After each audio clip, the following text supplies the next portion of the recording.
Okay, welcome guys. It should be now. We should be live. We should be live now. Yep, good. So welcome. It is Sunday and it's excellent Sunday today. So we will study and build our own OCR on Uzbek language. So okay. So I was thinking about doing this for a long time because of this perfectionation or something like that. I couldn't find a good time to start. So today is the start time. So we don't need this one. We don't need this one. We don't need this one. No. There's a new company. I mean, not a new company. I read the news that Rebellion's Korean startup got good funding and they are building NPU chips for AI use case. So okay. First of all, we need to go to new tab and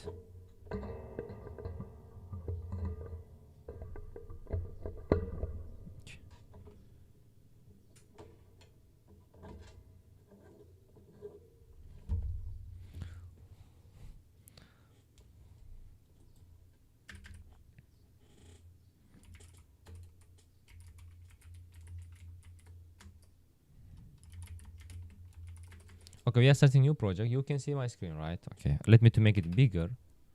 I think more bigger. No, fine. I think this is fine, right? Yep.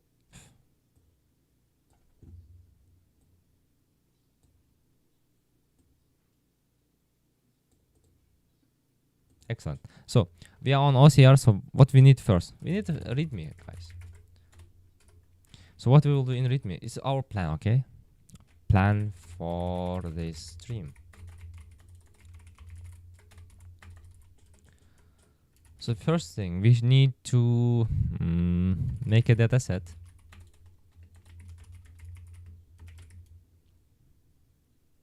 A benchmark to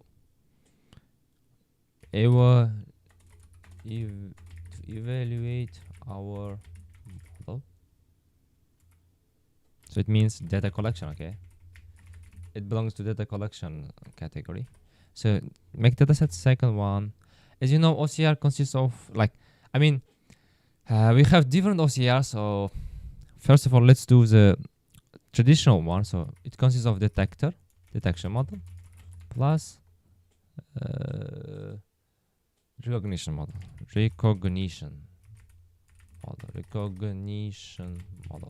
Detection means it detects the text box, text areas, and recognition is recognize that area of text. What is a use case? Common use case. It is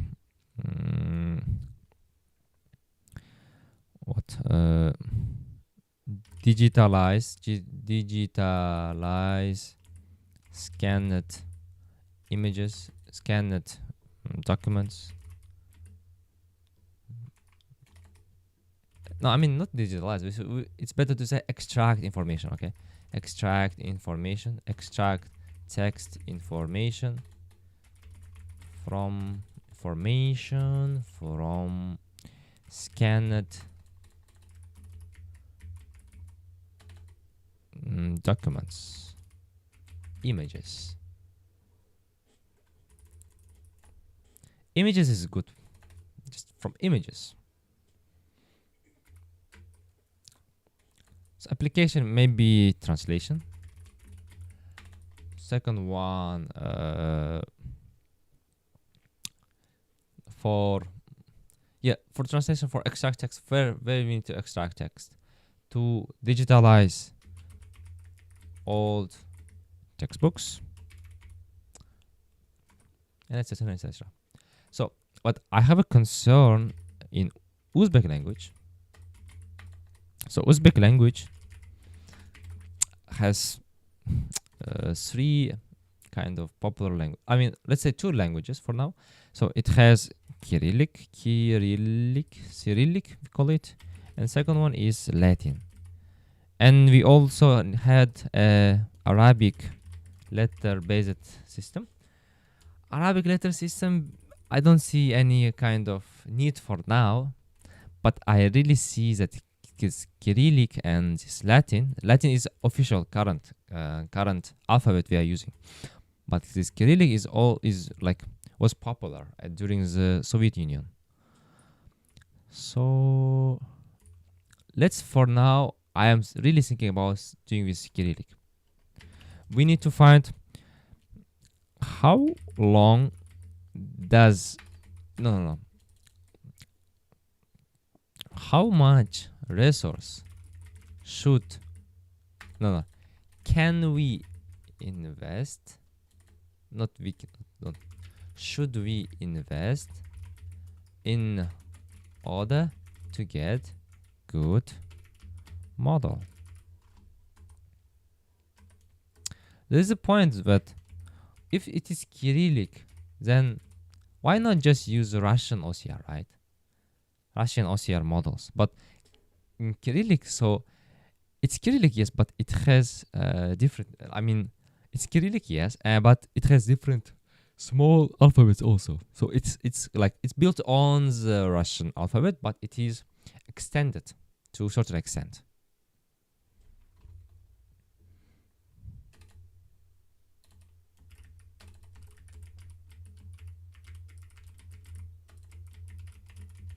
Extended version of Russian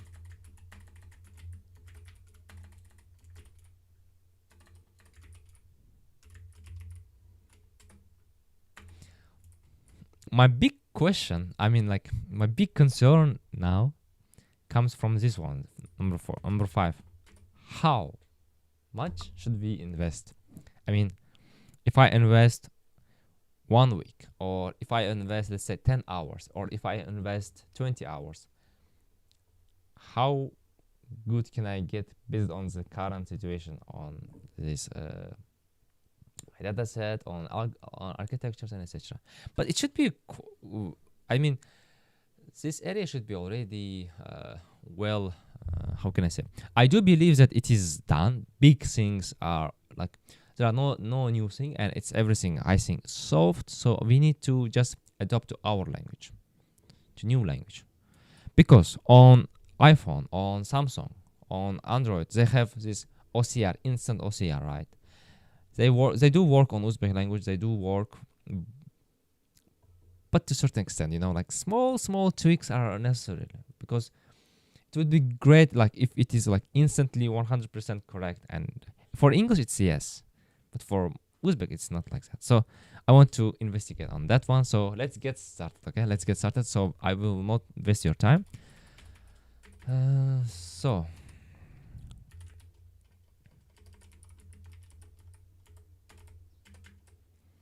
first of all, we need dataset, right? So we need dataset. So I remember, so in Korea we have Papago, and Papago belongs to Neighbor, and Neighbor did the OCR, and their OCR is quite good. So let's go to GitHub Neighbor Papago OCR, and they built it a very long time ago.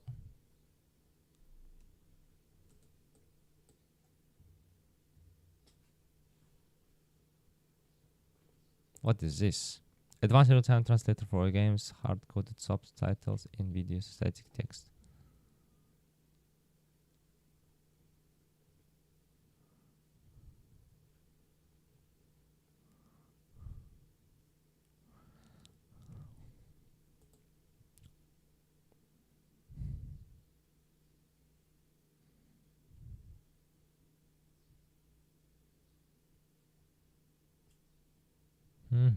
So now we need to find it.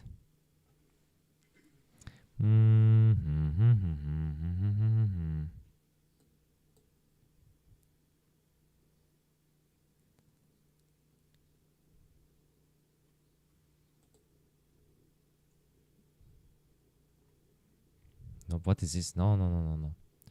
So, Perplexity. Perplexity AI.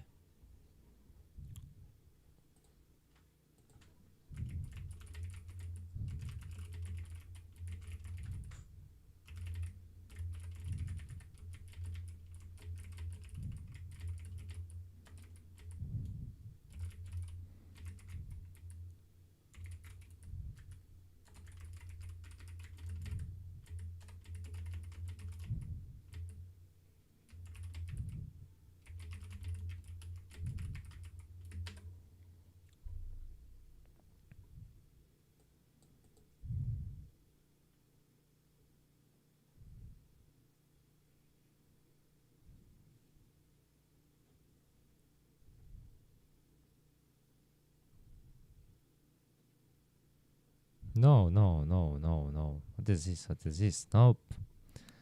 Distract, no.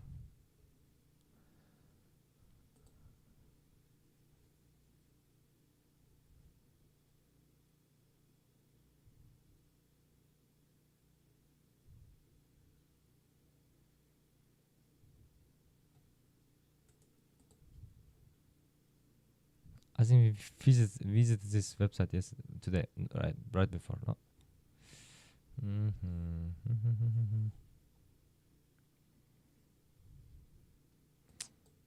Okay. So what we need to do is that let's go to never, and I will go to what? 2-minute requests.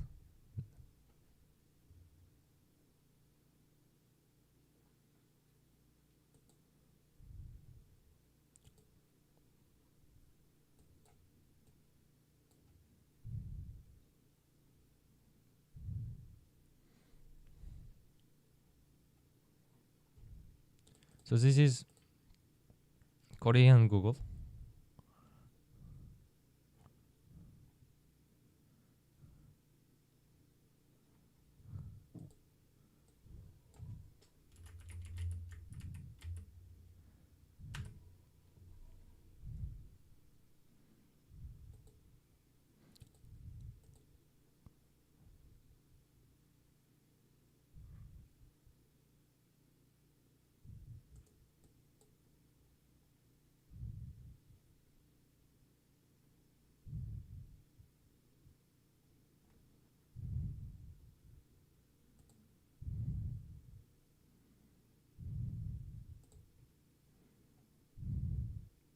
No, no, no, no, no, no.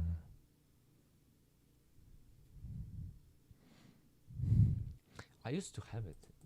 Let me check my storage.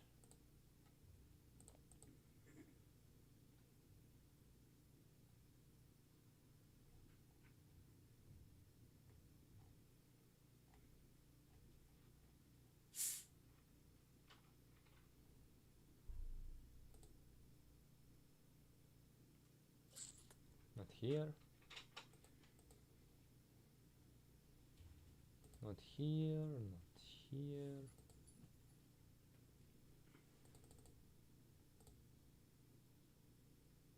Wait. Wait. I think I got it. Wait, wait, wait, wait.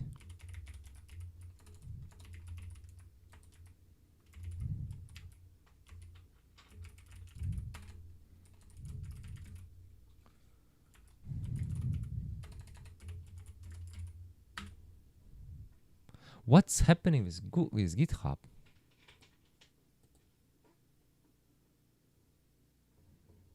Clover AI. Okay. Now.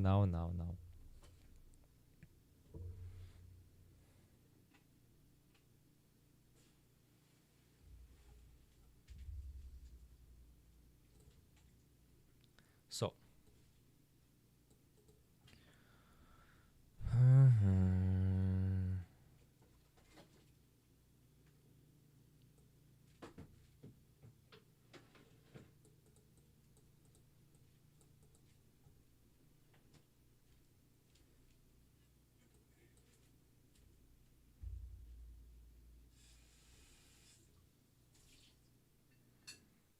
If it is S.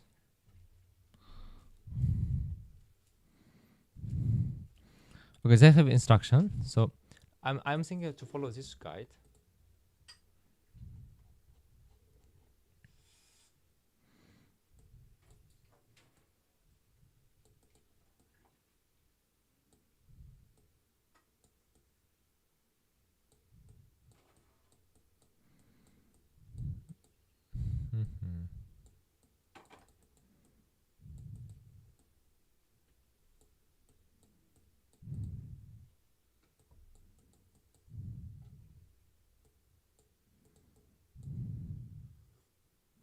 Try to test and train and test our best model. Our pre-trained model.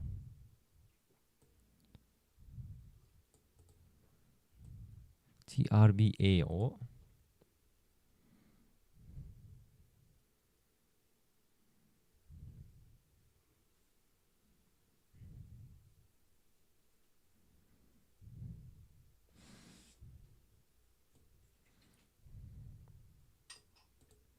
what you need when you need to train your own dataset on your own dataset or on non-Latin language dataset. Create your own LBDB dataset. Pip install fire and then create dataset. Okay, we can create dataset, guys.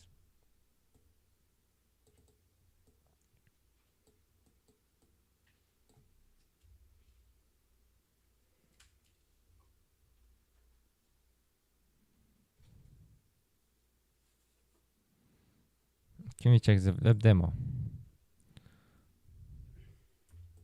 Okay, rep of detection. This is maybe this is recognition.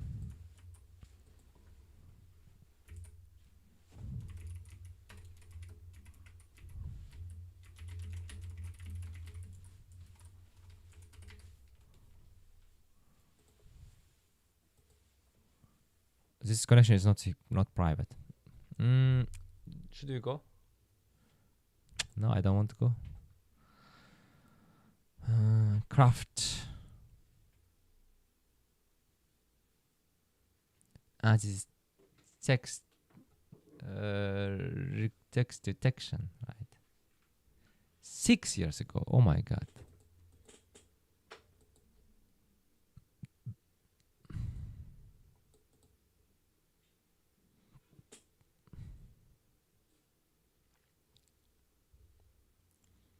So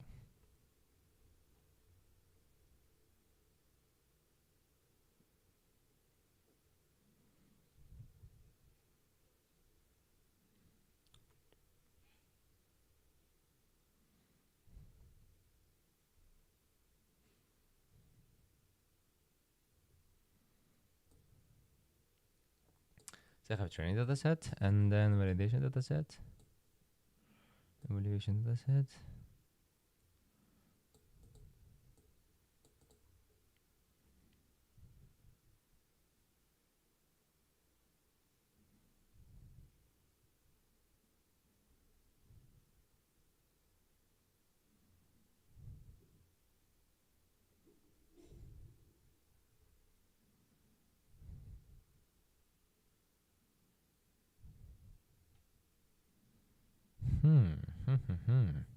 So okay.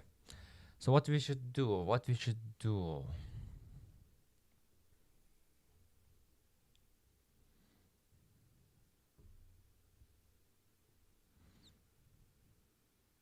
I think this is just demo images. Yep.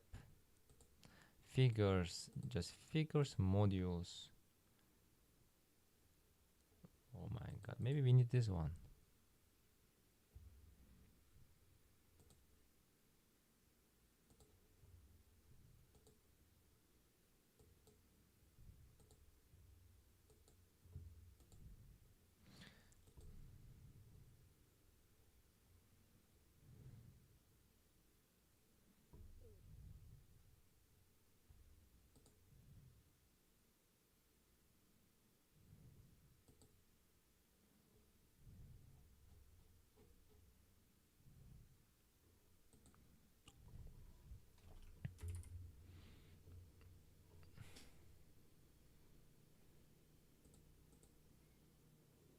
Apache, fine.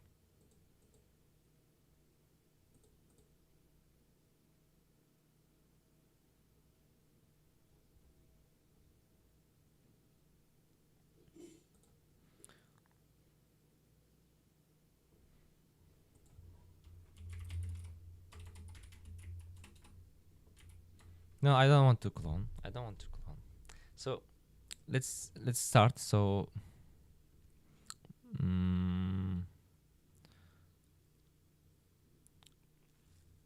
mkdir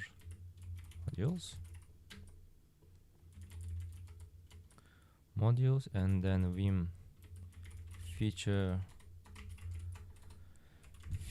extraction.py and then nope.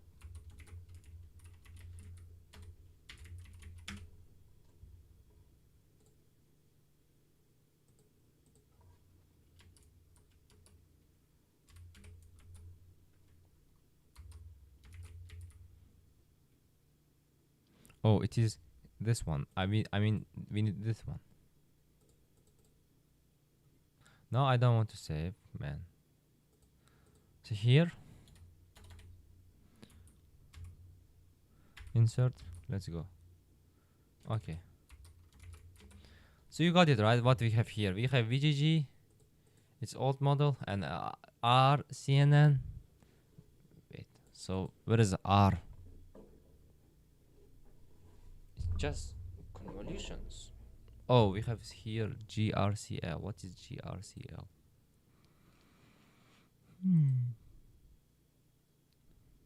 Ah, okay. This is gate.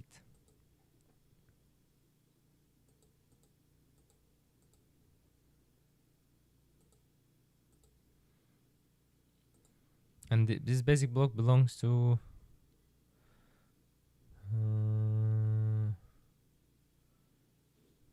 block. Where is block?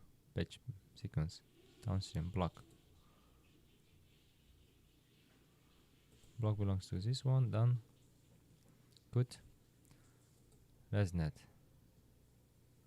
Okay, here we have ResNet, VGG, and RCNN. So we can change the architecture. I don't know exactly how this is good. So seems promising. Seems good.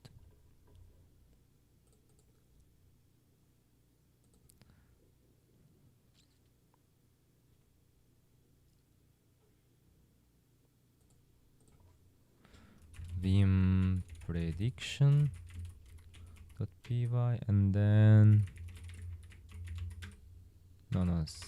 we should say set past and then and then we just need to pass it.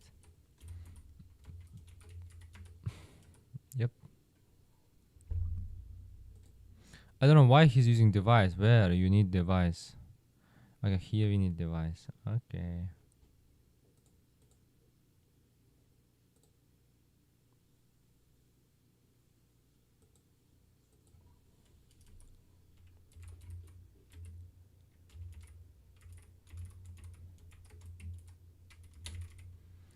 Sequence modeling .py and then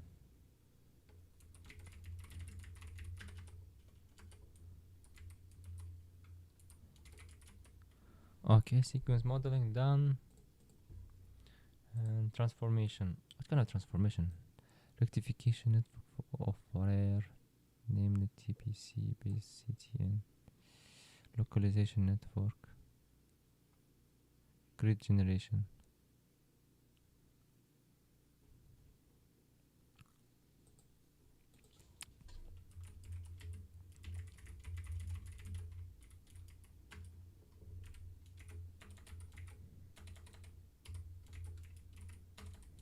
Nope.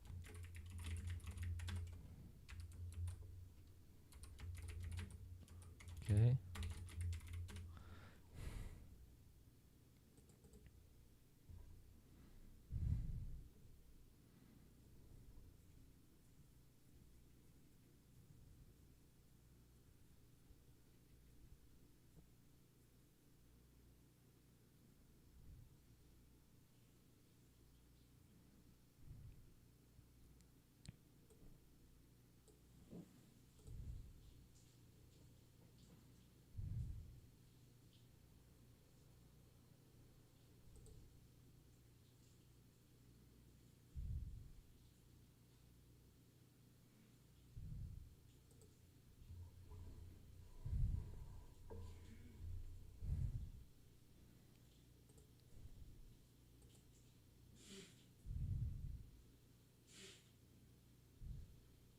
So here, not here. So here.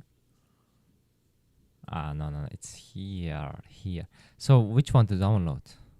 Why it's so big?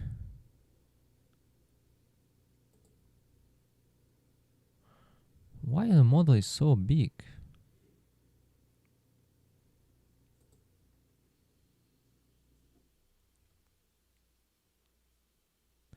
Okay, let's check the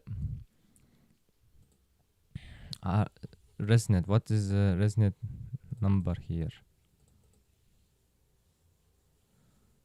Okay, ResNet is here.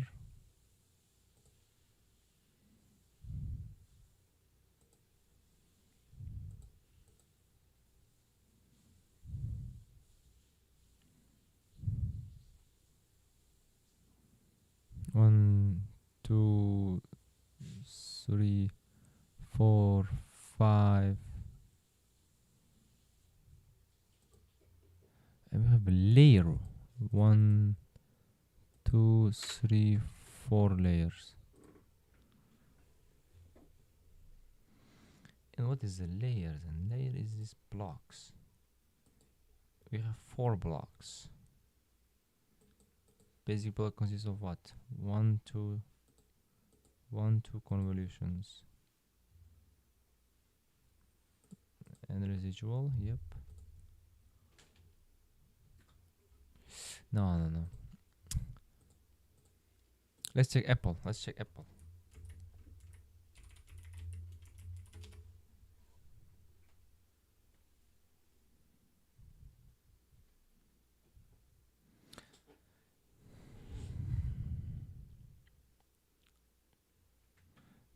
Nope.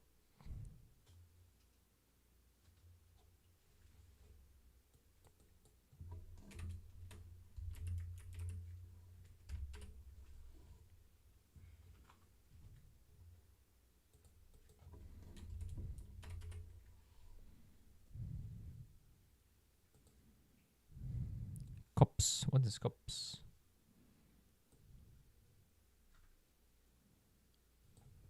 No. So on Apple, maybe they open sourced it.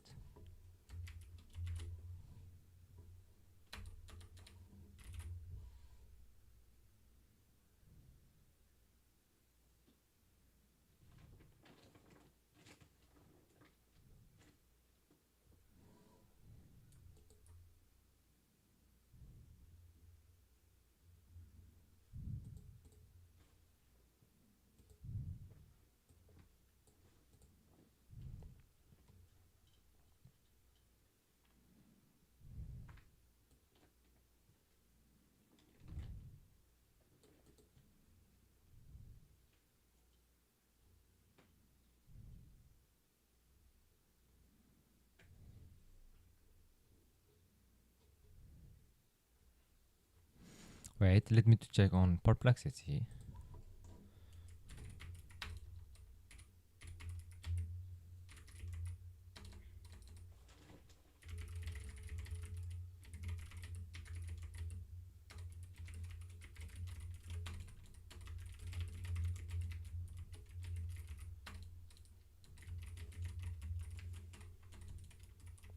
Text detection and text recognition.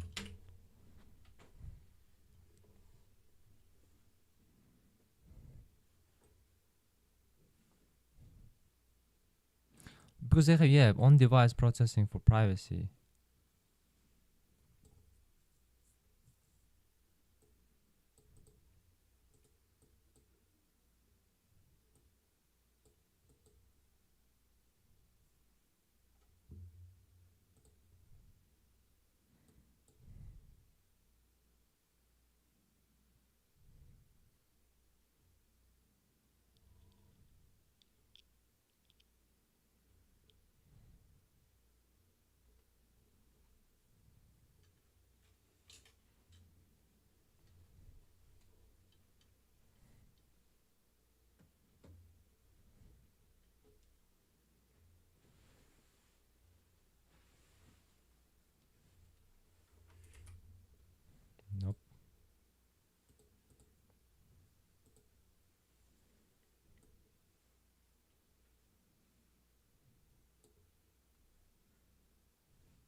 Not this one. I don't. I mean, that's not very good thing.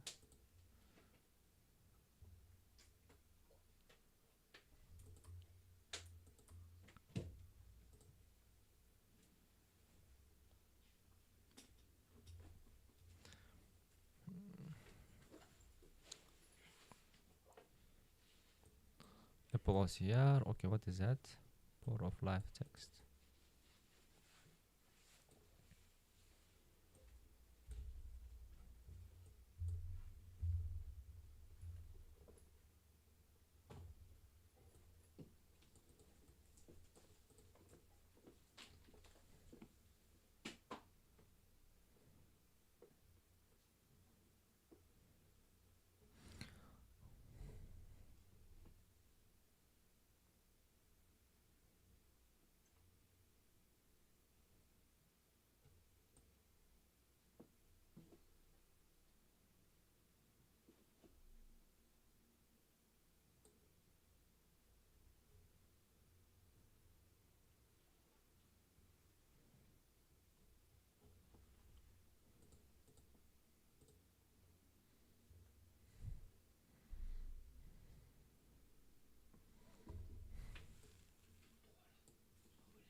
Mm-hmm.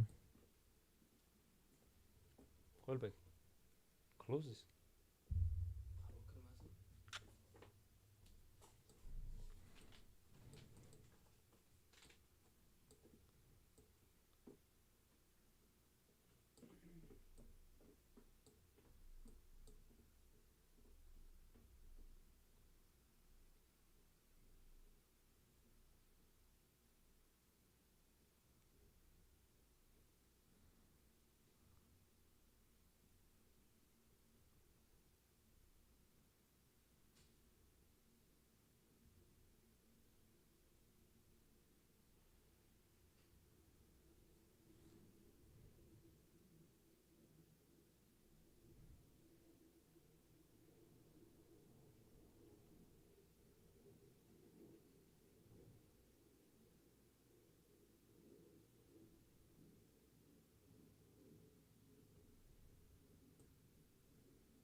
Is fast LM okay?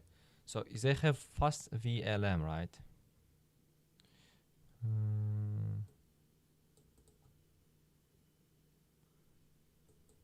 locally on iPhone GPU. Running on iPhone GPU.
Ah, okay, okay. For recognition model, for detection model.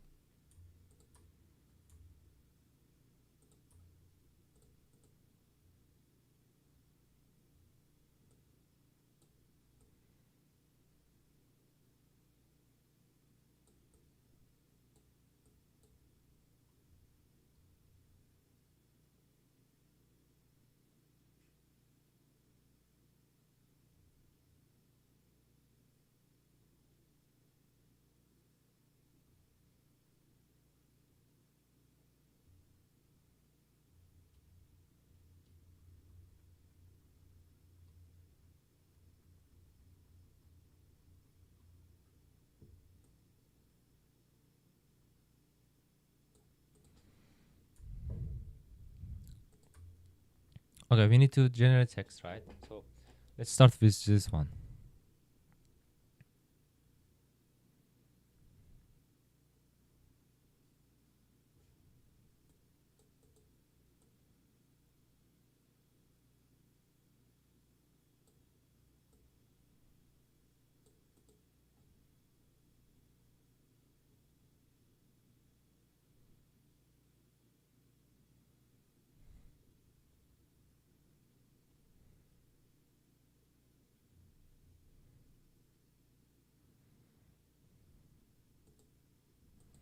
Should we create virtual environment? Should we create virtual environment? Let's go. So it was Python mvenv, right? It was mvenv, something like this.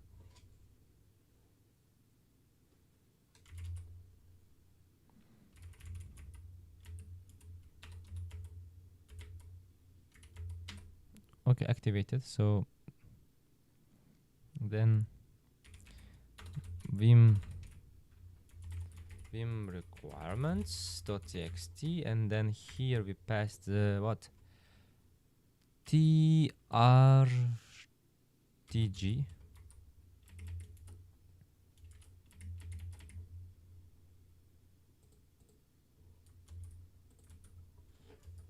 Okay, good, awesome. So let's install it. Pip install trdg.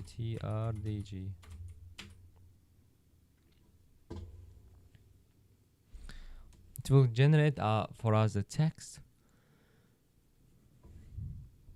So how it will generate? We should dive into this code, but it seems very good, you know.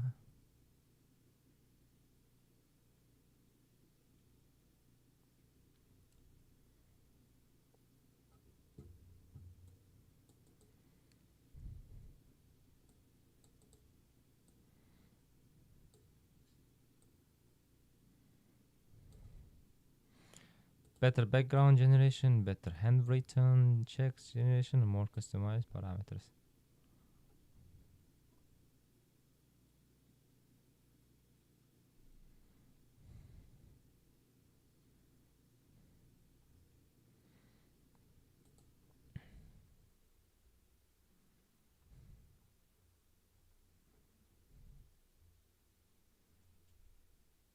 So now if we want to generate, we will say trdg c means sample. Let's say I just need 3 samples, and then w. What is w and what is f?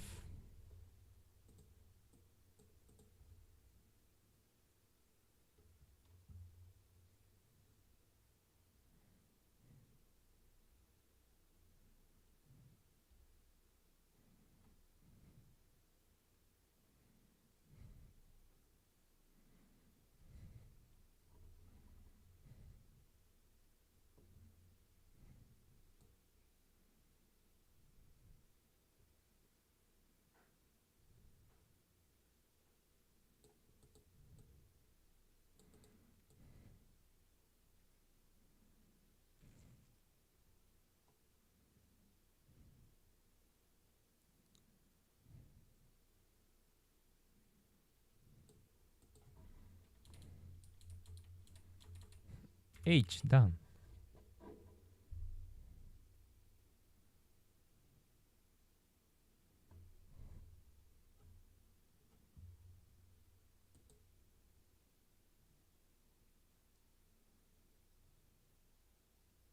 Oh, we got some errors here. Got some errors here.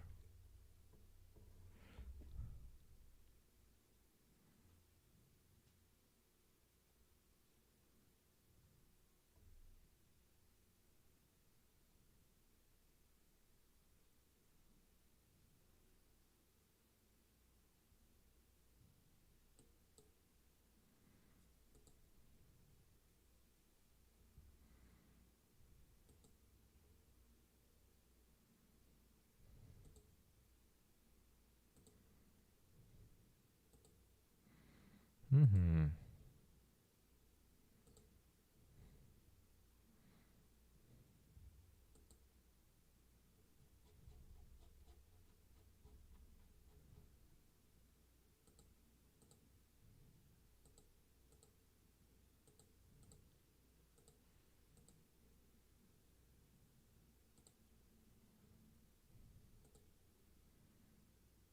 Okay, we can't view it. Low heat. What is low heat?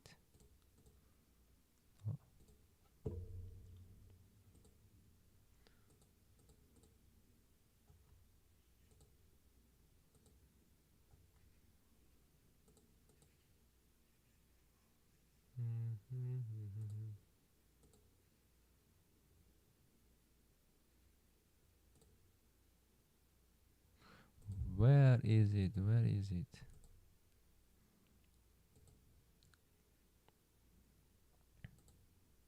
I mean, I said download. Okay, it's down. It's downloading. Ah, it's in. It's in main server.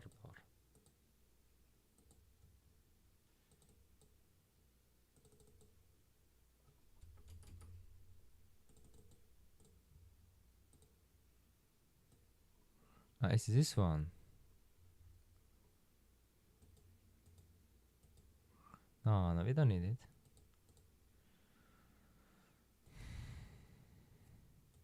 So I don't know why it's not working. So we need to debug. So let's go to the. So can I? It means I need to. I don't need to pip install. I need to just fork it.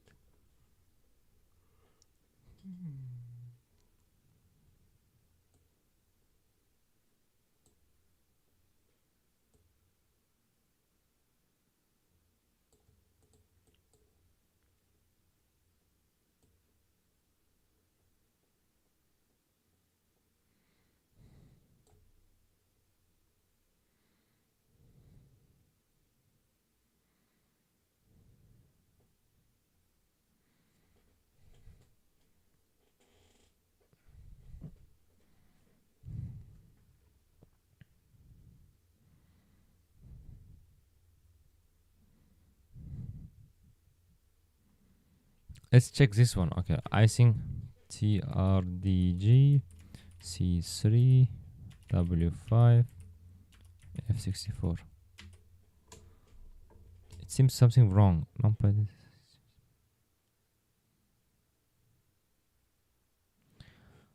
Numpy data size changed.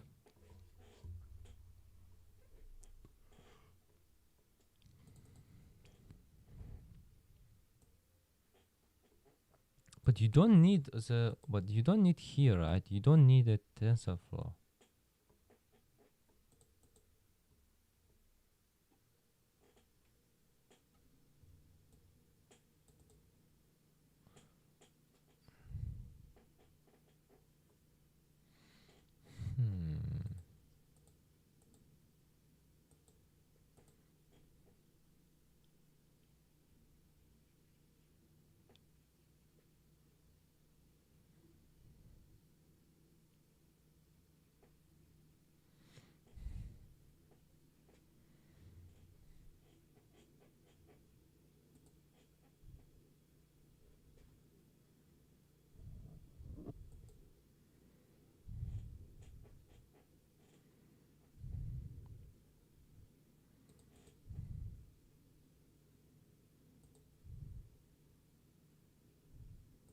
Okay, we are wasting time. We should not do like that.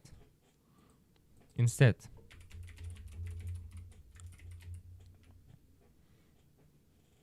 pip uninstall what? How was the name? TRDG.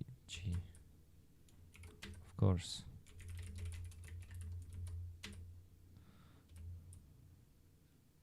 Faster, faster, faster. It's almost 1 hour. Let me do some push-up while it's downloading. So we need to add some Cyrillic and then generate some images.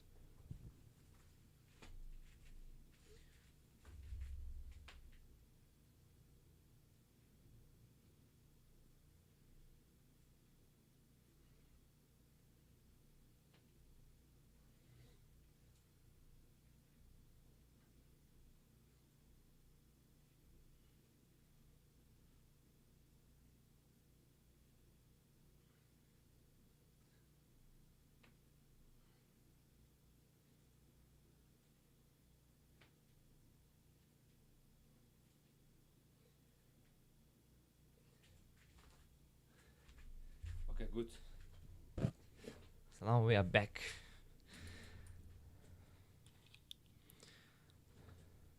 So we downloaded the whole repository. So then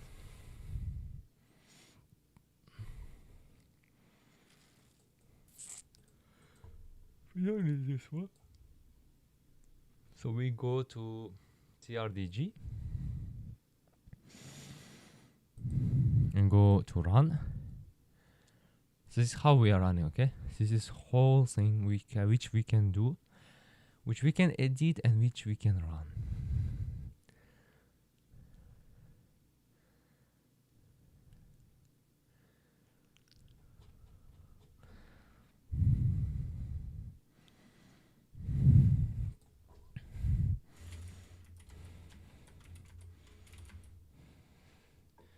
So now here, what we can do is that we need to say Python.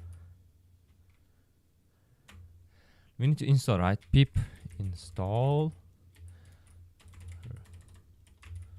requirements.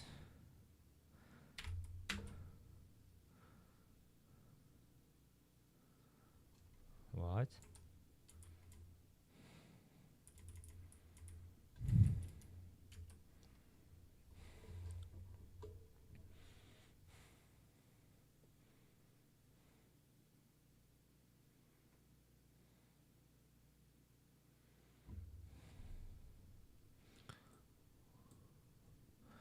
What kind of problem we have? What is that?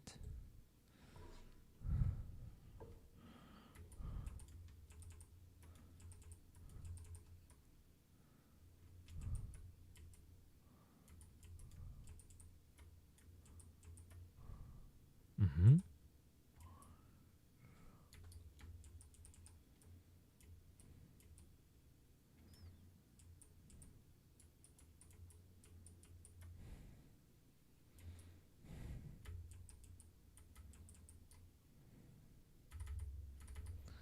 Okay.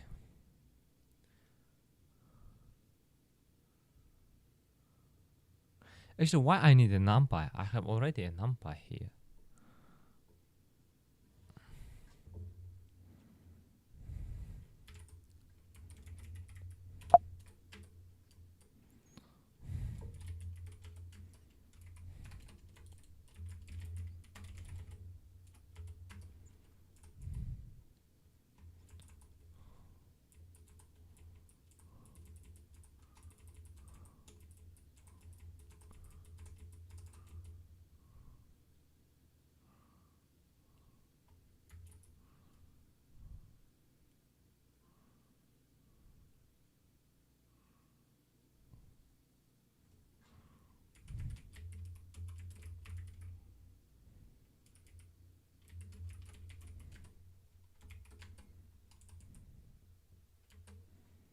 Let's start one more time. Okay, we are building numpy. Okay, we have a problem with numpy. Most probably we will ignore numpy then.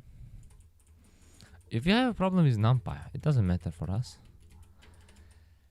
One problem maybe is because my Python is so new, maybe.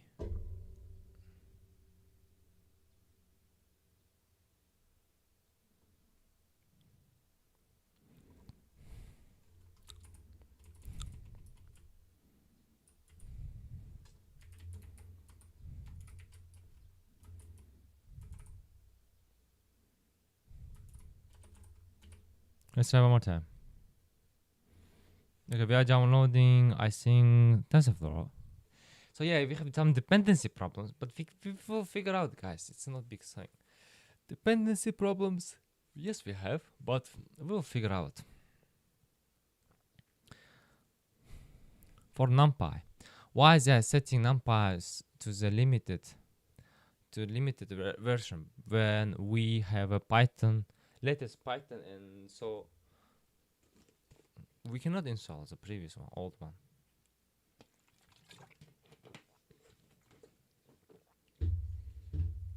It's like progress is going, train is going, training will not go back. We are going forward.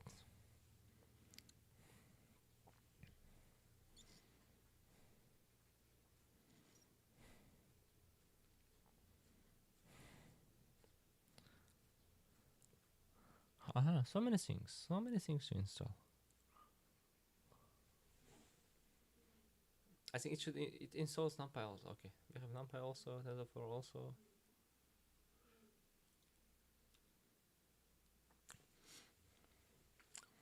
Good. So now we need to generate, right? So as you remember, we need to say Python and then t something something t rtg and then run.py. Yeah, and we need to say samples3 w5. Let's go.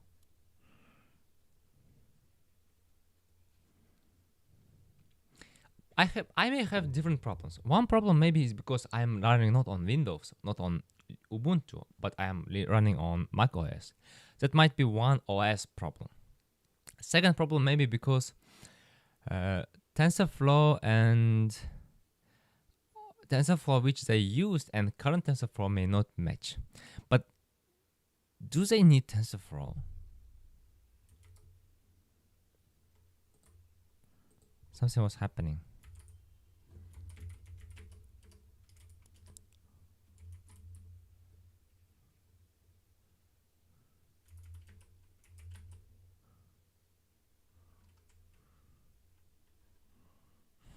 Wait, I don't see anything.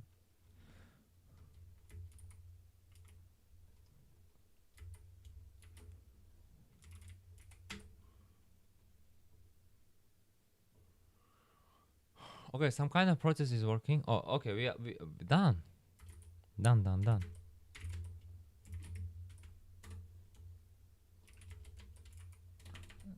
Result should be in out. Okay, cd out. And not cd, let's do open out. Open out.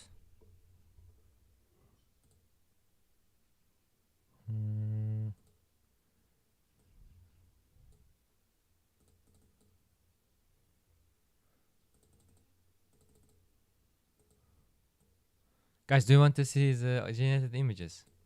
There's nothing fancy. It's this one, guys. You see it, right? Just that one. And each one is like 5 kilobytes. So it is English letters, right? So let's go and do with Cyrillic letters. So they said, first go to the TRDG. Okay, we are there. And then go to fonts. And then you see languages. And then he said, create a new directory and say new language. Cyrillic. Is it like that? Cyrillic. Sorry. So let me to check.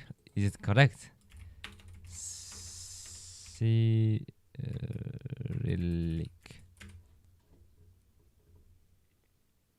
Cyrillic script.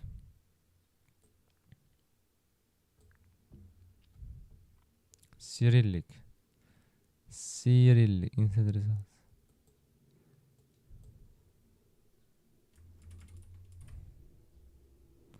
Okay. Cyrillic. Okay, it's correct.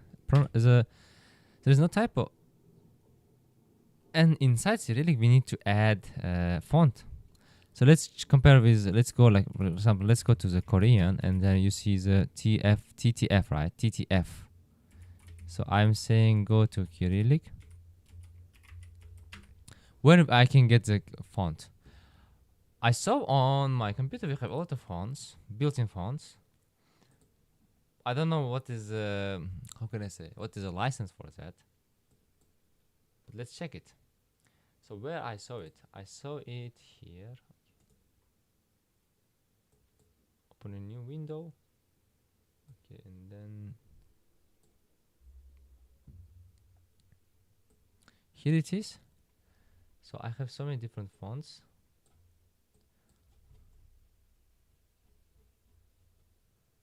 But I think it's not all fonts.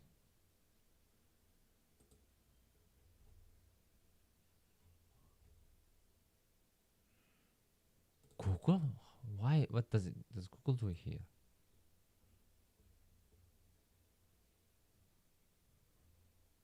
Okay. So I would say let's search from the GitHub.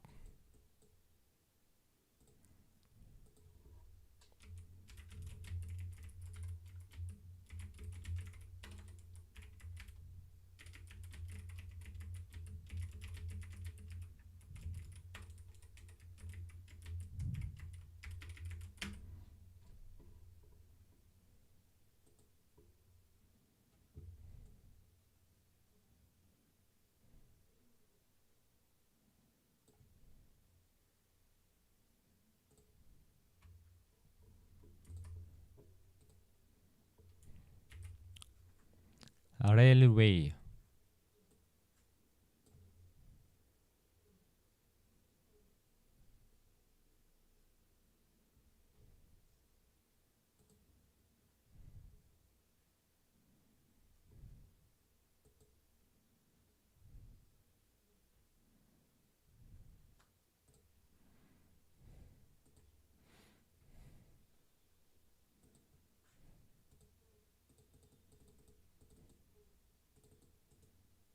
Open.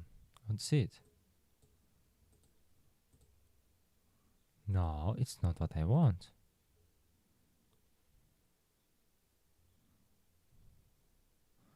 What does Perplexity say? Detailed.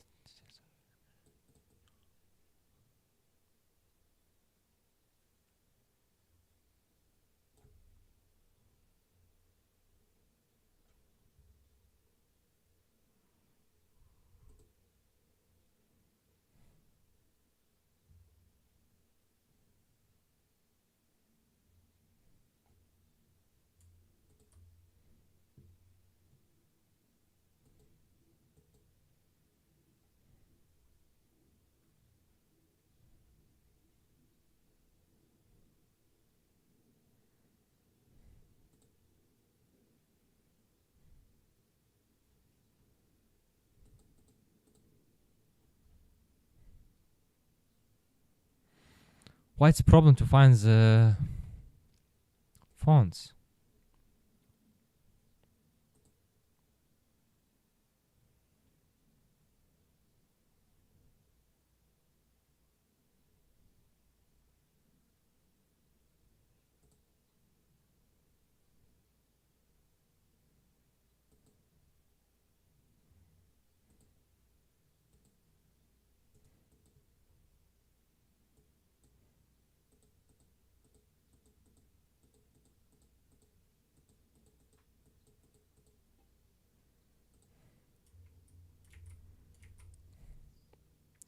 It's not what I am looking for. Why we cannot find simple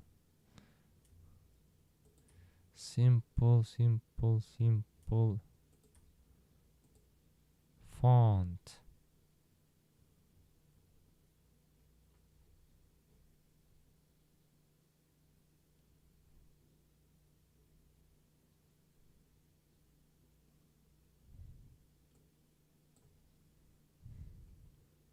What?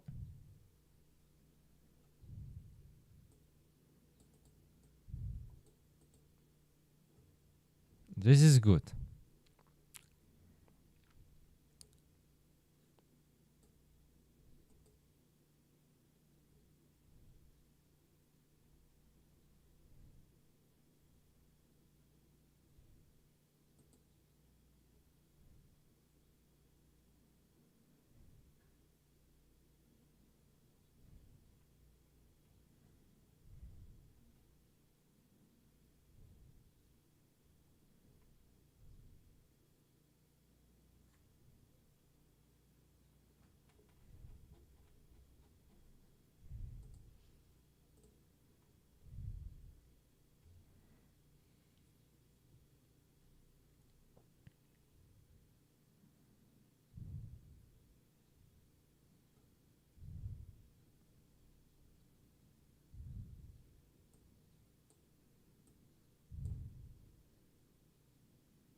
No, wait, wait, wait, wait, wait.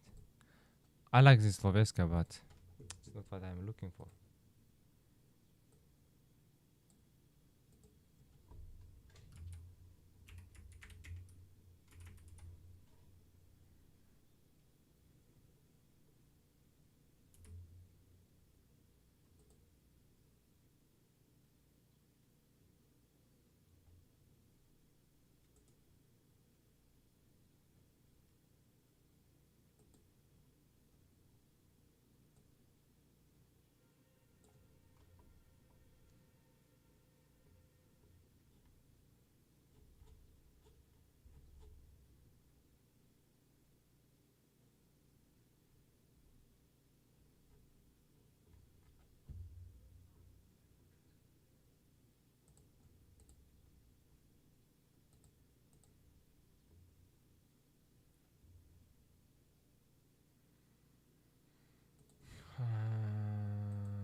Wait.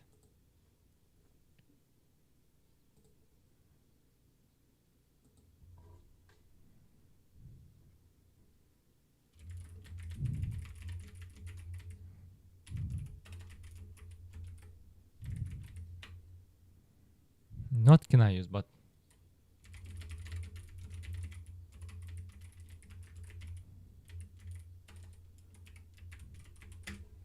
okay, let's go.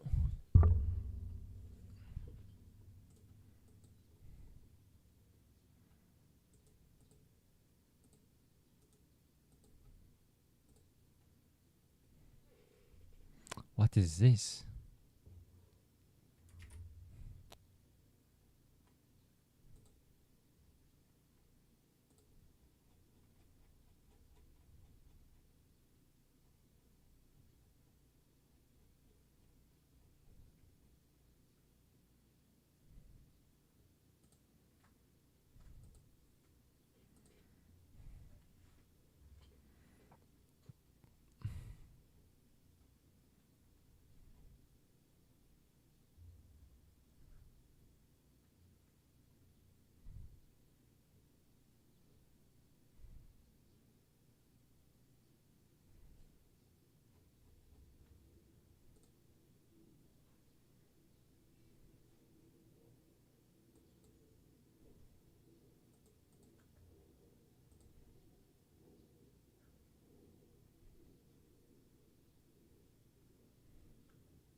But wait, it is all.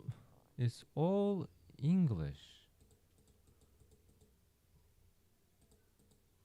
I'm not looking for English.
Okay, get the font.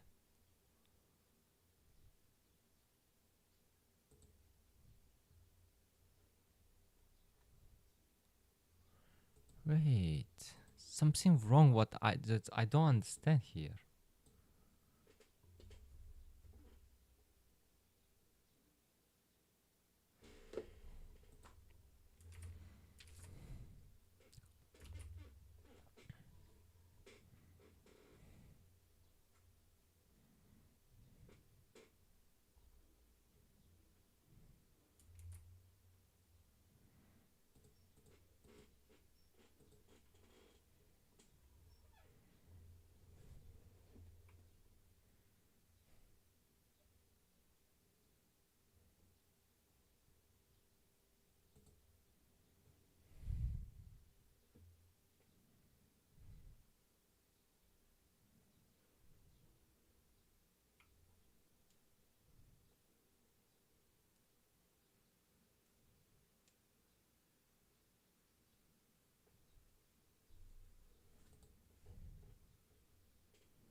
TTF. I remember.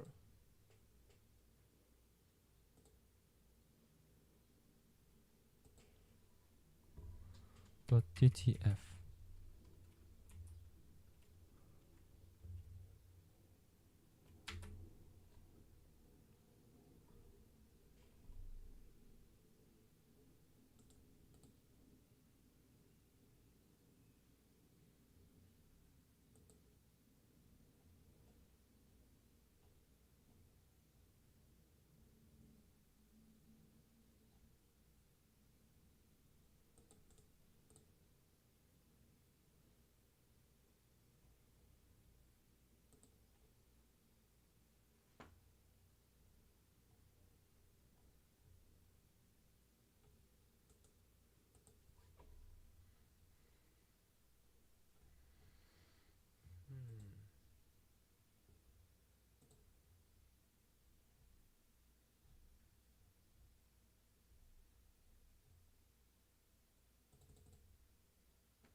Look, this is Arabic,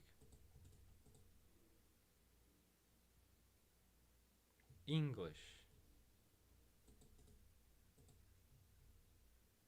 and I'm just searching for Cyrillic, Cyrillic.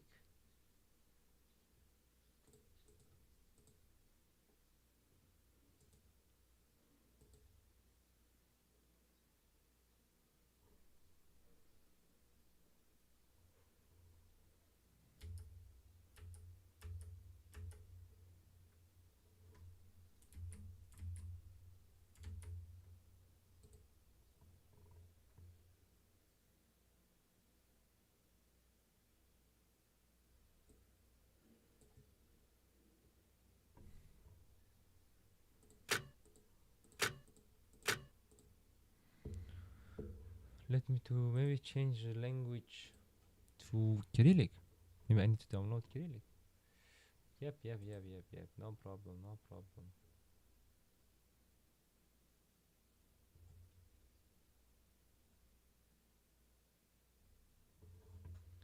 Dictation. I don't care.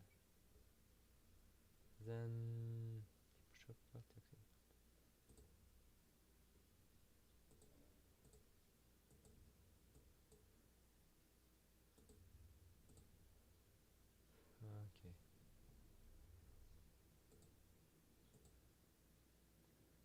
Look. We have Arabic also. We have Cyrillic also. And Ed. Okay. Okay.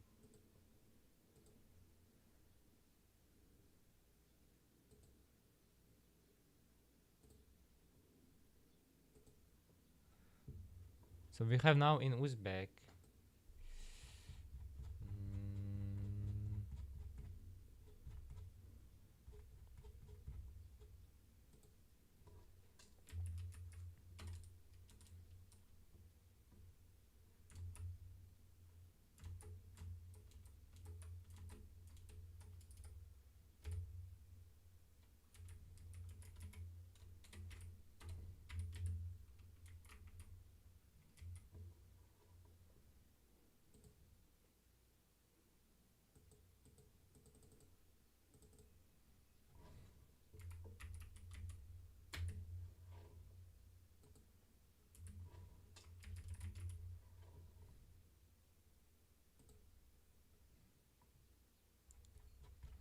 Guys, we are searching. We are searching. We are in search. We are searching.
I understood, guys. Look.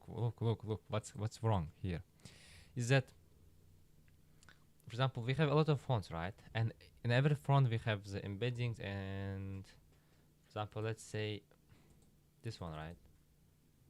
So it has preview, and here it has all different variations. Okay, so it's the same for example, for Cyrillic. Okay, this one, I think. Okay, English letters, fine. But here you can see actual one, see? Yes. You, yeah, yo, etc., etc., etc., etc., etc., etc. And here, that's it.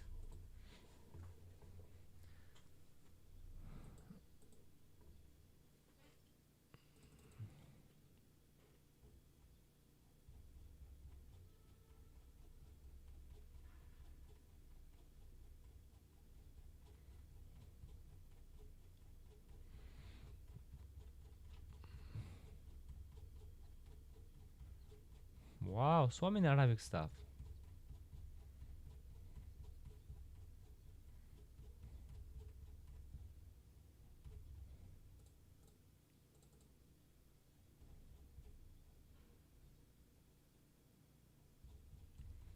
I need this one.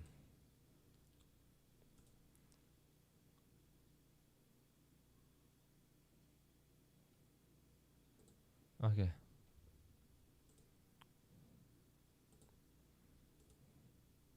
We need to copy it. I will just quickly copy it to our folder.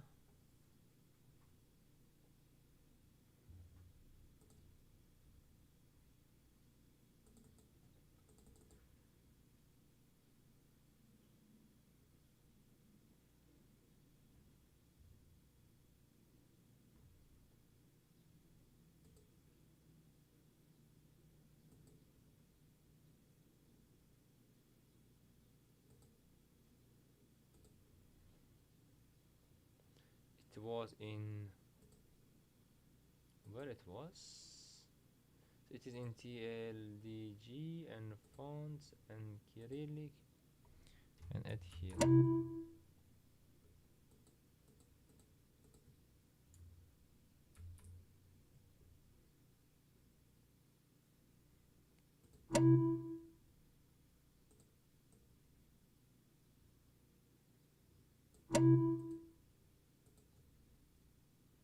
Okay, good. Good. Good. Fine. So now. Oh, yo. What is yo? No, no, we need to change to English.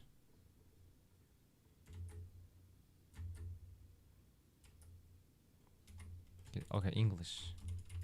Clear. So then, if you want to generate, then now you should say here font Cyrillic.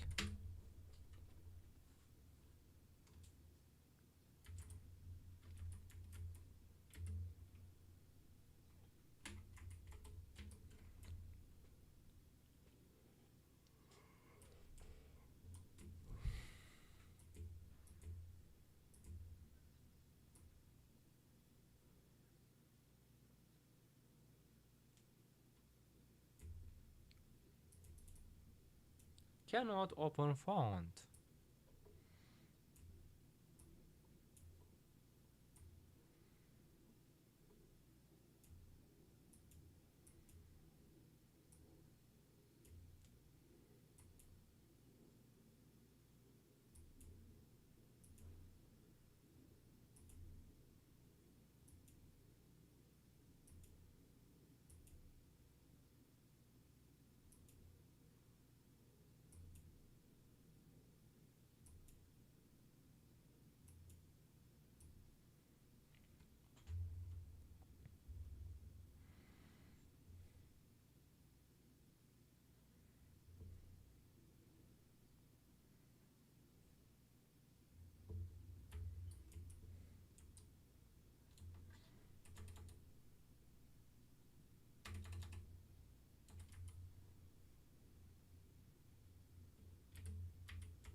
Oh, it's double minus. We need only one minus.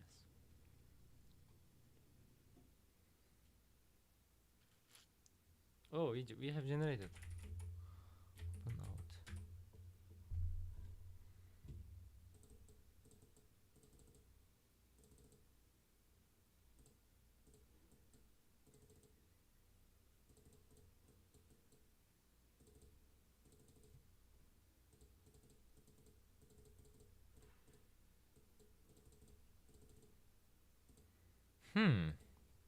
No, it's not working. It's not what I want. Language.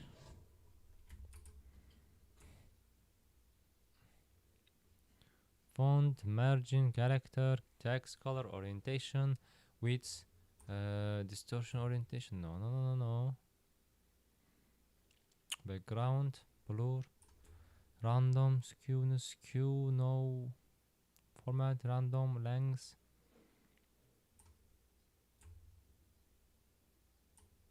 Oh, that only L. And then ooze.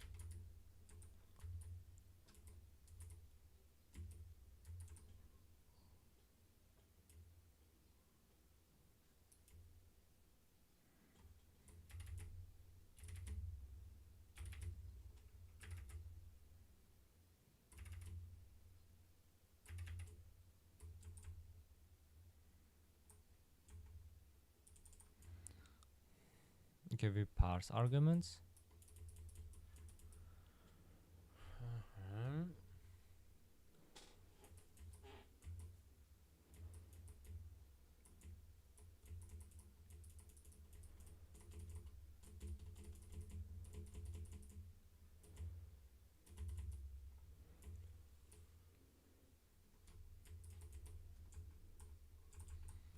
If language is Arabic,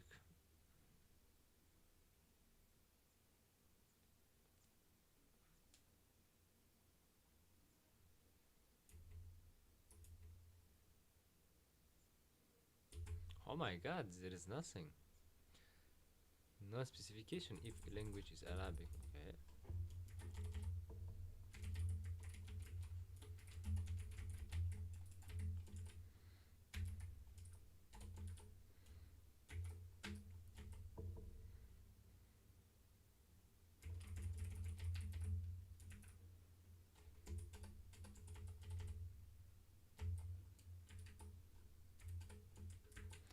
We need the strings, right? Yes, we need strength and strings. So we need some letters, some alphabet letters, some text from Cyrillic. So where I can get it, where I can get it, where I can get. Okay, internet. Wikipedia. Not Wikipedia, Lexus.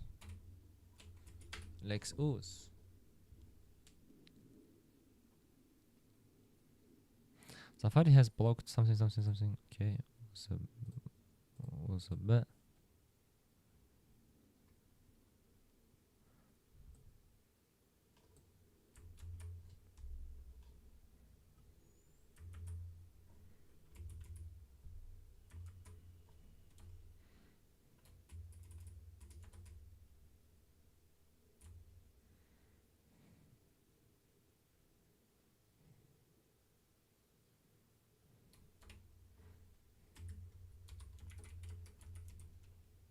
Let's go.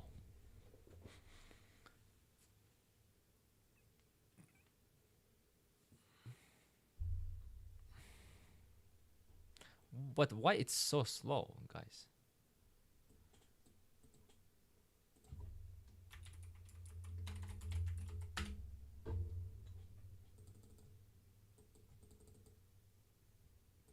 Oh, see, guys, congratulations. We have something. I mean, we do have something. Here, 1. Here, 2. Okay? You see it, right? So, now we have generated the data using our font, TTF font, and then using our text. Actually, I expected it will generate this Cyrillic letters, Cyrillic words at random, but it's not doing that. But it's doing for English, for Arabic, I think. But it's not doing for the Cyrillic. So we need to tune some parameters of the code so that it will generate this kind of Cyrillic letters. So now I use this text from the website, from one website. So we have some progress. So now we need to do push-ups. Okay, we need to do push-up. We will figure out how to generate more images on this Cyrillic, and then we will train a model. Because I was thinking that how can I close this? Okay, just wait. View, hide sidebar maybe. Okay, so here I was thinking that the size is big, but it's not that big. Okay, it's 14 kilobytes. 14 kilobytes. So I mean, if we generate text at a random, like if it is 14 kilobytes, it means 14,000 bytes, right? And my storage is limited, kind of. I have maybe 20 gigabytes plus I need to generate. So we need to figure out how to do that, or we need to use some kind of new computer, or we need to rent something. Okay, so let me to do push up first, and we will continue. If you have questions, write on chat. So please be more energized, and because it's Sunday, okay guys, Sunday, it's excellent day to do innovations. Okay,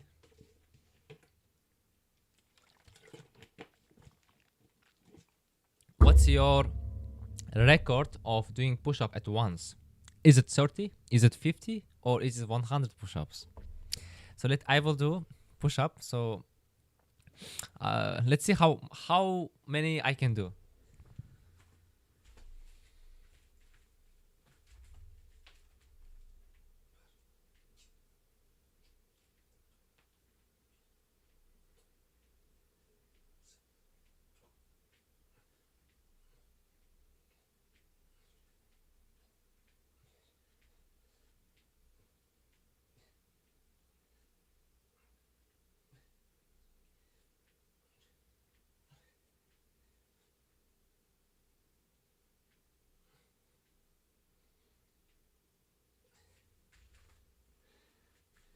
Okay, 30 push-ups.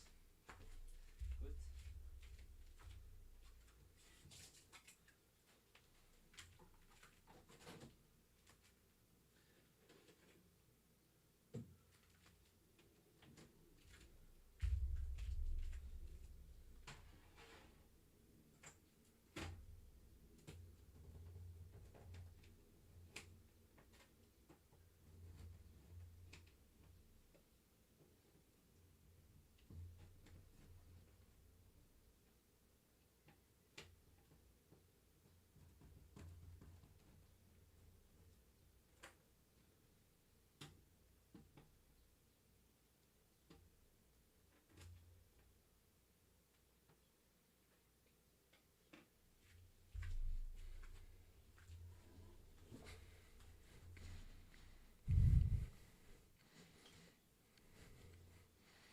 Where are you now, bro? Tejon. No, I'm in Songnam, in near Seoul.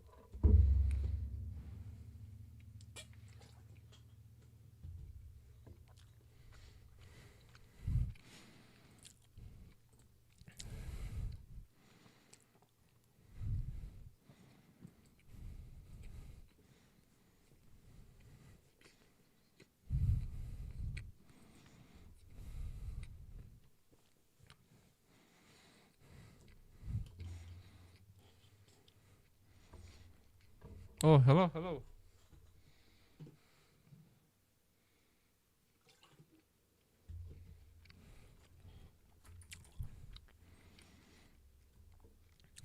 Hello, Hong. How are you?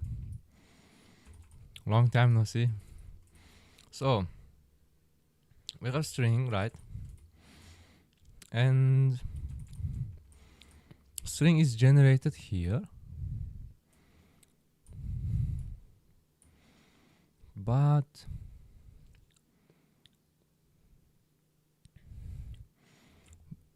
Where is the original string?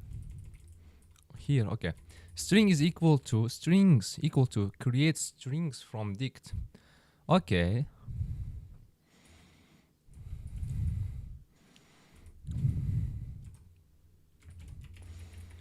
Create strings from dict. String generator, okay.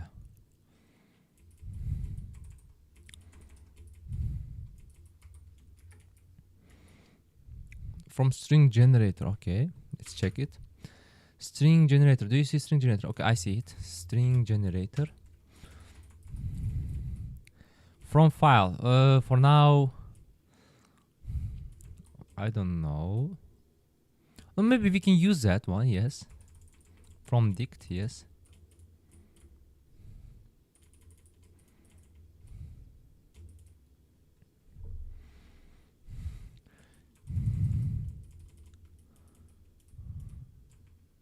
Wait, current string equal to this one, and then random randit 1 to length if allowed arable, otherwise length.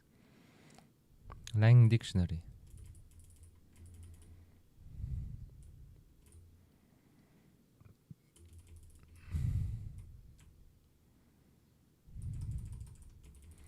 No.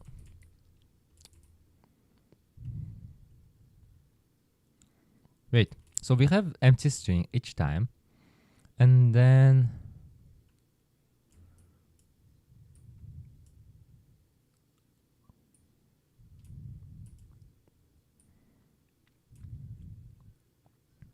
for certain lengths, we take random range dict length.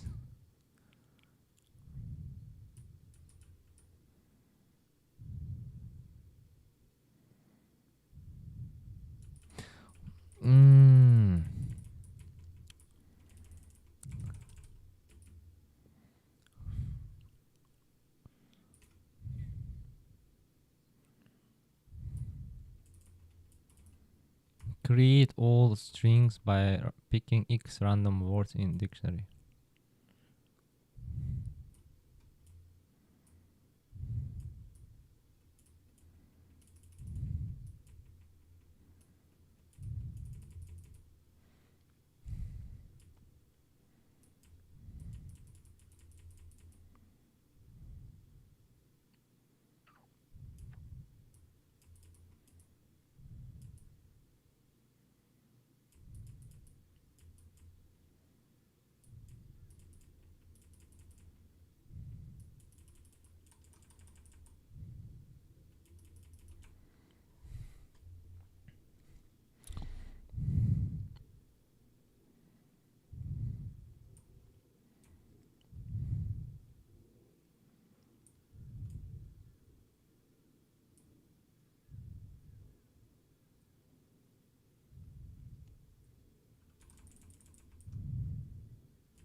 I'm curious about what is dict here.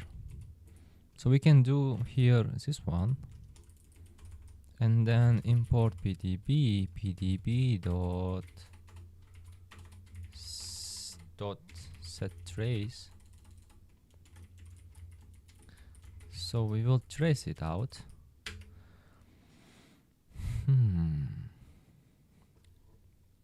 Okay. So it means we have here count. Count should be 3. Okay, fine. Allow variables. Allow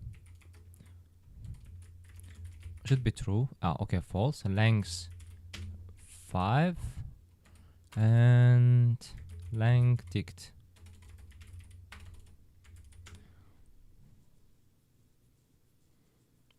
Oh my god. Okay.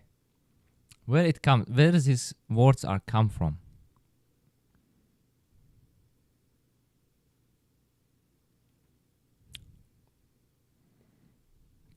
So we need to go back and go back, okay?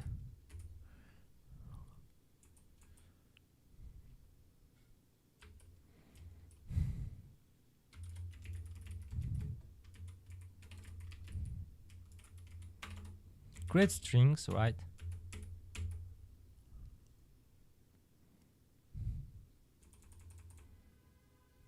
Okay, we load.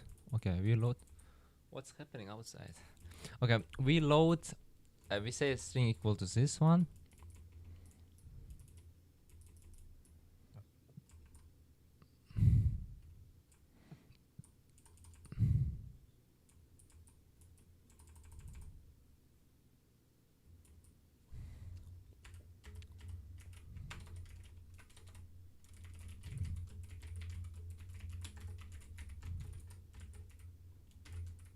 Okay. Quit. Begin. New one. Okay. So guys, if you have questions, don't hesitate to ask. And yeah, please ask questions.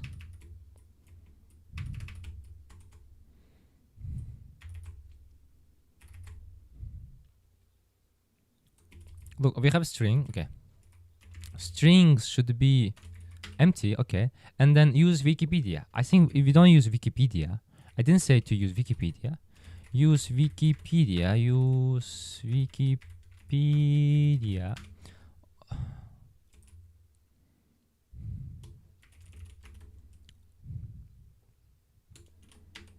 Okay, false. So we will not use one. And what is args dot input file? Okay, we don't have any input file, it means. Okay, let me to validate. So print. Okay, if there is nothing, we will not print anything. Okay, there is nothing. Okay, then continue, and then random sequence. I think it should be true. Random sequence. Okay, we don't have that one. Okay. Create string from dict. But we have create string from dict. But how you got my lang dict? Okay, lang dict 1, 2.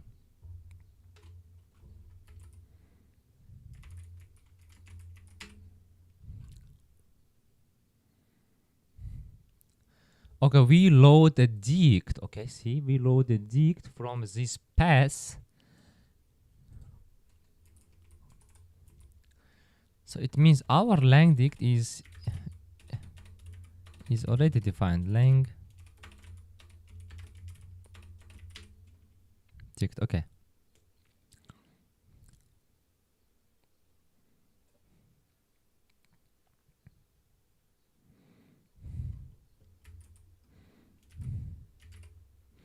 So it is in dict. Okay, we should see the dict. Okay, dict, cd dicts. And you need to you can see here Uzbek. Okay.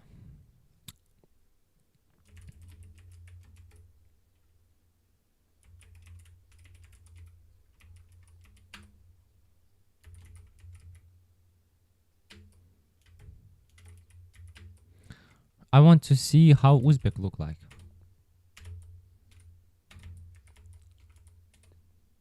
Fine, let's see. Okay, it's just collection of words, but how many? Okay, 28,256 is a good number. 28,000. Okay, guys, let's look to 28,000 and let's compare with English. Okay, in 28,256. Go. Now we have more. 9,999,999. Okay, okay. It is not even 10 times, but 20 times more. Okay, if it's 20 times more,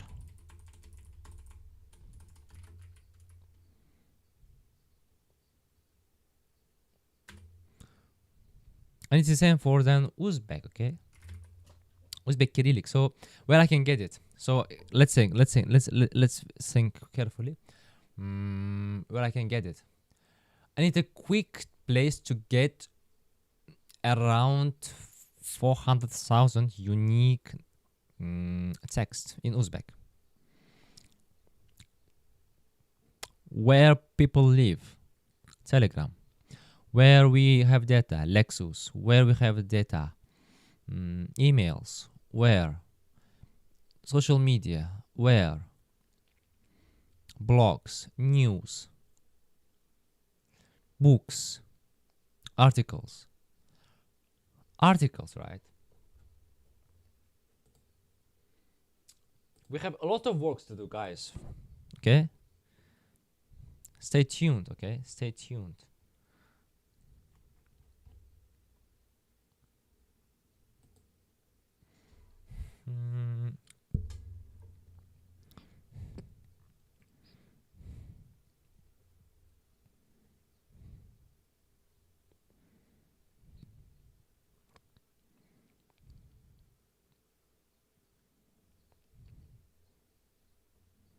Is auch aus.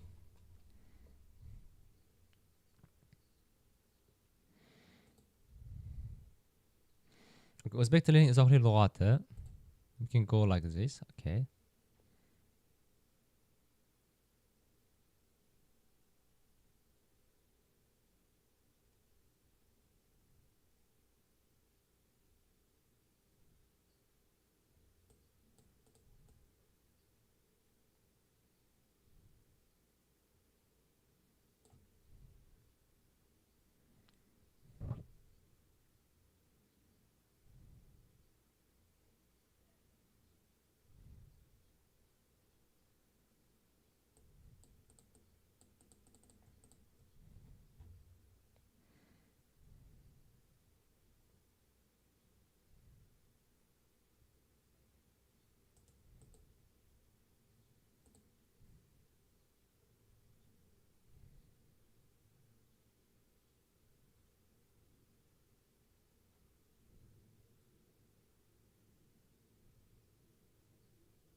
No, we are wasting time. So, question, can I scrap from here? Does it allow me?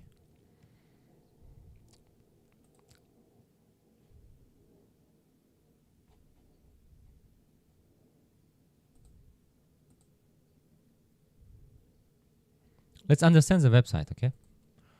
Let's understand the website. So we need to check the inspect elements. And okay, it is HTML and we have header. Header is nothing, body. Google tag. Why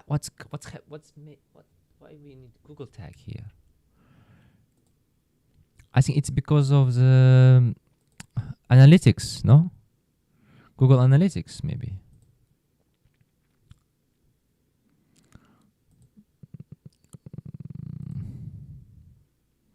Where I am, show me the code.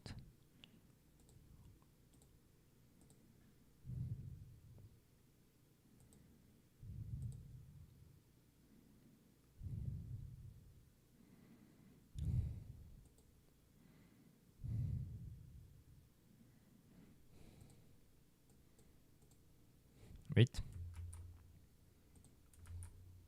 No? What's wrong here? Guys. Size, let's say if I do size equal to 10,000. Can I do like that? 10,000. Can you give me 10,000, man?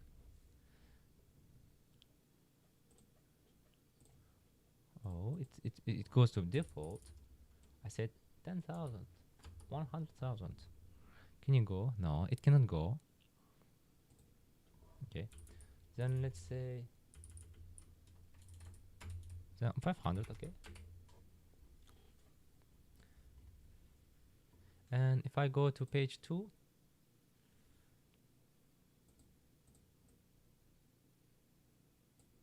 we have pages, right?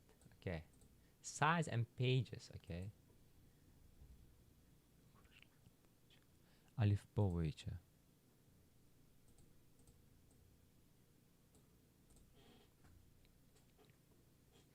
So we can do like this and scrap whole one at once.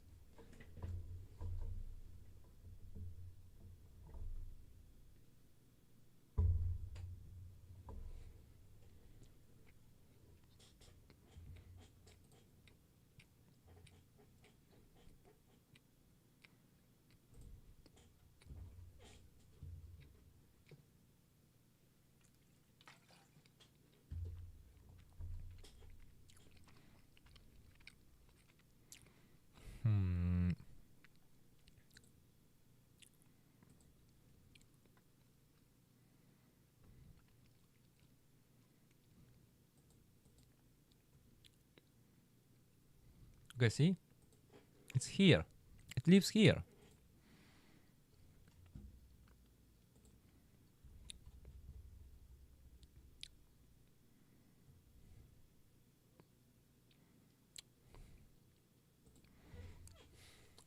So now we need to make our hands dirty. Okay, let's go.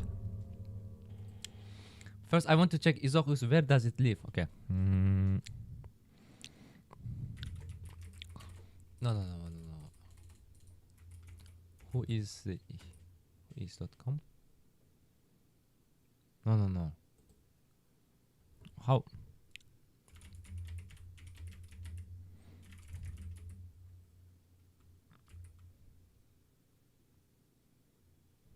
Who is? It was something like this, right? Who is? Yep.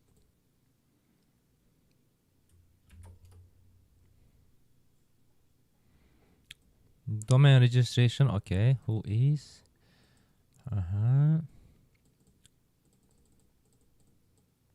Cloudflare.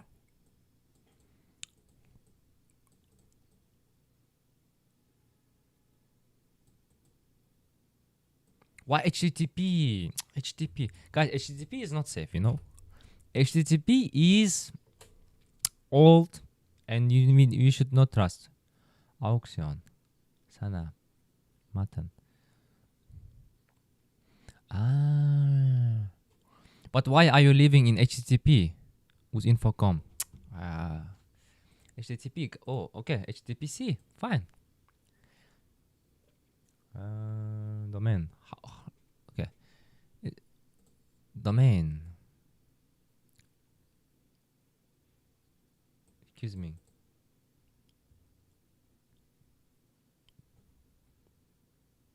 Oh, names. Good. Tamam. Tükeş müddeti. En başlangıç narx. 200.000. Auction. I have heard about this one. Uzex.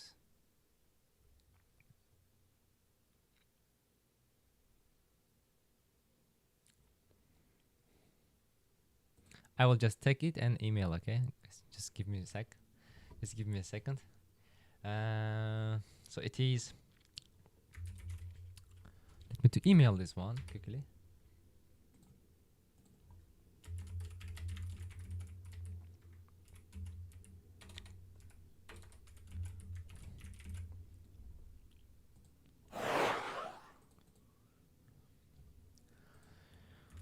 We don't need one. Any other information? Registration Tashkent. Don't define it, okay? Created date, expire date. 2008, 16 February. 16 February it will expire. What else?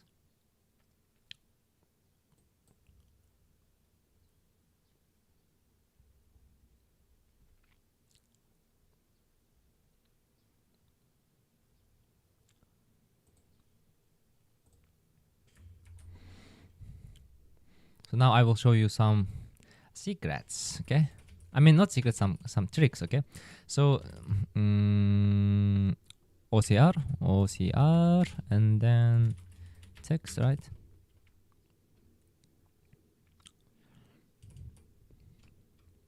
So curl link.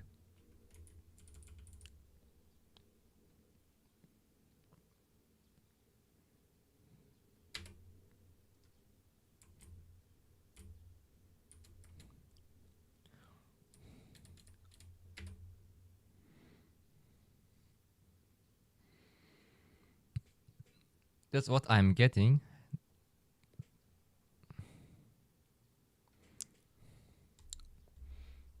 And maybe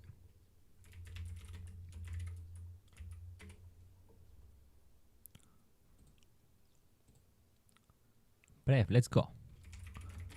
Search everything, okay? Brave. You are brave.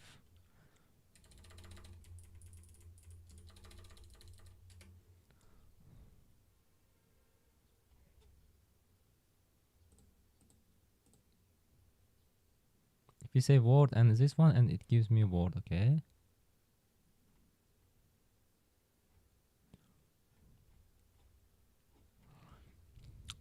But the website is very simple. It's good. Good, guys.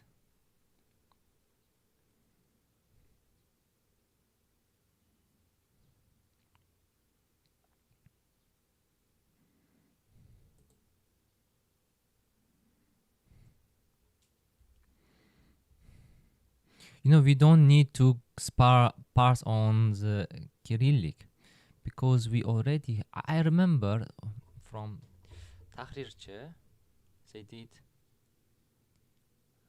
Latin Cyrillic translation. No, not translation. Transcription. Transcription.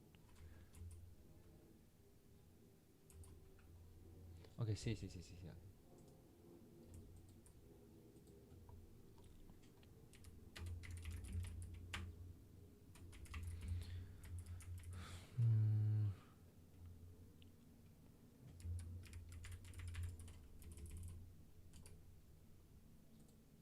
When you did 2 years ago, why archive?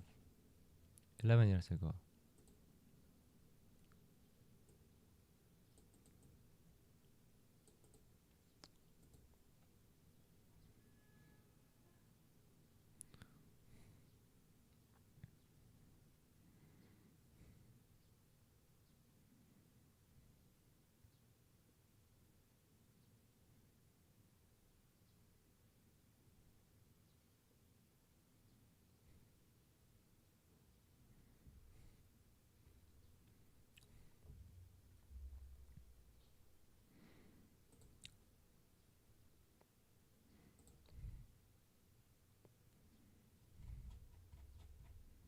Okay, we have already here words. See how many words?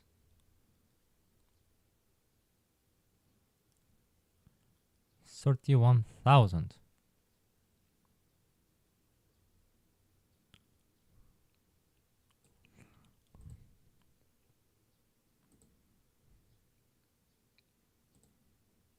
You good?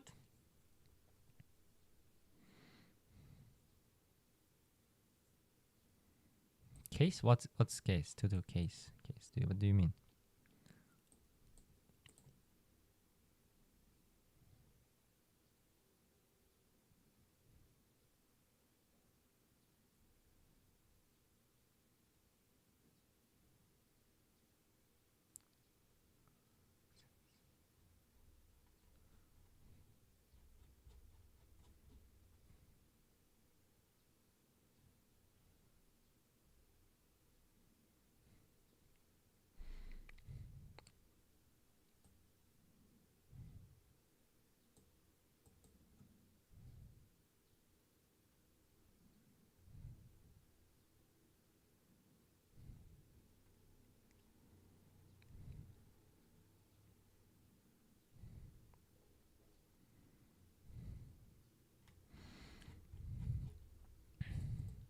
What is the license?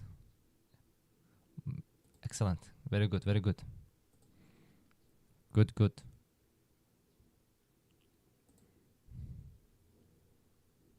So we don't need anything to like scrapping and doing that. We found a better way.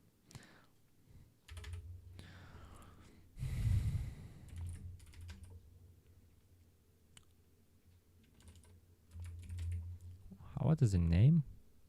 Transliterate.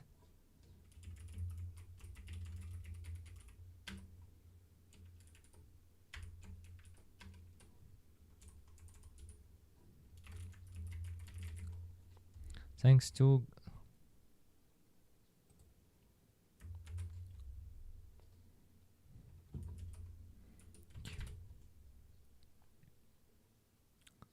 let me copy it.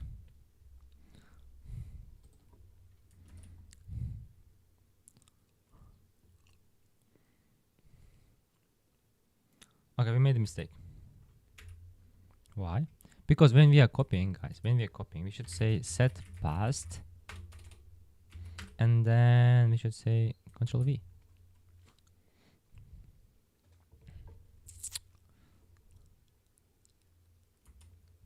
But I don't understand why he puts text, this whole text.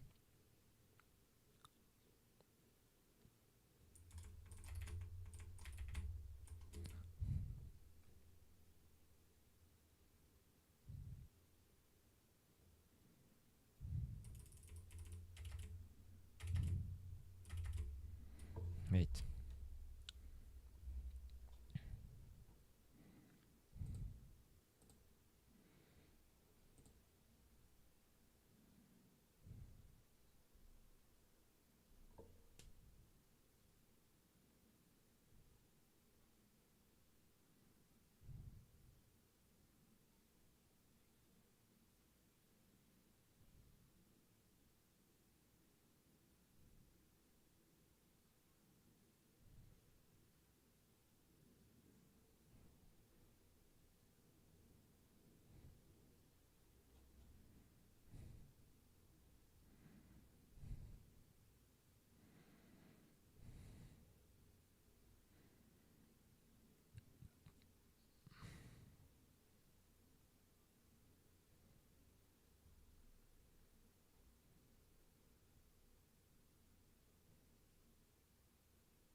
I mean, what?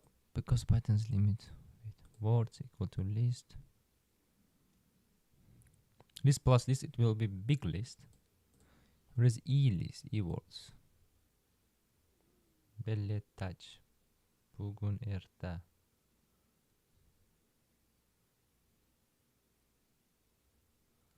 Karate. Mer. Obro etiborli. Obro etib omon eson. Reket. Riket.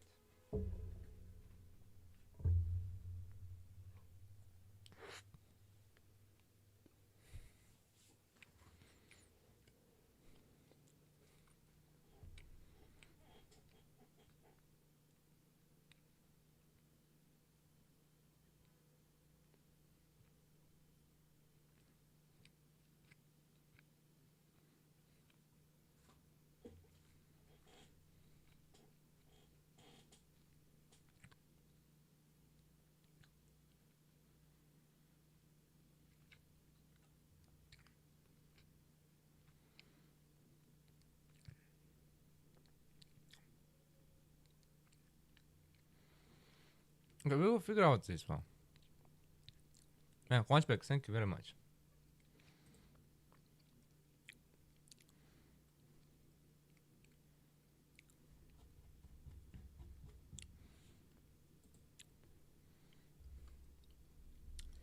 Yes, there is absolutely. Translation is difficult.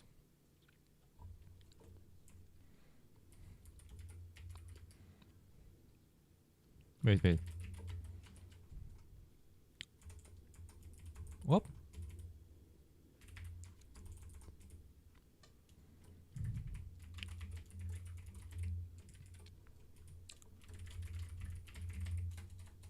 Translation, not no. What? How was the name? Transliterate. Trans.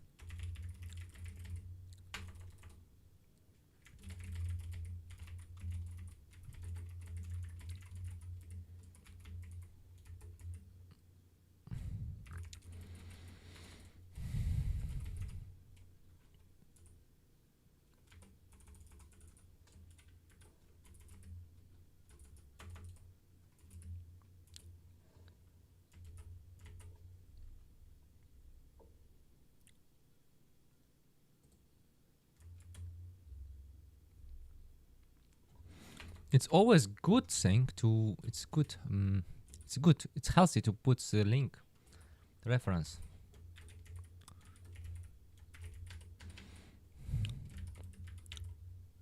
Dict. Dict, okay?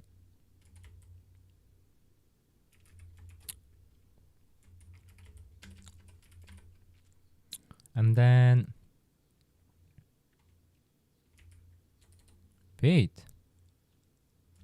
CD dicts. Okay. And then I copy it. And I want to say IPython. IPython.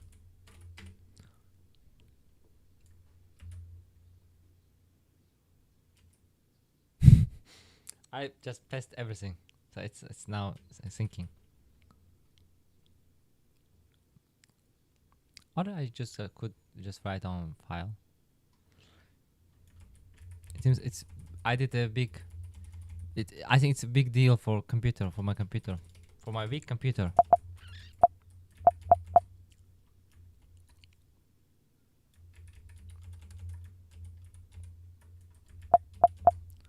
Oh my god, what happened? Okay, it's freezed. Program is freezed. I shouldn't pass everything, so it's freezed now.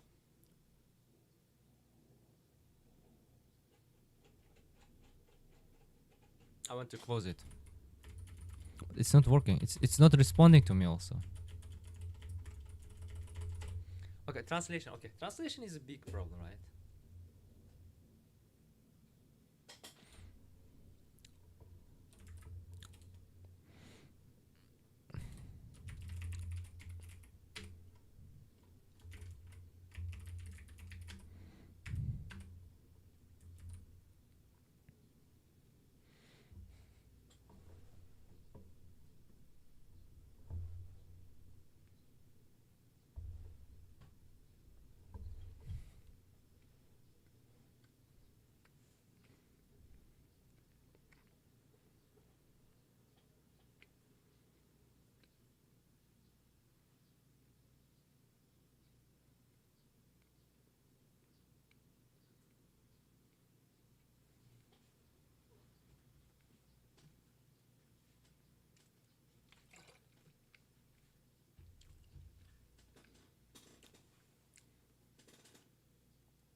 Okay.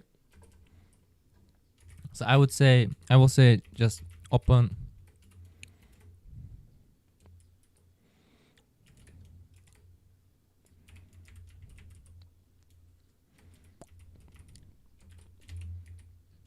we will write sf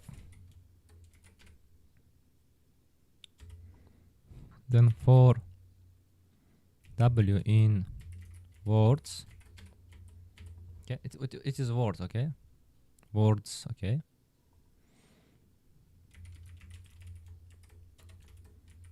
W, and then we need to add plus.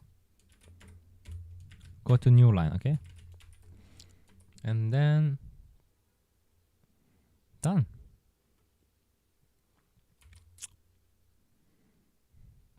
We'll iterate, and done. So before, let's check, for example, let's check again one more time English. Oh, they have letters also. As they have the numbers also. Fifths, ninths, A, AM, B, AC, I, etc., etc.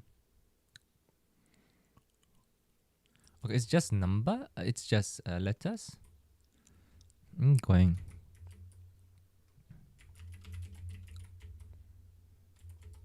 Let's go.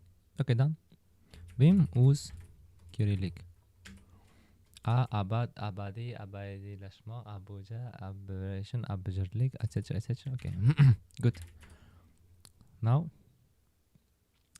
rename. No. Move temp dot py dot generate. Who's back?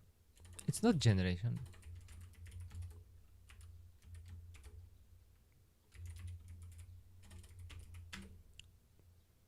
Okay, now we have a dictionary. Then it means, if I say not ooze, if I say ooze Cyrillic,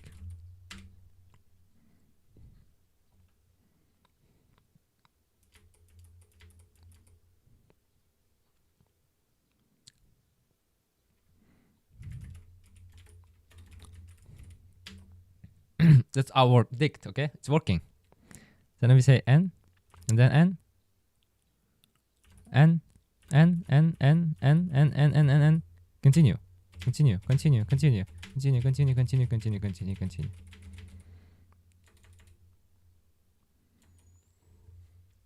Done. Open out.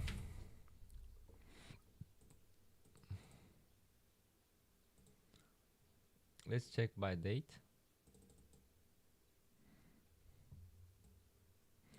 Jola Zafar Olga Islamiyat Okchar.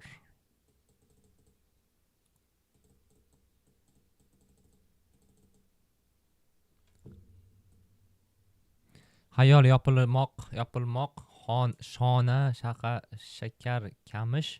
Oh, shakar qamish.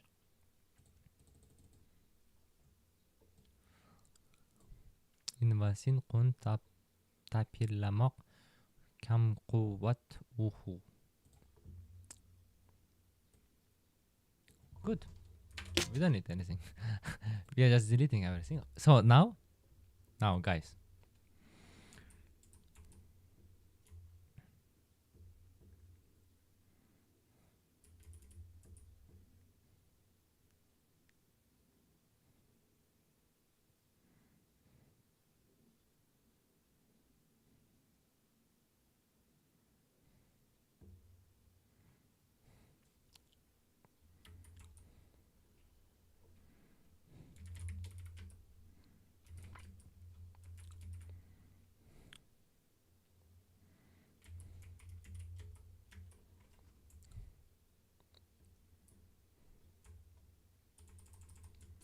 create all string by reading lines in specific file.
What if we just get from the Wikipedia?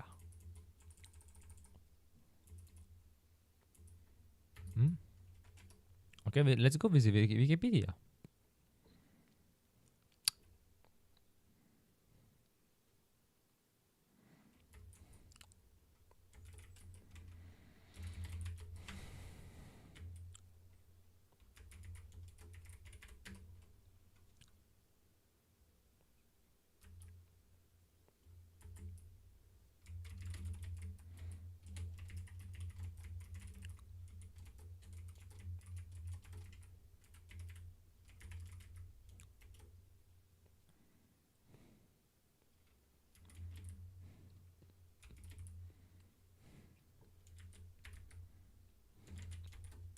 If I do ooze, it will work. But what about if I do ooze Cyrillic?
Yeah, I don't understand. I don't understand.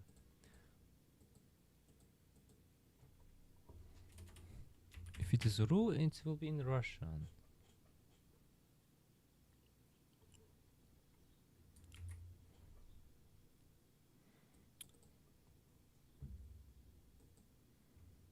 Okay, it's not our problem for now. Okay, guys.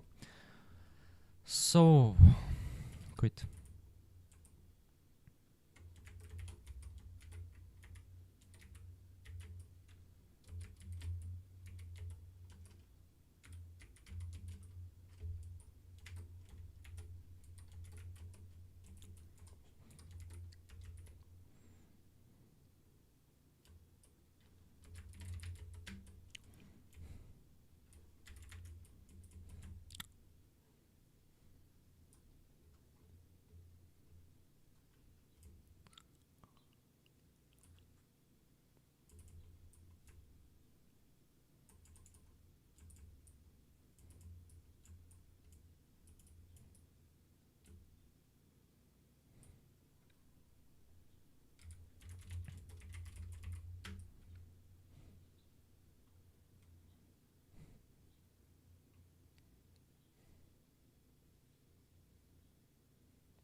How we should do it?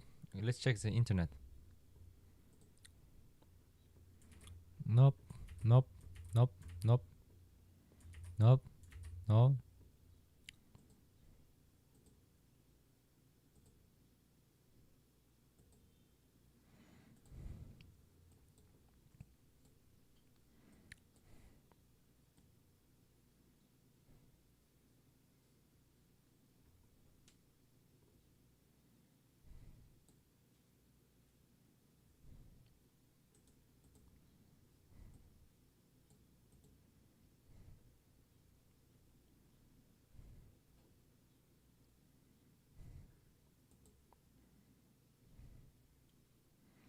Okay, let's open the sample.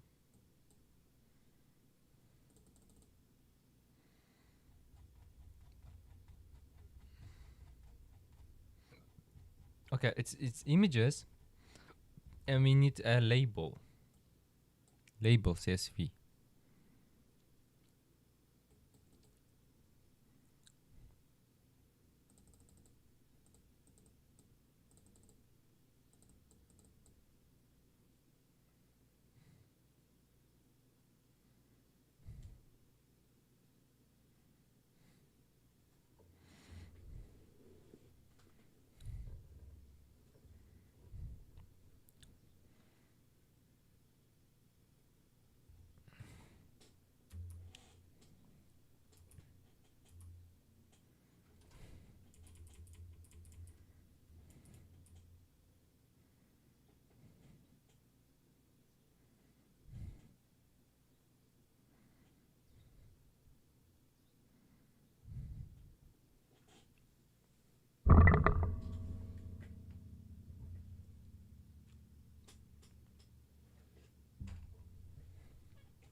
Mm-hmm.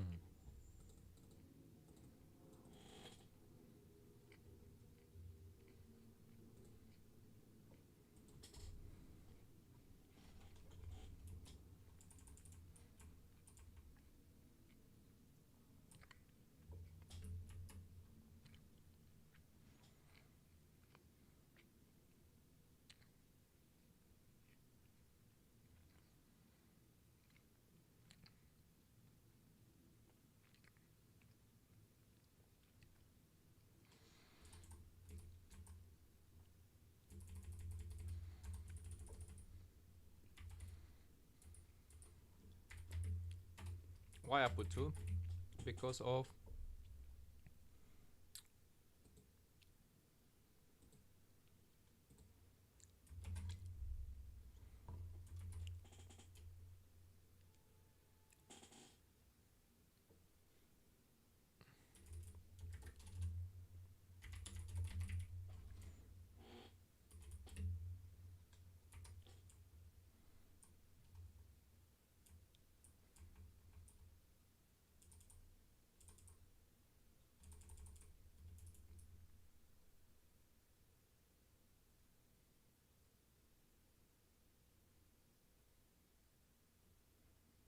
Okay, we need to use background. Okay, we need to use background.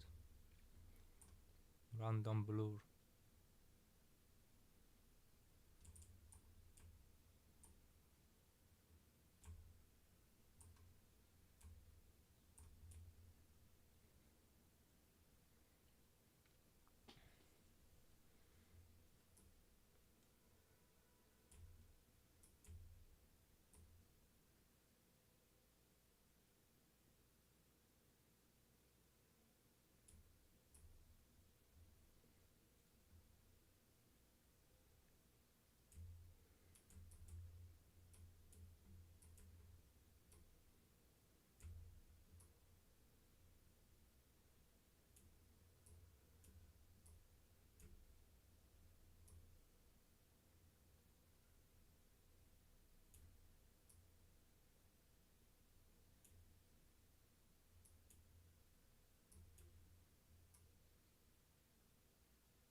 Language is done. Font is done. Word 5. How many we should generate, guys?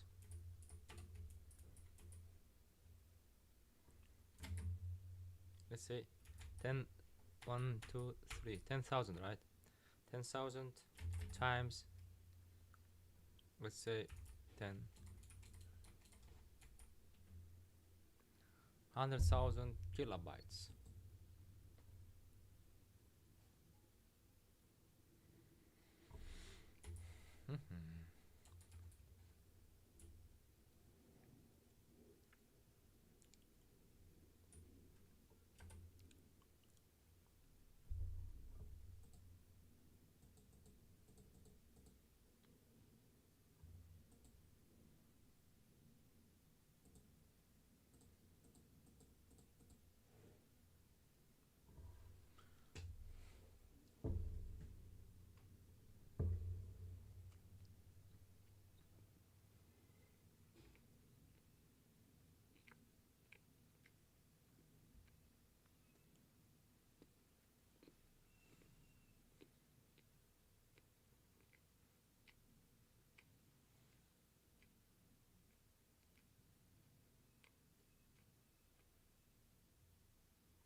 Okay, assume we did it, okay?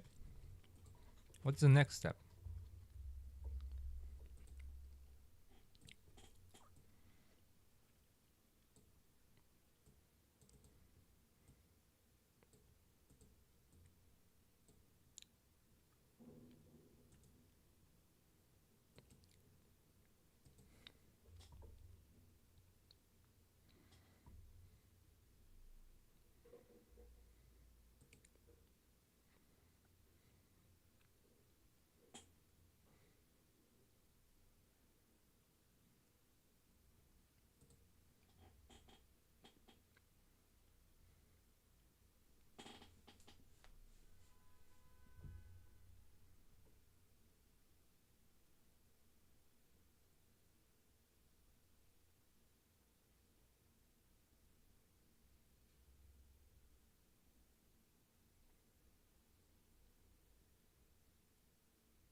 Okay, they have another trainer. Okay, here.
So they're saying, let's please use this one, trainer. I put it data to here, okay, and then train.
But where is the data set? Where are you loading the data set? Okay, initialization, fine. Parameter count, parameter what? Nope, nope. Optimizer, okay. While true, what?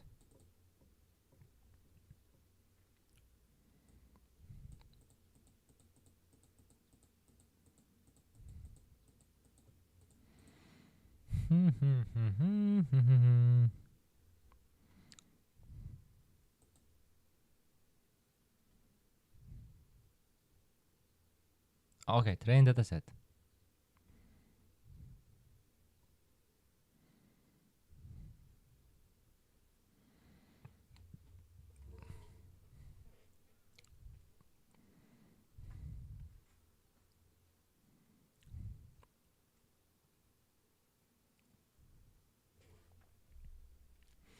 Okay, so what we should do is that we need to take the dataset and move it to the all data folder. Okay, but before, let's go to the dataset.py.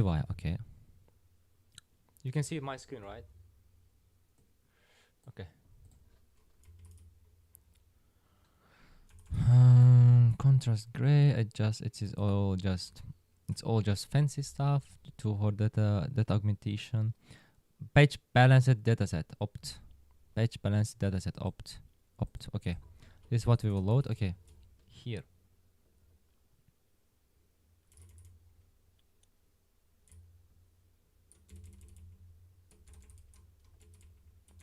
Oh, I love this one.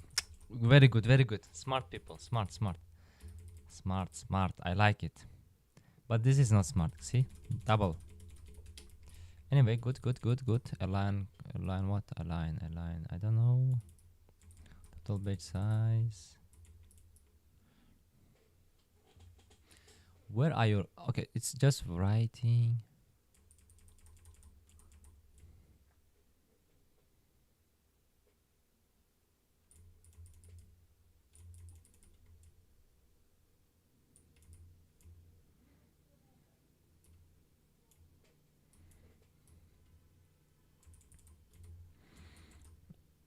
data loader equal to data loader, and it is data set. Where we got the data set? Data set is equal to subset. Data set split subset. Data set.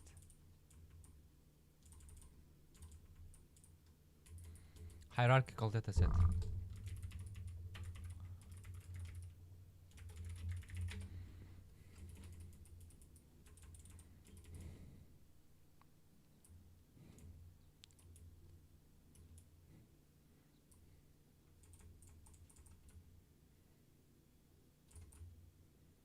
Label CSV. Okay, guys, we need to move. So okay, we will say move RF.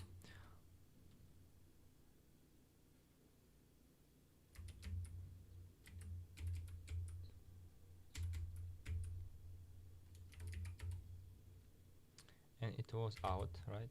To where? To all data. Illegal operation R. Really? Recursive.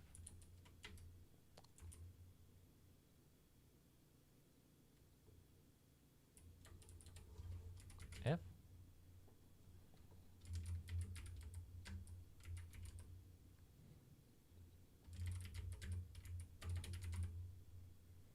Okay, we have all data. Good. Good.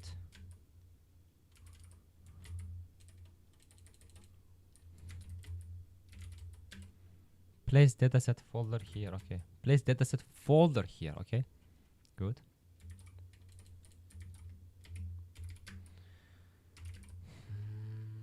So where should we start? We should start from the train, right? Basically, just train.py, right? Python. No module in name torch. Really? Import. How was that like? It was like just pip install torch. We are installing PyTorch.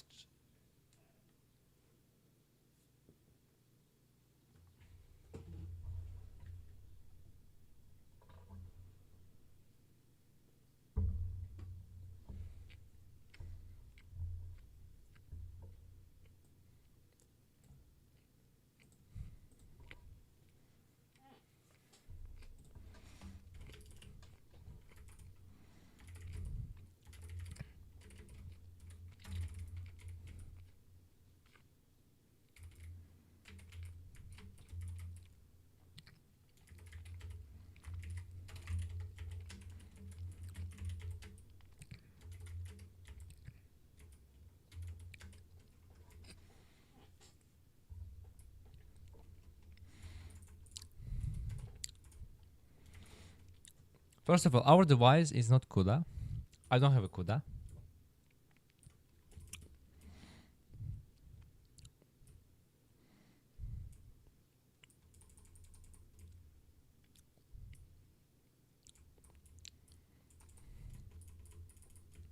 Saved models. We need to create it. mkdir saved models. No, maybe don't we have it?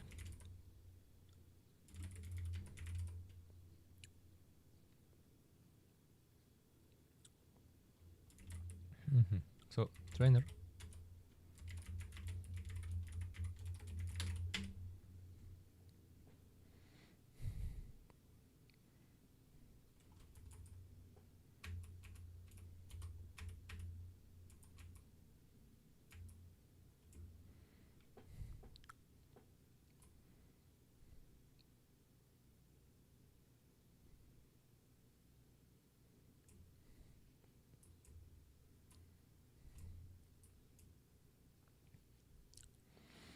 Well, there are so many things, here.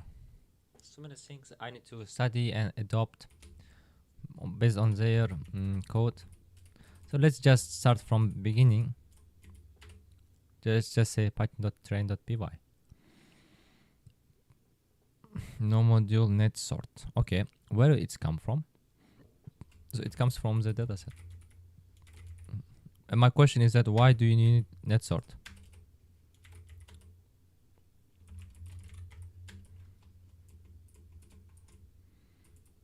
Net sort.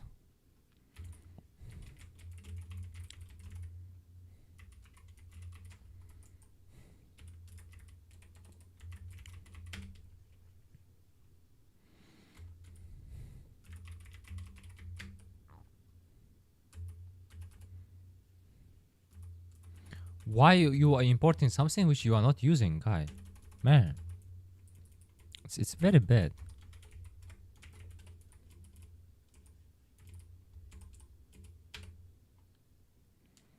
Okay, another one. Import error. Cannot import name accumulate from torch utils. Yep, maybe it's because they are using the old torch. So where is the error? Dataset line 13. And let's check accumulate. Why are you using accumulate? Accumulate.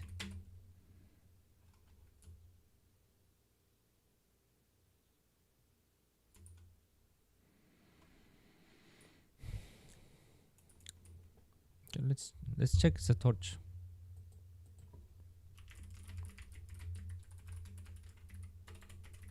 Maybe they change the naming.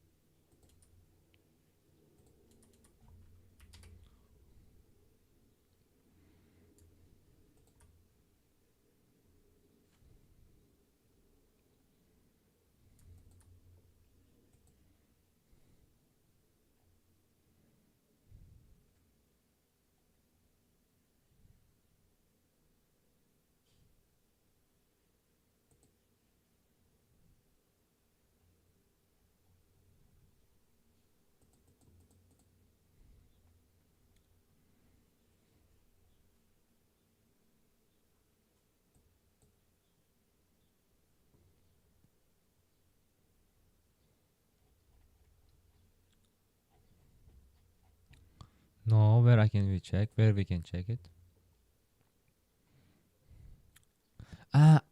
MP means automatic mixed precision. Okay, I see. Torch utils and here utils. And the error is that accumulate. Dataset split. Dataset split is what? It is a list of what? Number of dataset. I mean, maybe we can use without anything.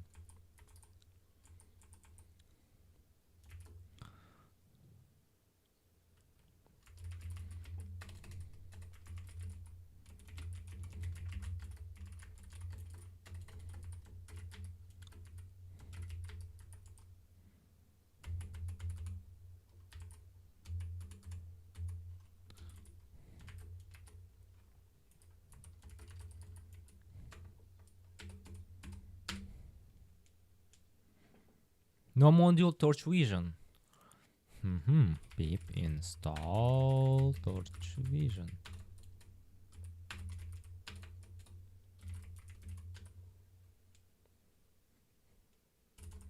Let's check one more time what we need to install. And LTK. Okay, it is maybe required. Natural language toolkit.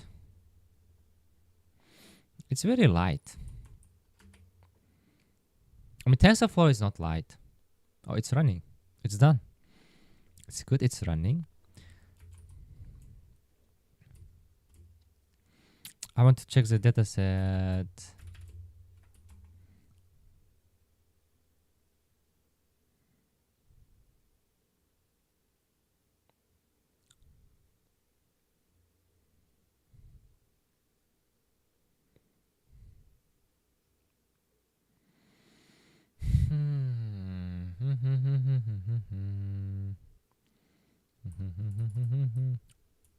Page balance the dataset.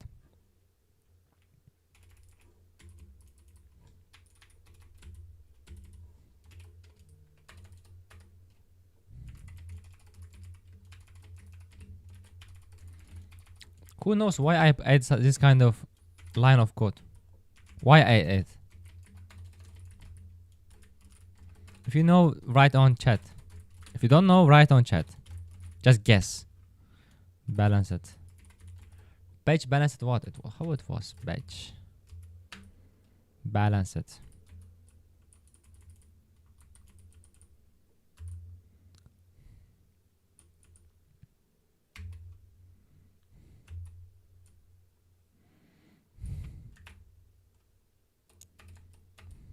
Whoop whoop. Whoop whoop whoop. Opt. Opt. Opt. Opt. Guys, do you know how many people are watching now?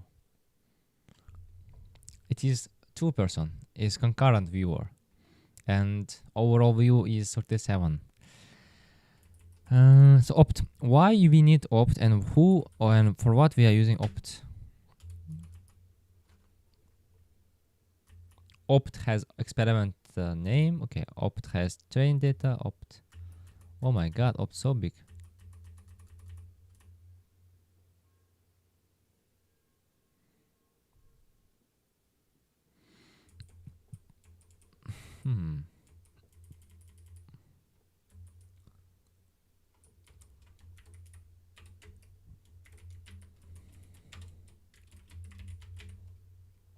What?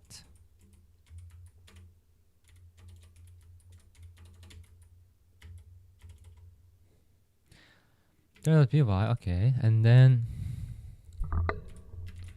opt, right? No, not optim, opt.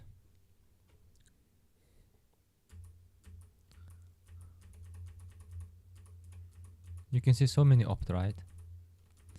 But where it comes from, like origin of opt, where?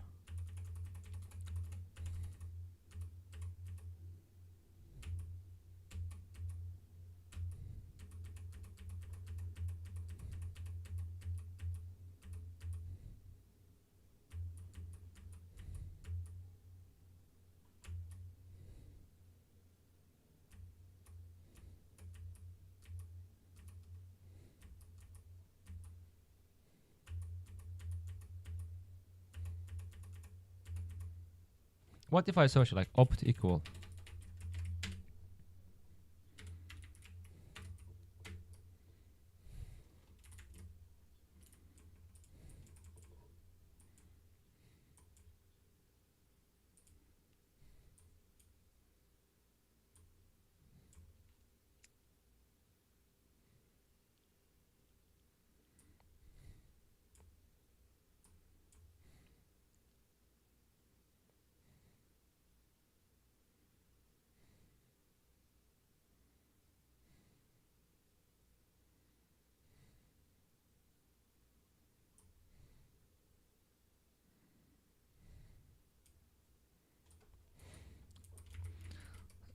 It's not, there is no code for training. I mean, like there is a code for training, but it's not a training code. I mean, it's not activate, it's not entry point.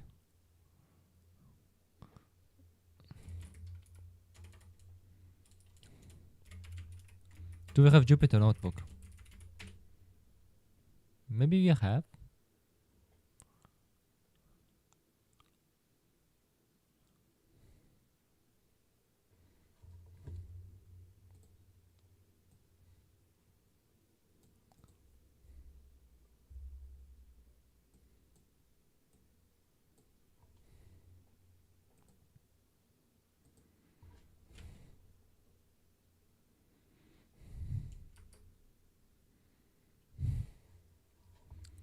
I understood its problem.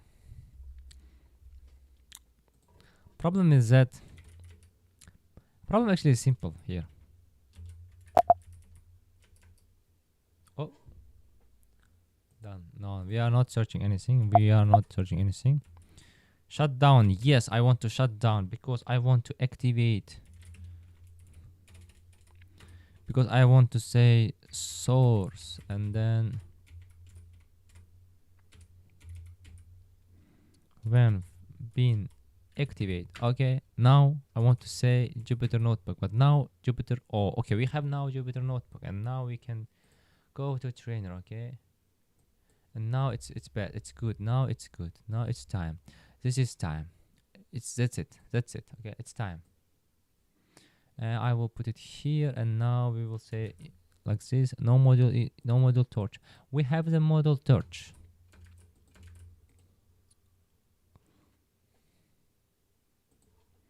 We have module torch. Why are you saying there is no module torch?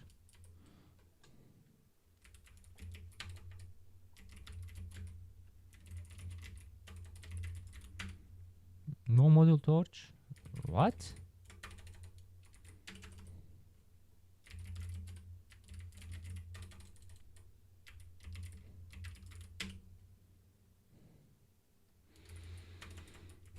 I don't understand why my IPython is not reading torch, but my Python is reading torch. Let's Google it.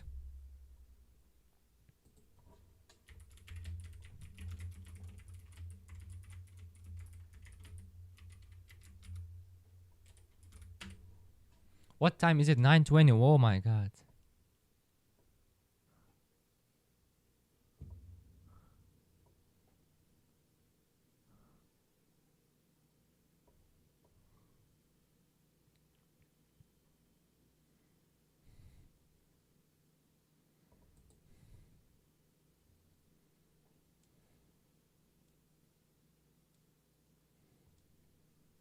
Oh my god, this is exactly what I'm looking for.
Maybe I have the same problem.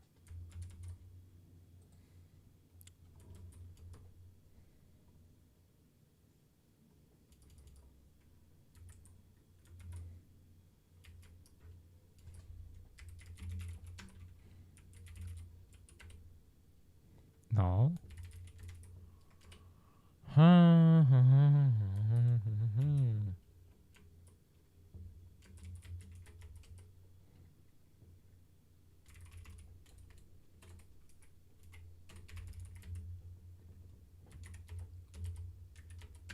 I activated it. So now IPython. And then import torch. Yep. No module. No module. Why? Why?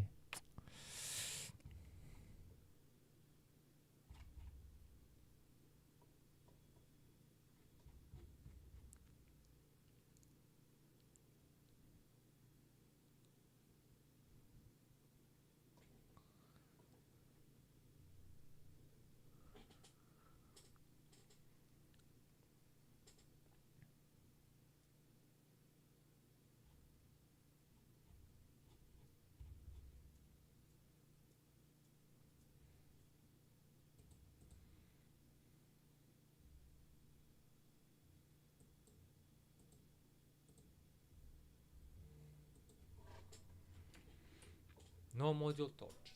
No module torch. Why it may happen? Maybe we installed torch in the wrong way.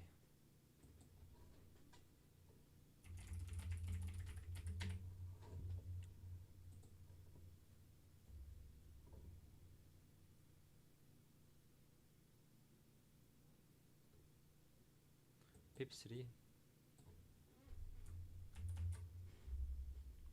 Because we need to use pip3.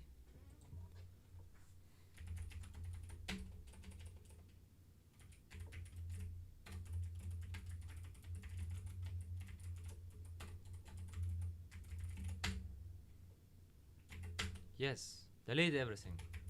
Yes, delete. It's all wrong. Now let's go. But pip3 means what? Special pip. But it's 3. It's not pip, it's pips3.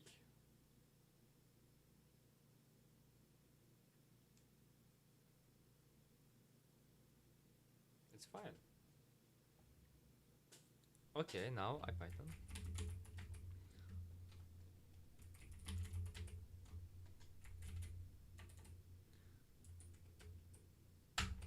Why it may happen like that? So we need to check the Python version. Let's check the Python version. What? 3.11.1.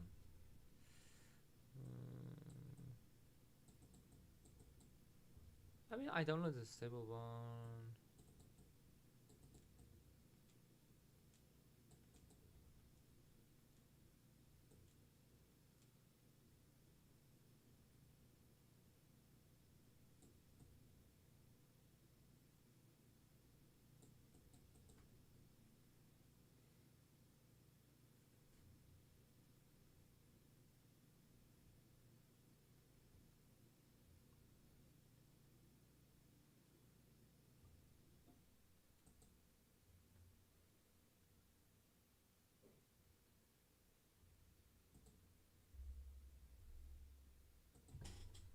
Guys, give me some sec.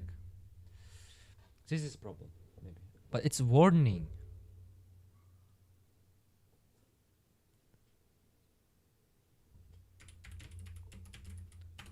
I don't need the Arabic stuff.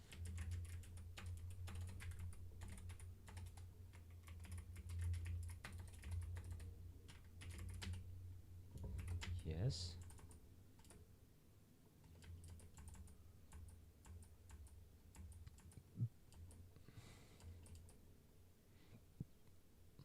So what may be problem? Okay, my Python is fresh. It's 3.11. It's latest. I installed from the original source. It might be my IPython is broken. Pip uninstall IPython. So I say pip install IPython. Oh, IPython. Now we installed it. So now I say IPython. And then I say import torch. Still problem. Okay, so why I need this one? Okay, if we go deeper, we will waste of time, right? We will waste our time. So here, let's say Jupyter notebook.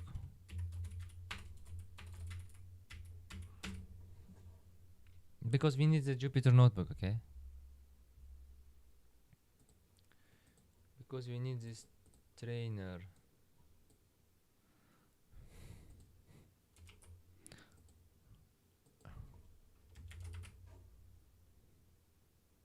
Where?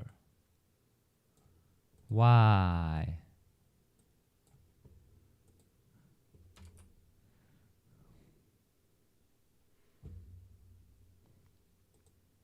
Config files. What is the config files? Let's check the config files. ls. Do you see config files?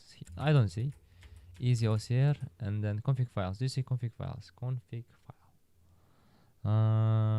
I don't see. Easy OCR and then config file. I see config.py, but I don't see config files.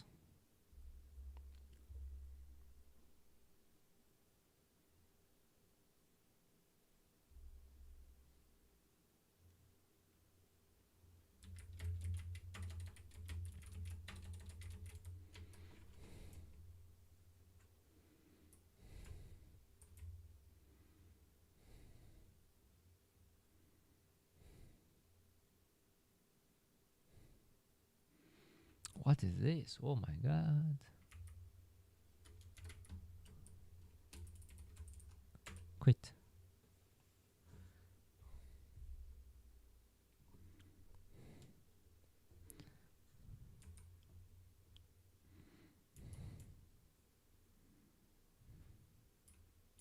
Okay, it's in saved models. Okay, let's check the saved models.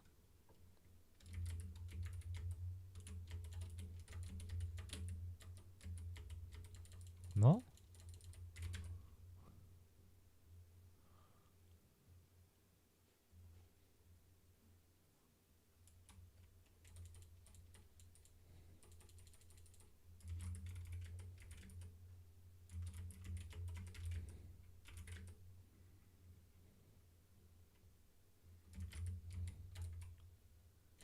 Oh, I see config files. Okay, vim config files. Nope, cd config files. Vim and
okay.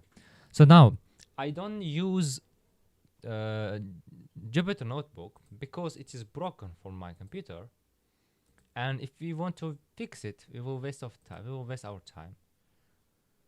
Okay. Oh, blink, blink. Hello, hello. Long time no see. Using Vim or something else. We just on terminal. Well, I remember I had some sister class about installing in our Linux. Yeah. So I have some problems here with. I have some problems with installing. Not installing. Letting the interactive Python or Jupyter to read the torch, to see the torch, but they don't see a torch, or torch is broken. So, but I have a way to figure out. So I don't need to spend our time. So we are doing stream, right? So I have another alternative solution for that. So if we check the this one, so it says it's Jupyter Notebook, but what it does basically is that it makes opt, okay? It makes opt, and we need to give that opt to the trainer, okay? So we use get config. Where is get config? Okay, they create this get config, right? Read yarn save and read. I will just copy it and put to the trainer, okay? So I would say like this, and then let's shut it down.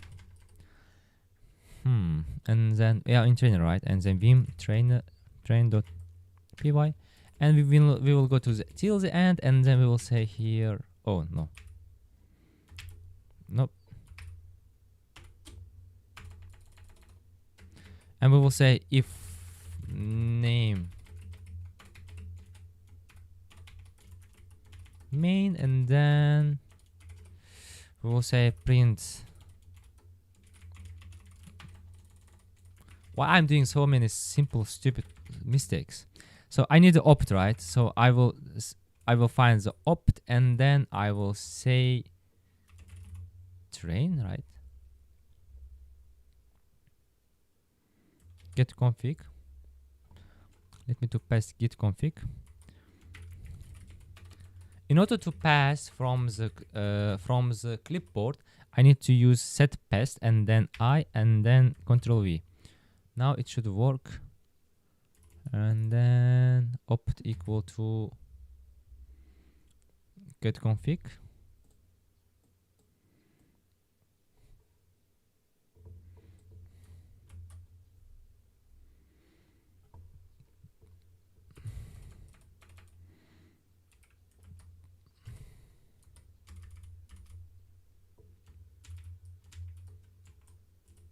No, no, no. One go down, one down. No.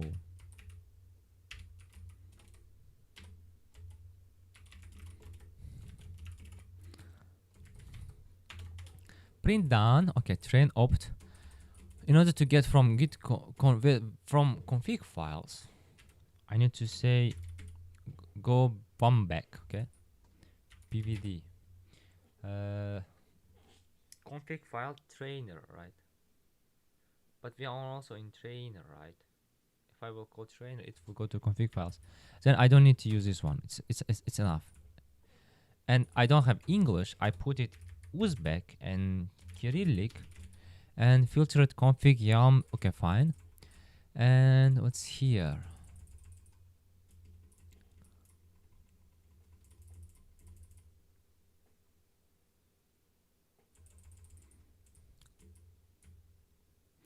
But it's not CSV, guys. Mine is not CSV. Wait.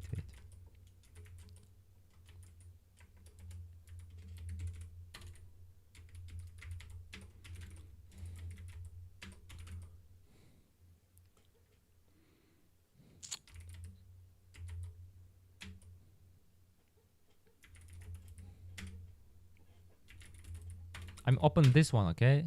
Yeah.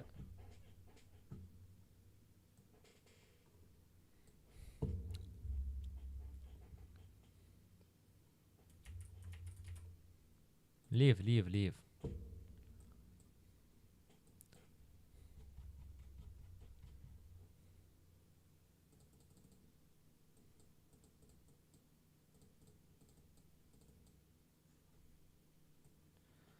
Analogik sulola daraklamoq voltmeter ajratma.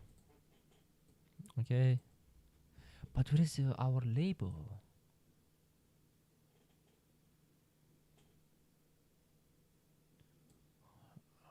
It's weird.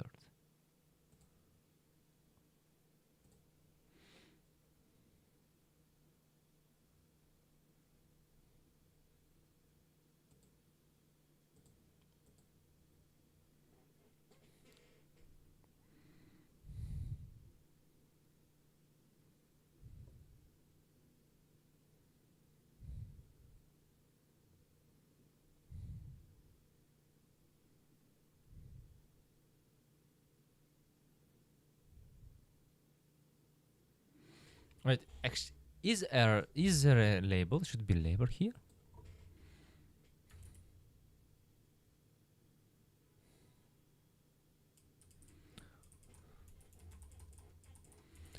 They are looking for labels.csv file, but I don't have that CSV file.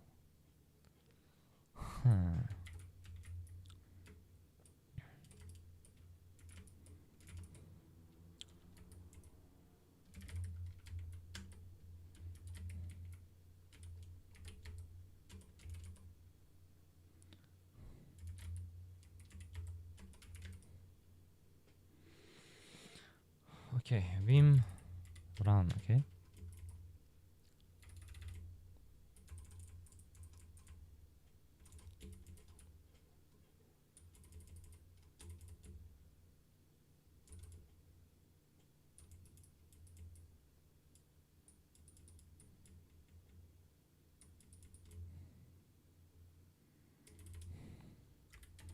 We need to write like this, okay?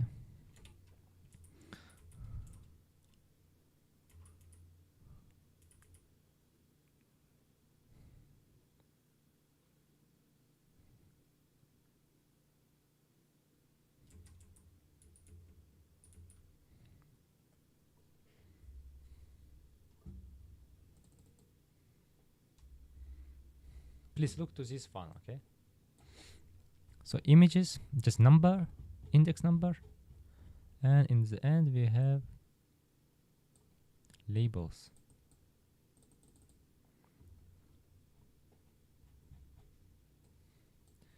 Everything and word. Okay, good.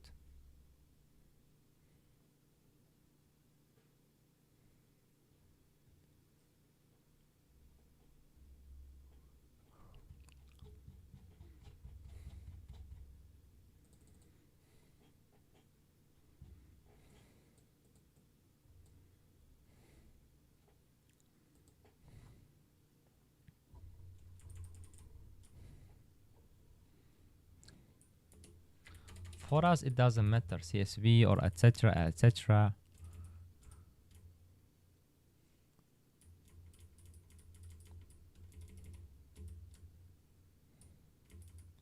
This one and that one clear.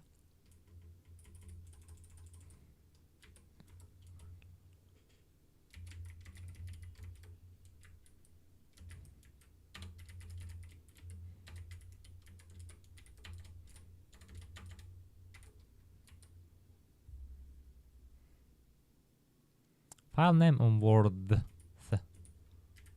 Okay, good.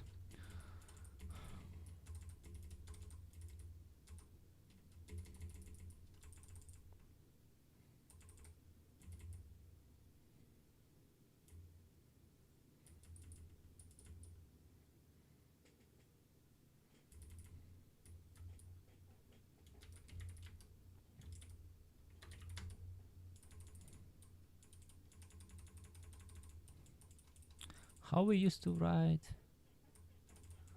Now we need to find that one.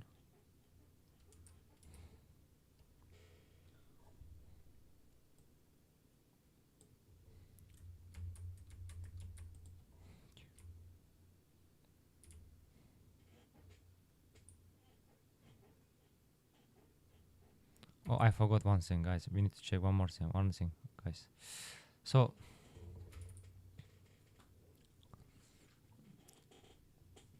the out file. No, just wait.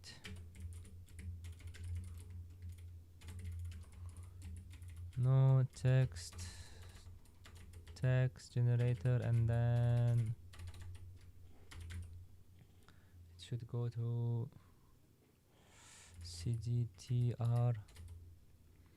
Yes, and then vim run, and then 99999, and then name format. I set it to an A.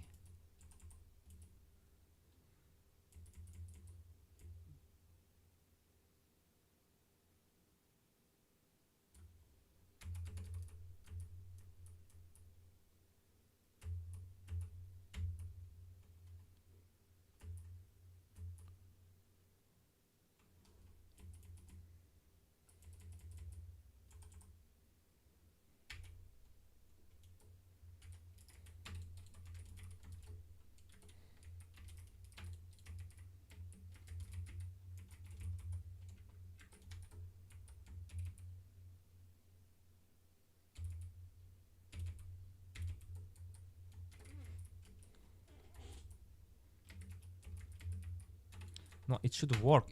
They should generate it themselves. So just two generators. Let's generate just two, and then out.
Okay, my mistake.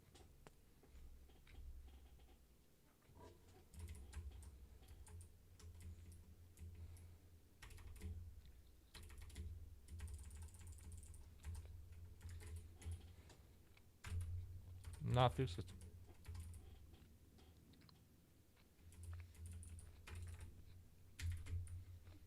Mm-hmm. Mm-hmm.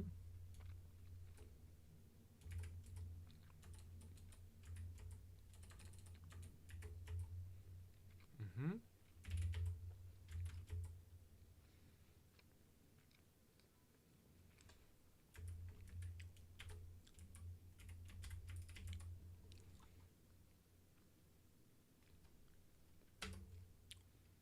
Can you generate?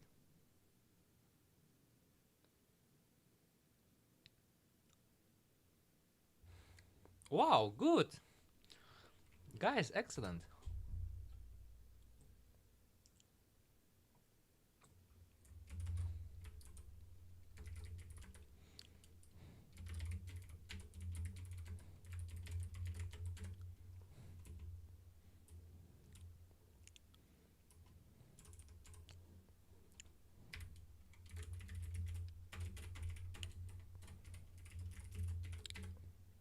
Data collection.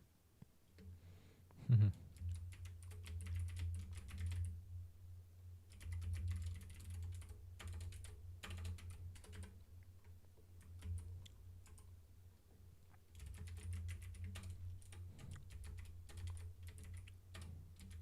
CD.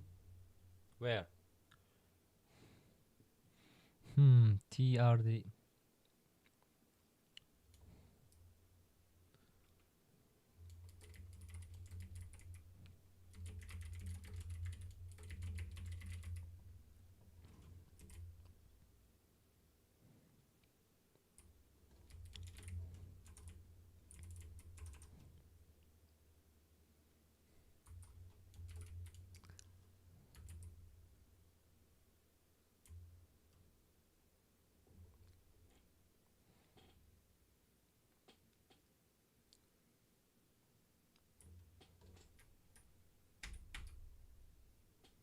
$2,000 or $20,000, guys? How do you think? 2,000, 20,000, 2,000, 20,000.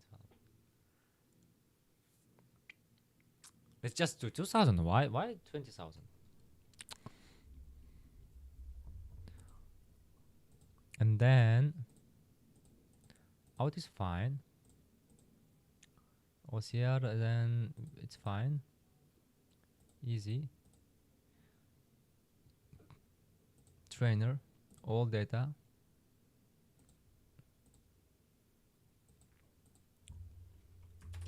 We don't need this one. We don't need this one also. So now we gonna rock. Let's go. It will generate. I will do push up while. Meanwhile.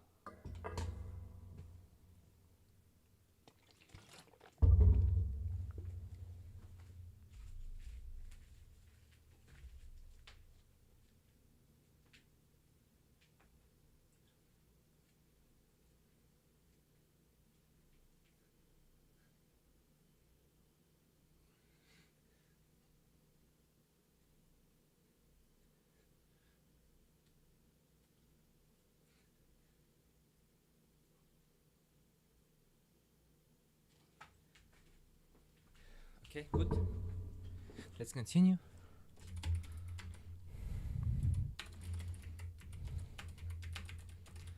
Easy OCR, and then data, all data is there. Let me to check first of all.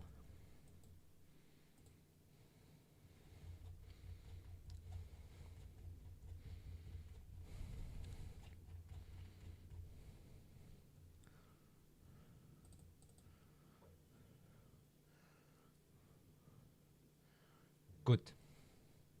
Excellent. Amazing. Amazing, guys. That's wonderful. That's wonderful.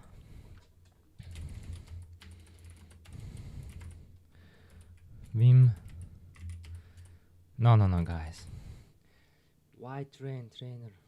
Because move trainer legacy. Okay, you are legacy. You are legacy from now on. Okay.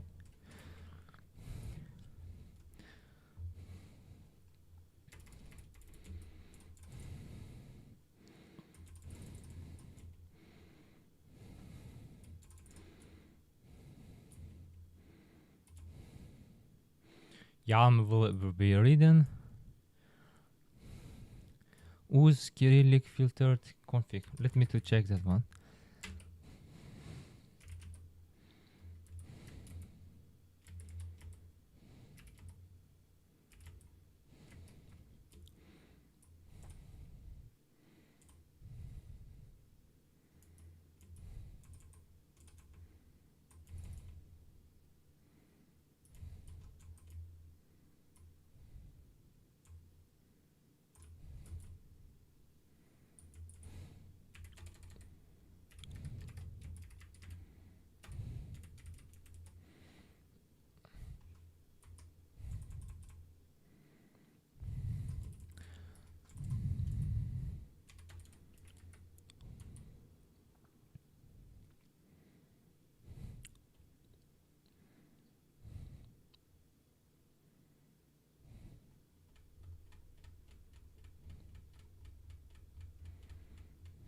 What they are doing? Should I create valid data then? And then why train data is equal to all data?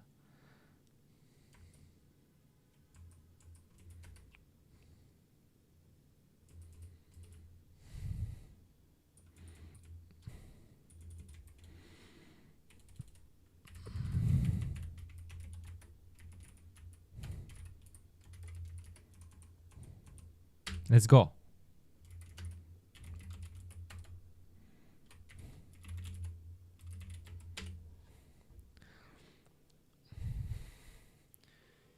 Inconsistent use of tabs and spaces in indentation 305. Okay.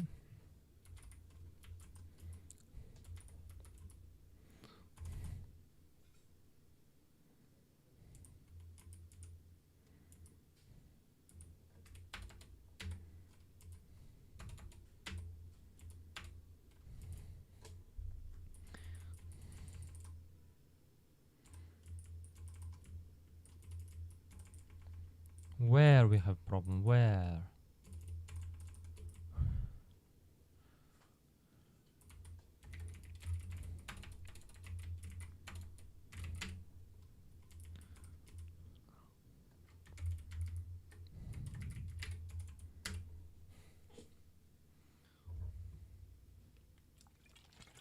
Hmm?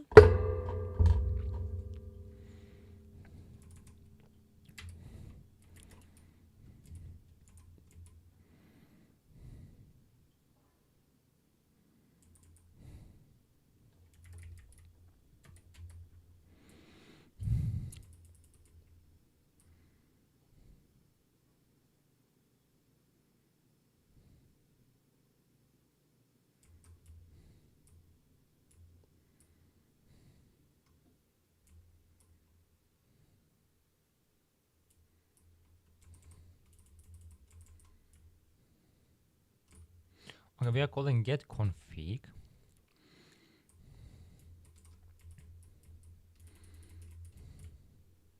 And we are loading. And is it, and you mean that it's not loading?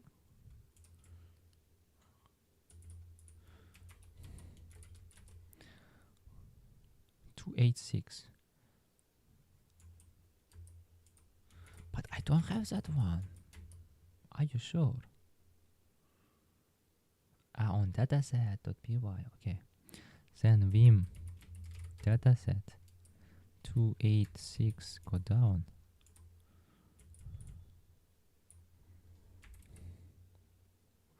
But it only runs when name is equal to main, right?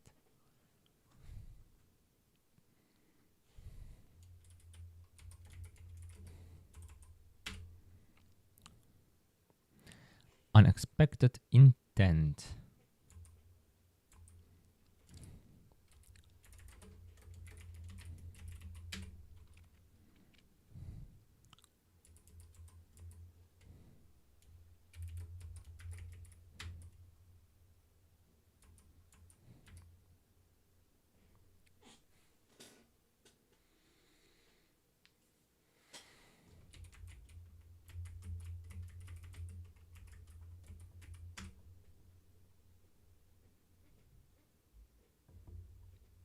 It's, you know what, pip install.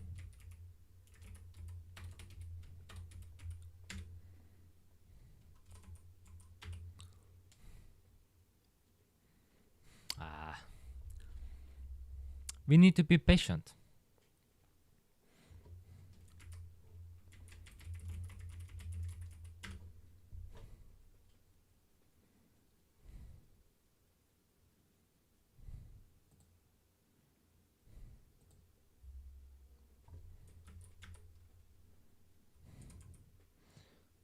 Then why are you saying that kind of thing?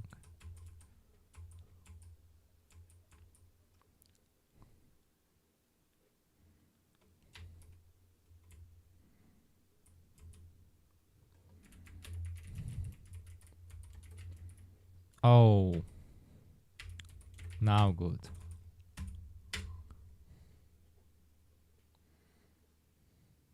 Interdict. Interdict, okay. I think I saw it in dataset, no?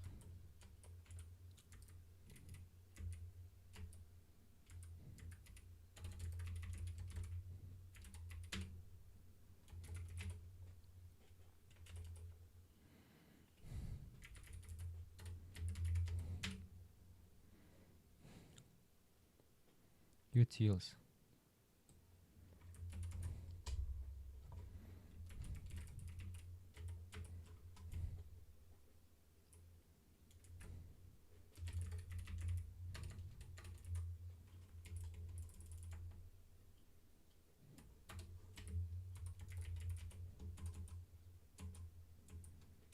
Okay, what else?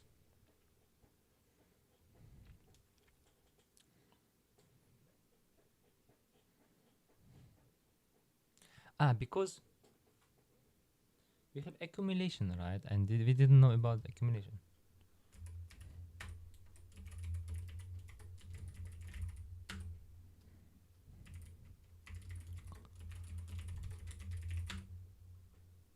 Hmm? Hmm?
Okay, I see what is accumulate. Well, guys, look. Accumulate is you have a range list of strings, and it is kind of increased next to each other. See,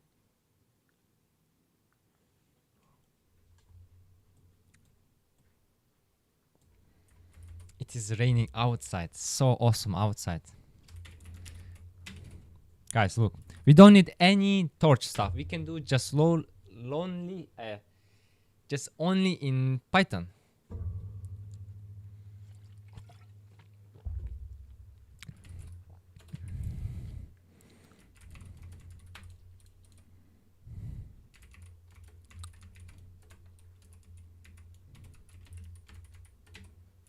because this is our x, and they're saying that plus next to each other, right?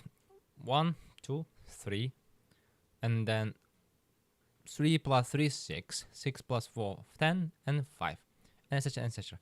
So if I don't mistake, we have a, from func tools we have a reduce.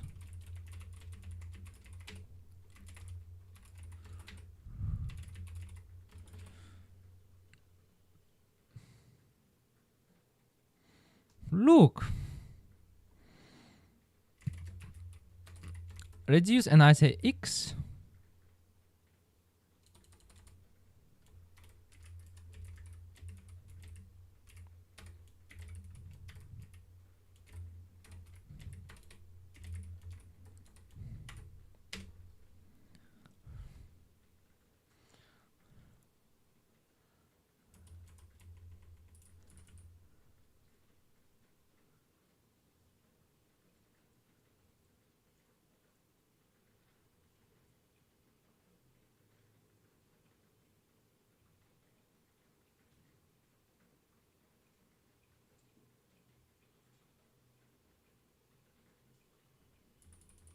It depends on this x, right?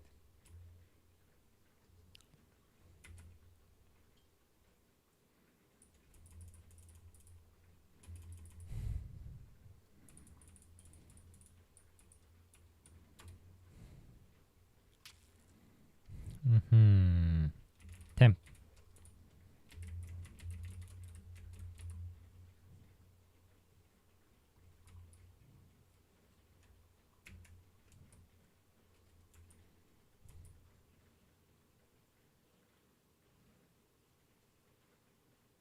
Okay, reduce does similar thing, but reduce makes all as, I mean, splash it everything to 1, right?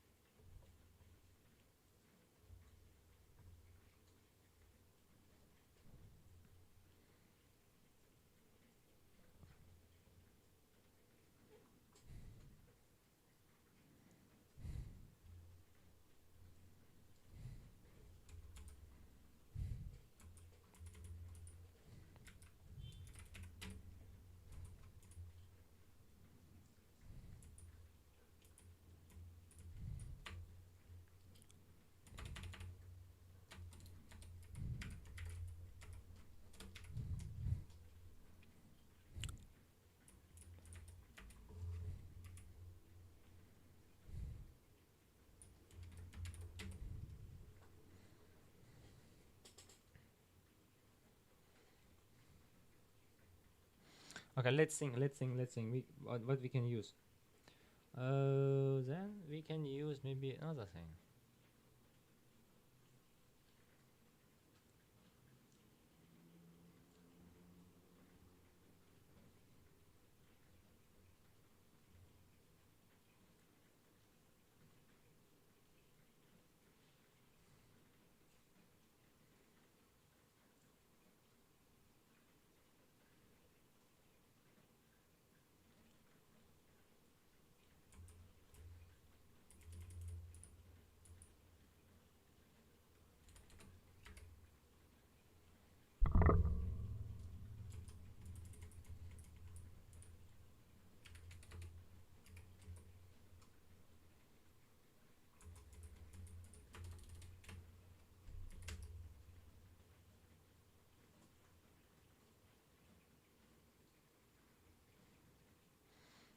No, it's wrong.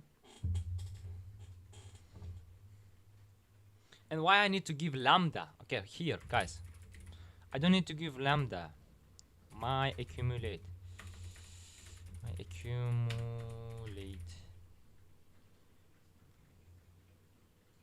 And then x, okay? Yeah, of course we don't have my accumulate. I will create my accumulate. It has x and y. Basically what I want it is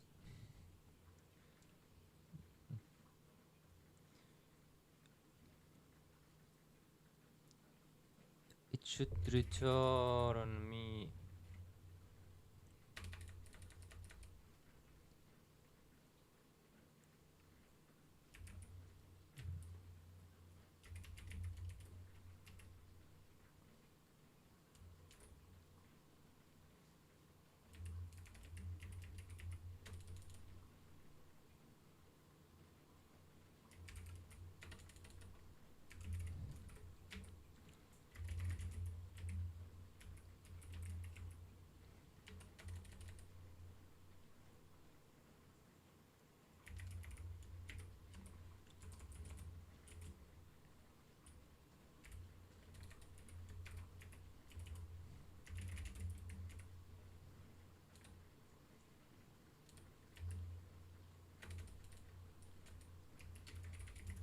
Y dot append value, okay, and that value will be what? Look, no, nothing like that. No. It will be, we will take y minus 1 and then plus x.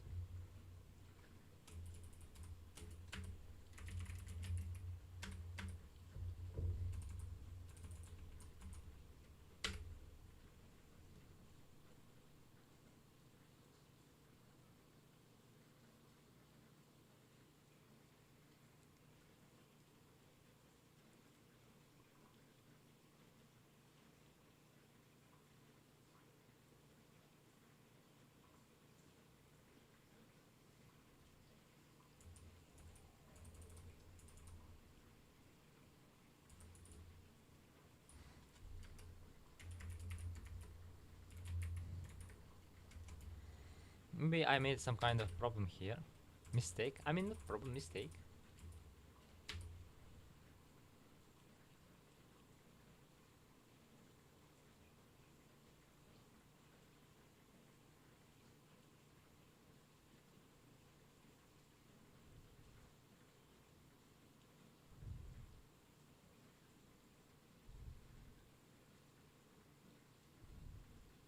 Ah, it's not y, it's x. See, guys?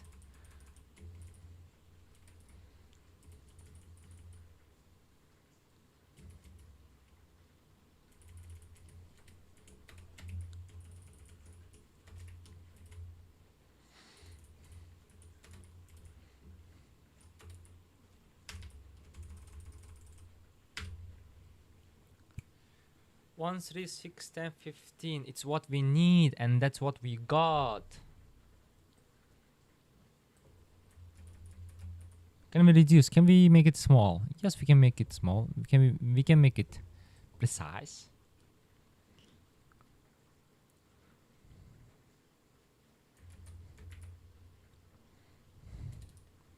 Let's go to here and let's go and then OCR, then easy OCR, and then trainer. And then what we need from trainer, we need to go to dataset and then accumulate,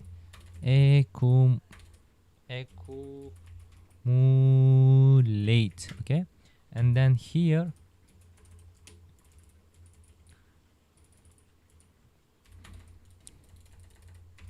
reduce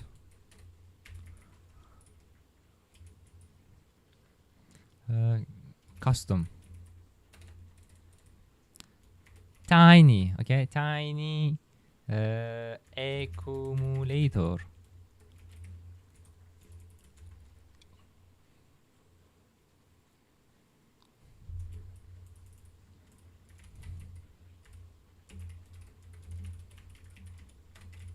We have x and y, and then oh,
Okay, we have no problem.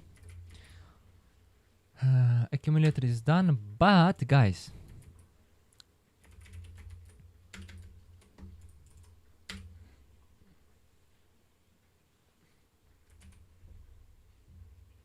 yes, yes, yes. Stupid mistake. Okay, problem is here. Problem comes.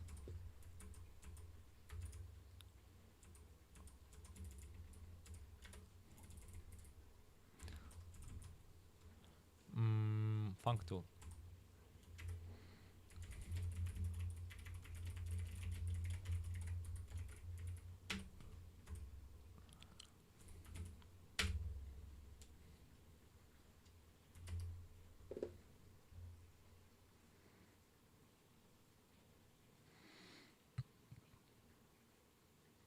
That's interesting. Look, why my I got num of samples 0?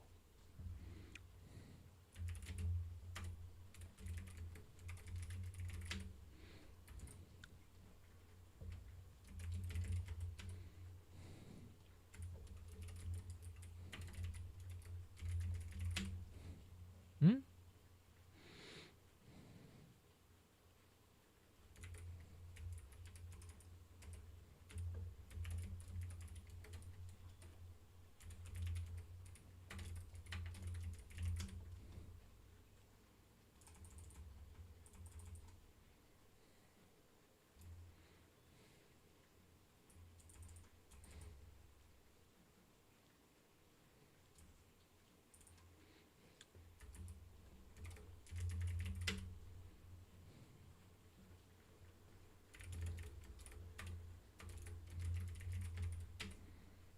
Okay, here is a problem, guys. I see.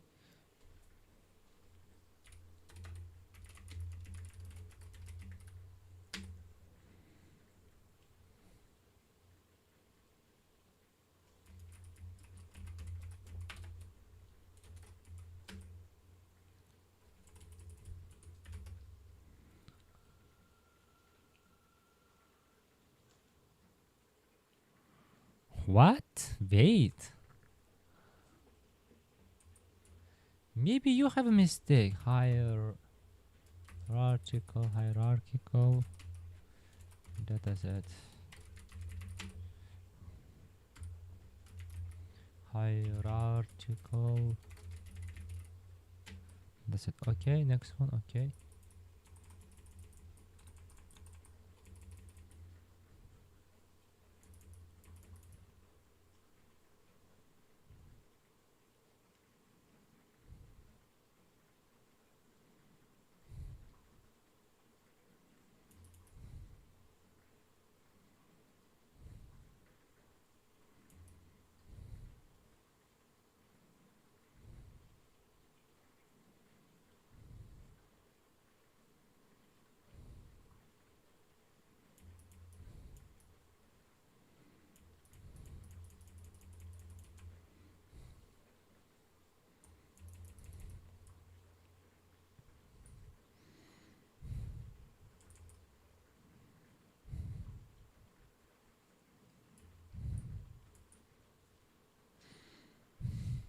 Okay, we walk through and we get directory path, directory name, and file names.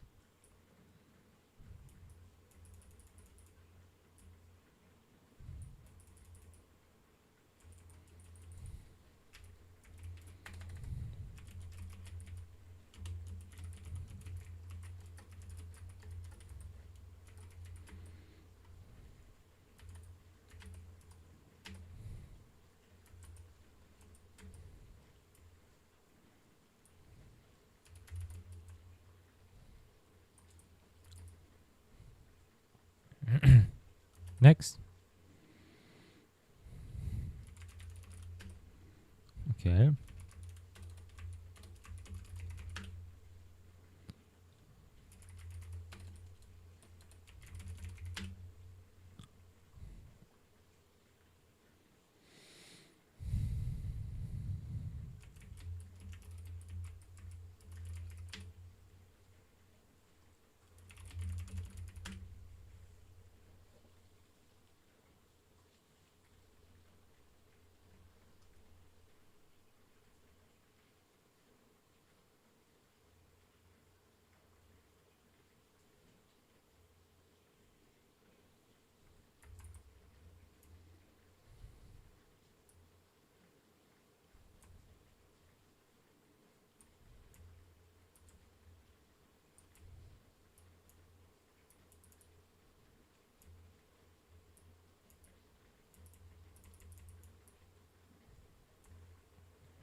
Why there is no data inside?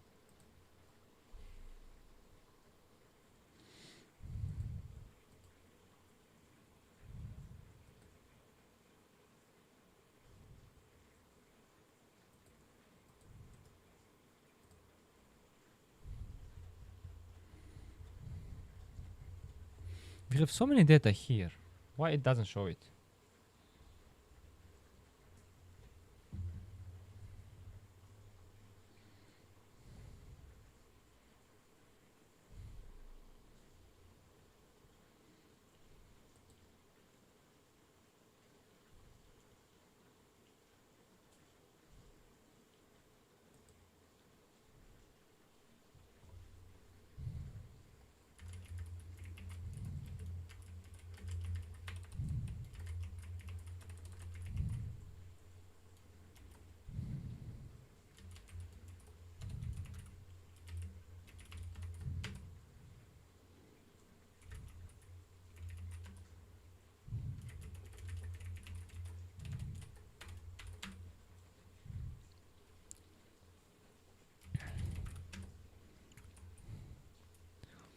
OCR dataset doesn't show.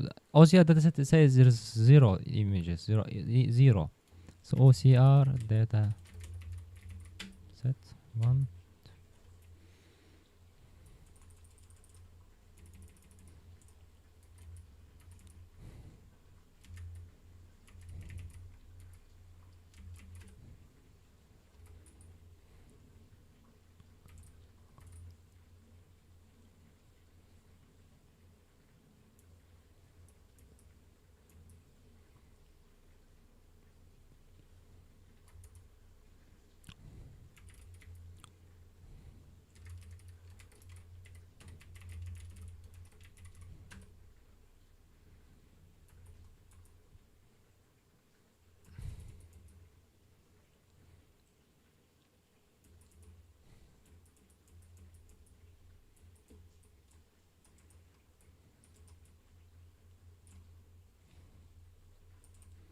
Okay, here we have problem. With a filtered index list is 0, and then for number of samples,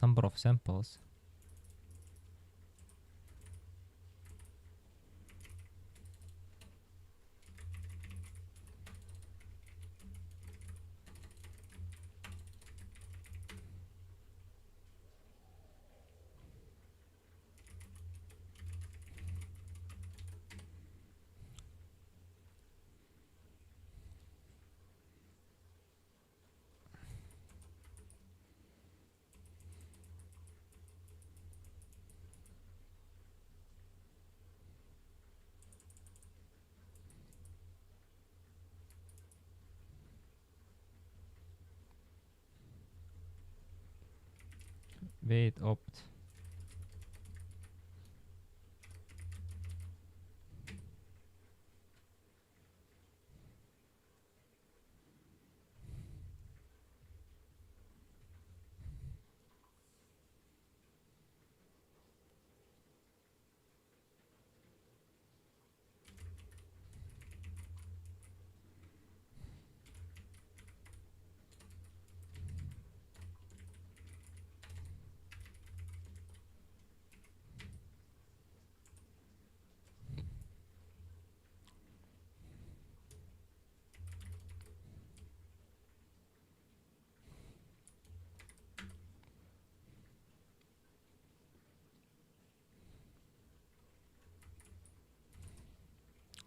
If length of that label is more than 34, then continue.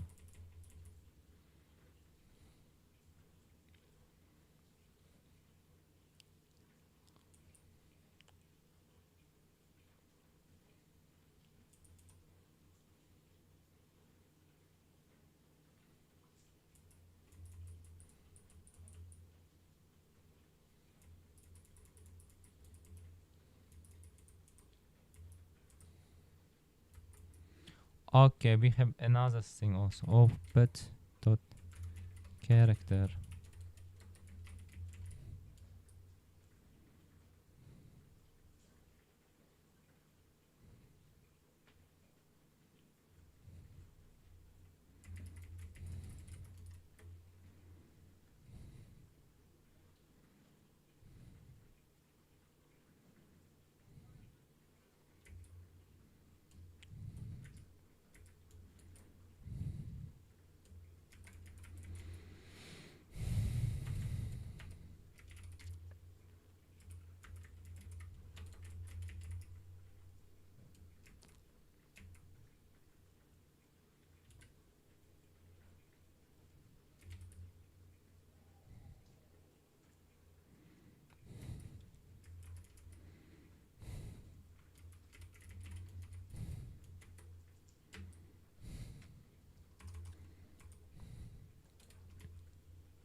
character should be different.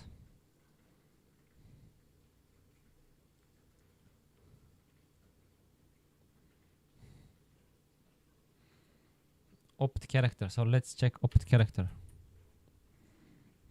1377. Wait.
What?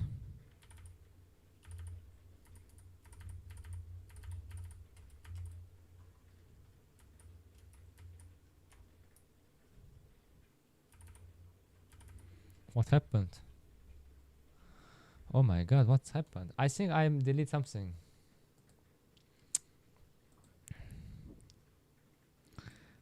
I think I deleted something, guys.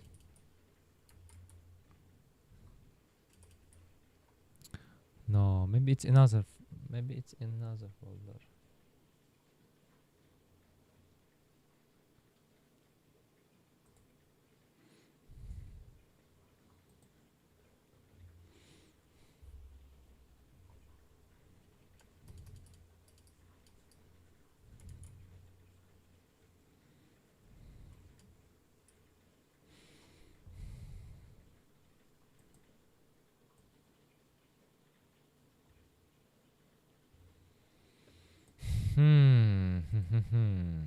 Okay, we are starting again. 0.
What I did something and it just collapsed.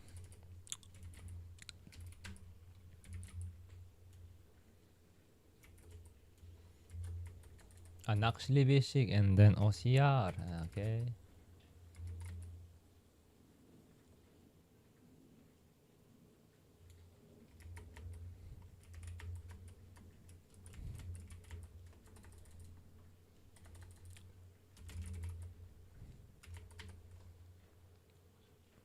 Yes.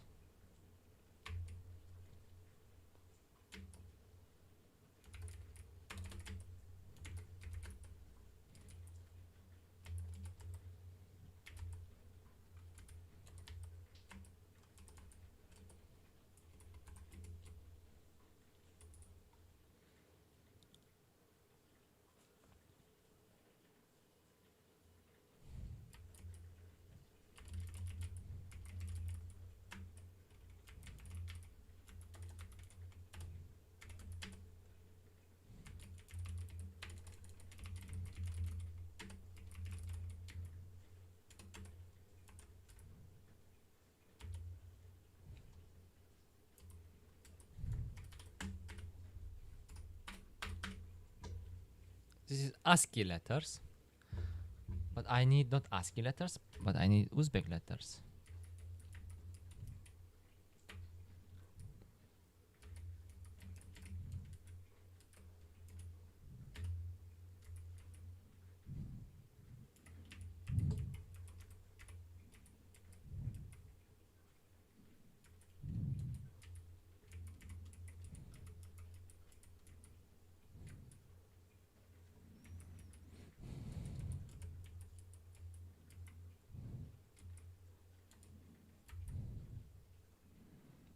So 1, 2, 3, 4, 5, 6, 7, 8, 9, 10, 11, 12, 13, 14, 15, 16, 17, 18, 19, 20, 21, 22, 23, 24, 25, 26, 27, 28, 29, 30, 31, 32, 33. How many letters do we have in Cyrillic? Yes.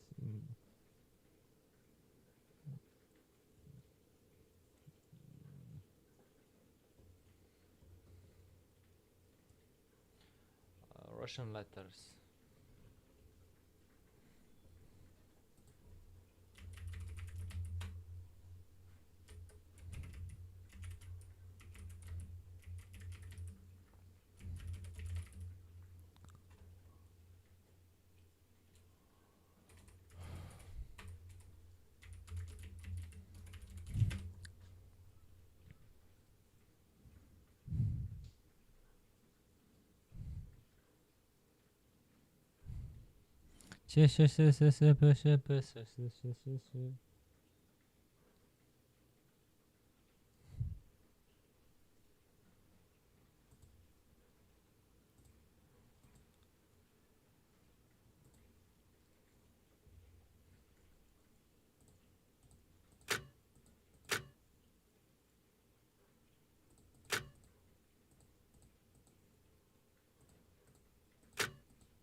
Okay, we have more, guys. It's not all. No. Oop, oop.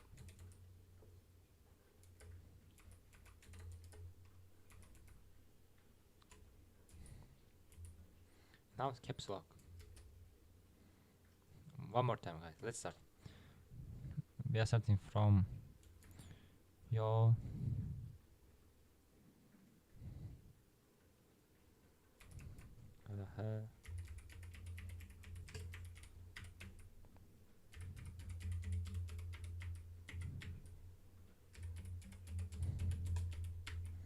So many letters, huh? Complicated, huh? Guys, done.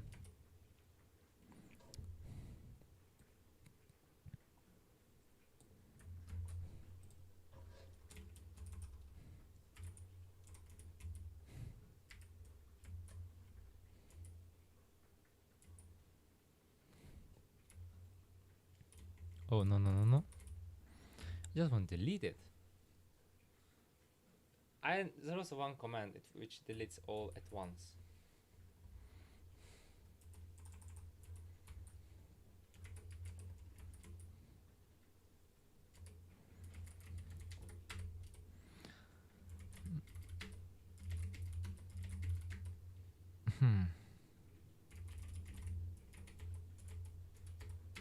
Congratulations.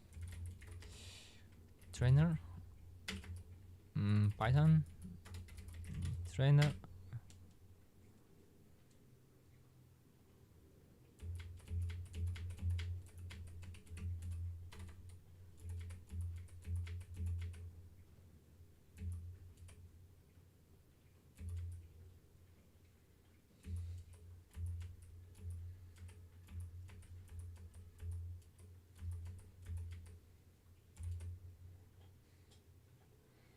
Okay, next step.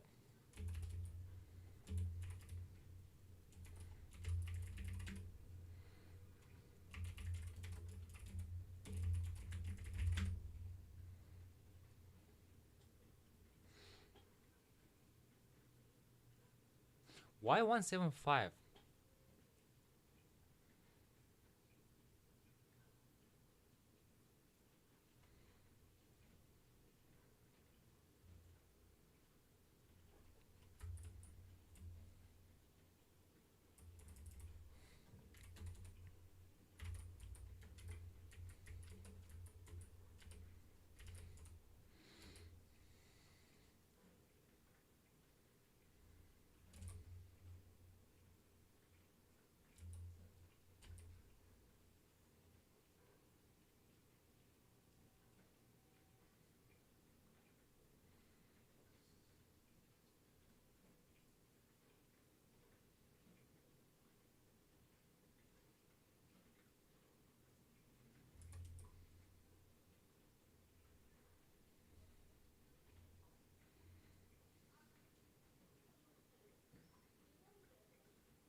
Let's create a validation dataset.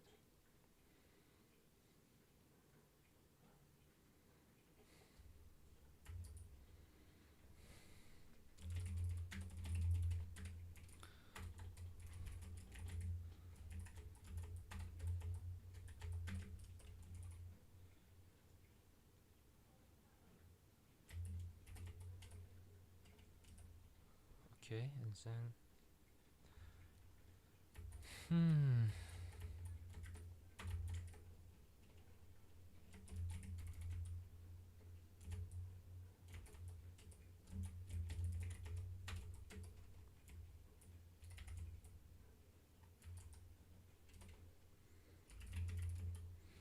Python tr run examples 1000 3 font tr font cyrillic l use cyrillic output dir easy OCR trainer all data use valid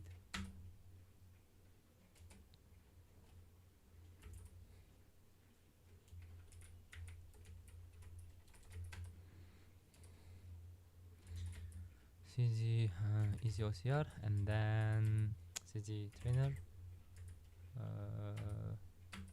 and then vim config use usual use valid and then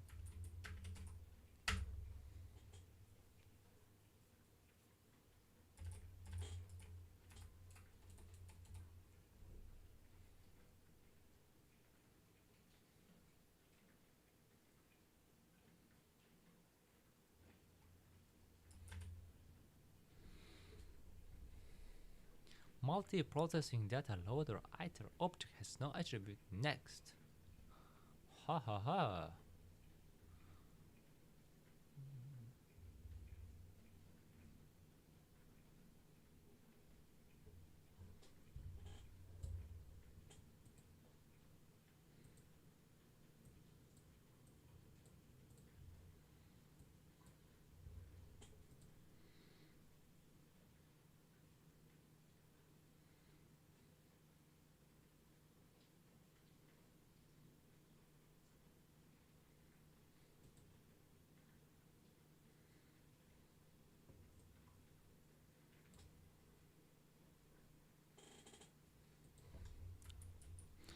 Okay, to make it simple, let's go to the 204 line, and here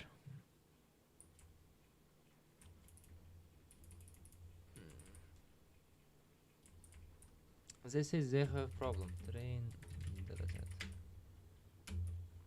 2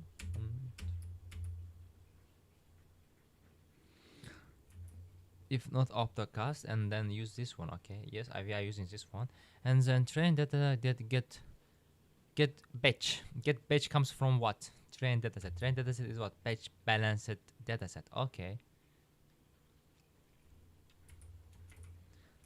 Okay.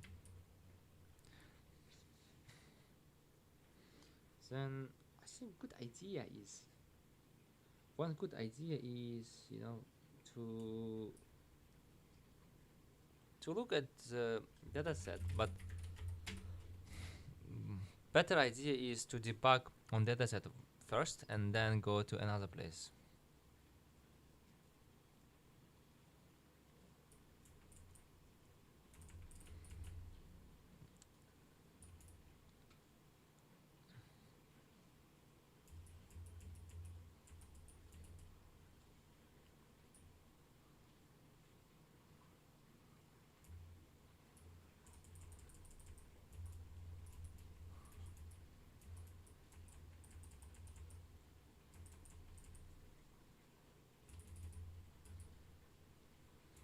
data loader either.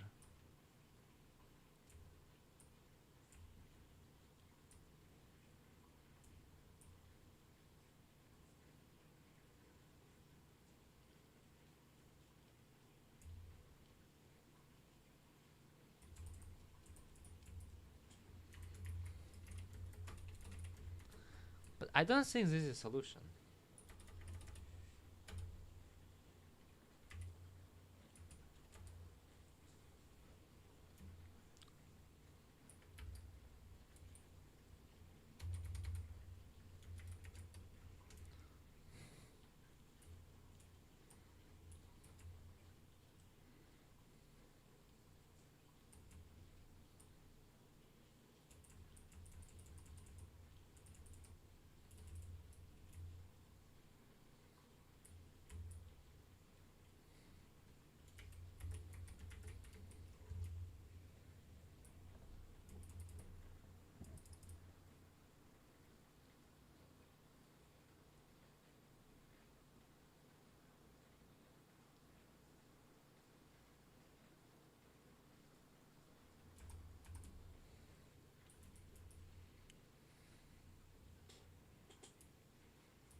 Let's go. Let's go. Yep. Continue. Doesn't matter. We don't care.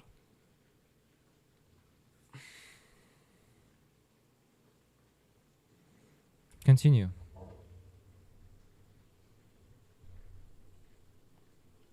So here. Next. Last time we used like by default it was like this. Data loader iter next. And they said we don't have that kind of thing. And then I said if you don't have that kind of thing, maybe if I use next it will work. It worked.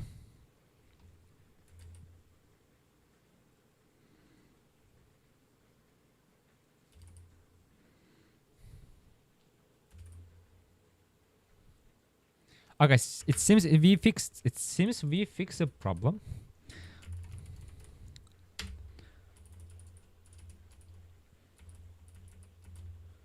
We need to use here next. Any other such kind of old-fashioned style. We need to remove the PDB. Next PDB. Let's go. Yes, sure. 1862.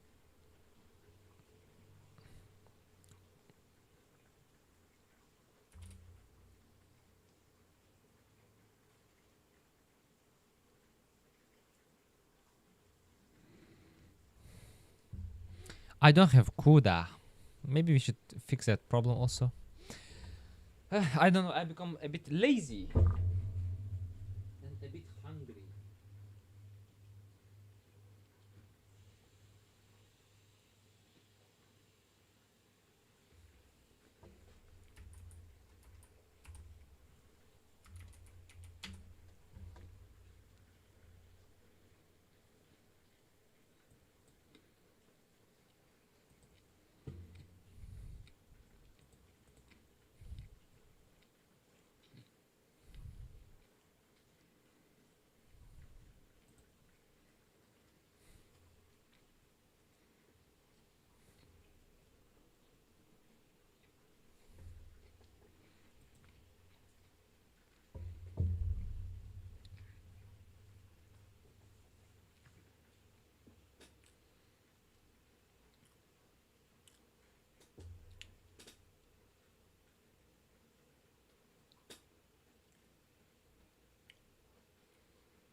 I don't see any feedback from the computer, from the code.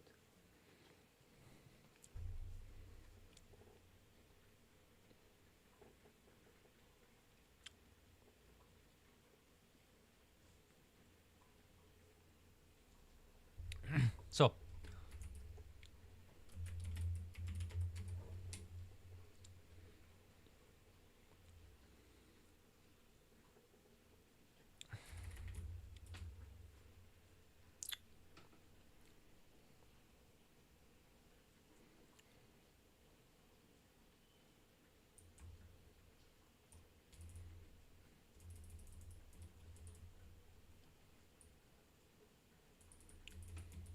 look, we have else.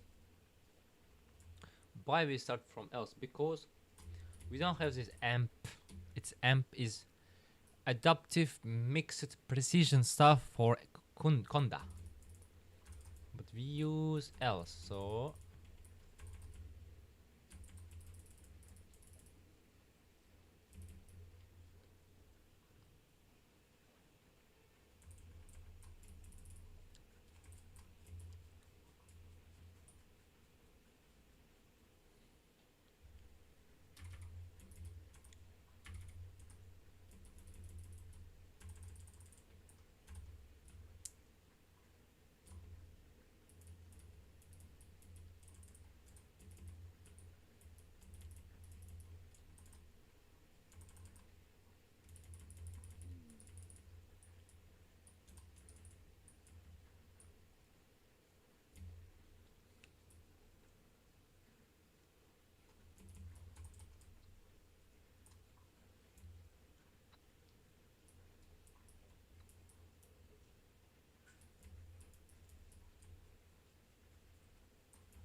where is I? Where you get the I?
Validation interval. What is validation interval?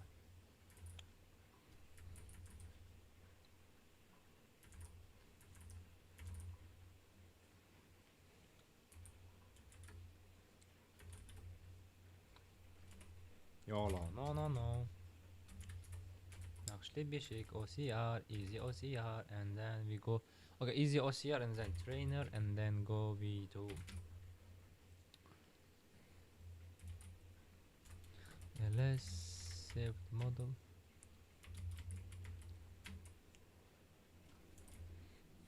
If you want to remove directory, just write R.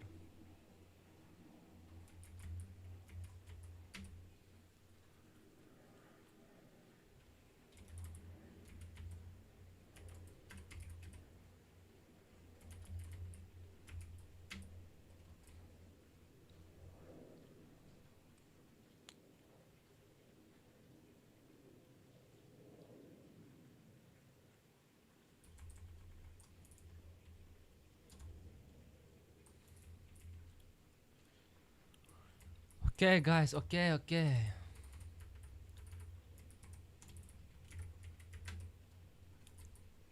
But I don't know. Actually, is it working or not?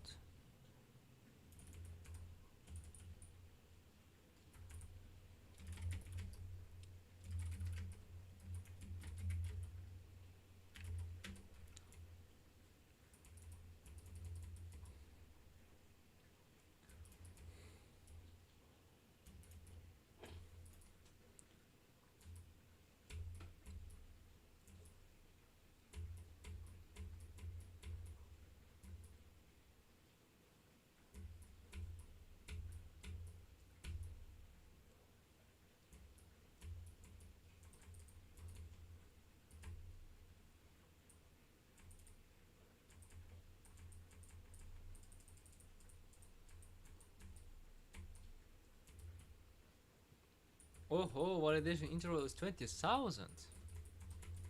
30,000 iteration. We don't have here any kind of epochs. I also hate epochs. I mean, the abstraction of epochs is useless.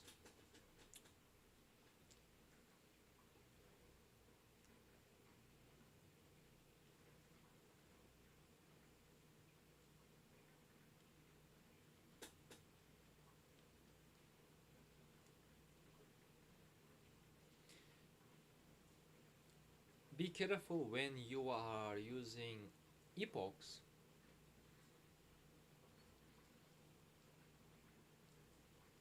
because under the epochs we have iteration, alright? Right? Iterations. And that iterations are key.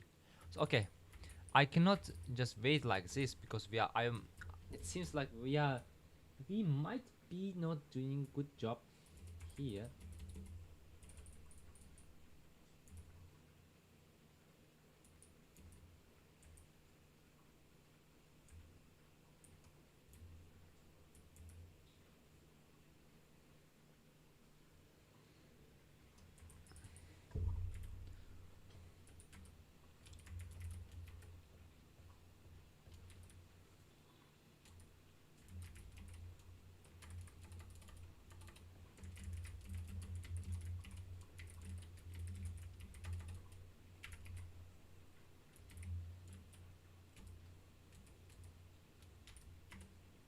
And then if I want to delete it, system, right? Wait. It was awesome. It is awesome thing, you know. You will like it. I will show you.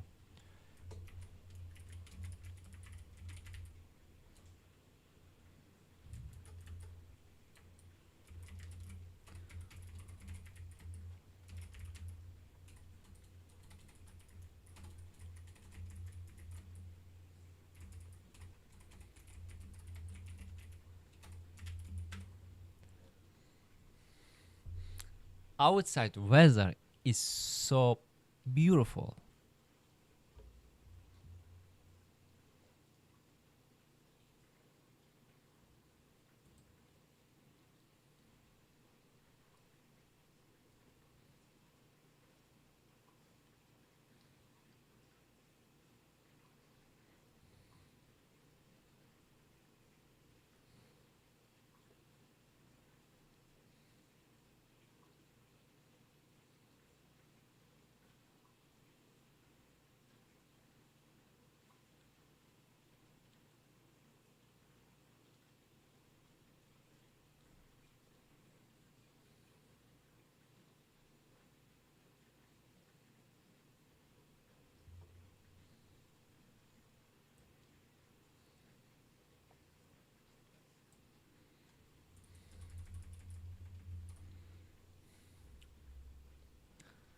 We will just append this one, okay?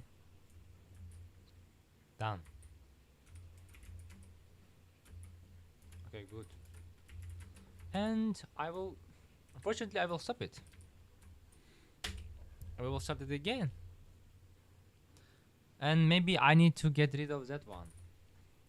Beam dataset. Right. 1133.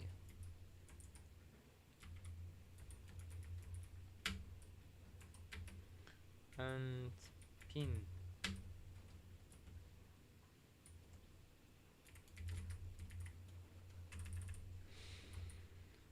Any other place, any other place.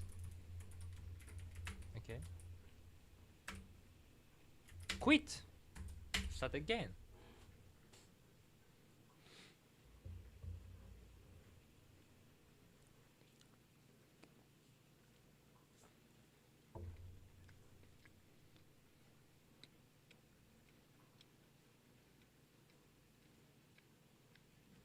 It should erase, but why it's not erasing?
Let's go. Now we have better acceleration. We don't have CPU, we have Apple Silicon.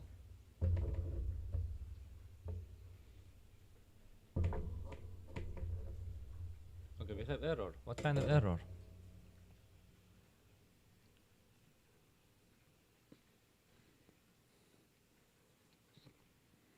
Mm-hmm.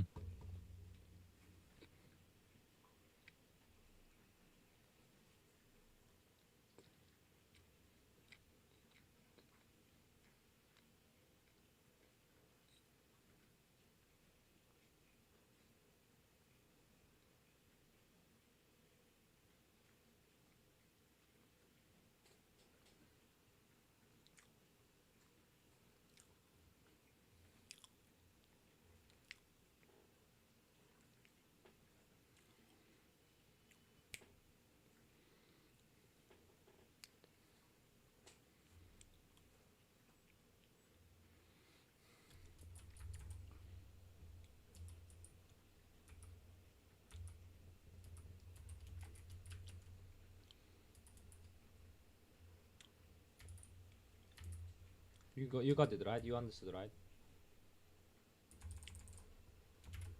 Yes, saying OS. PyTorch. Enable. MPS. Fallback.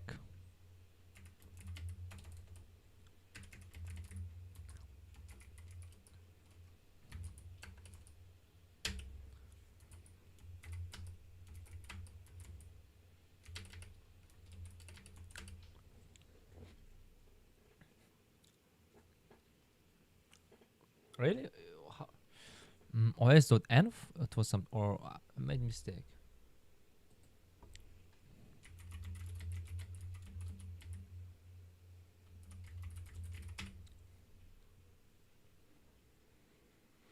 Environ. Environ.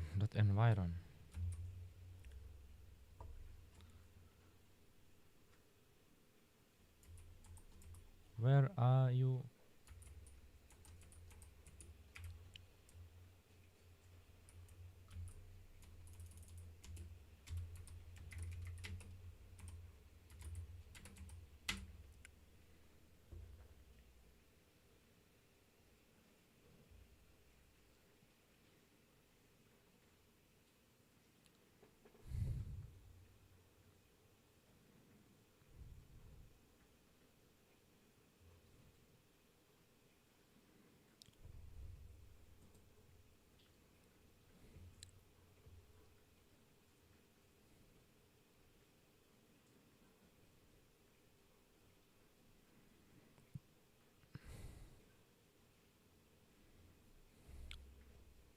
I see.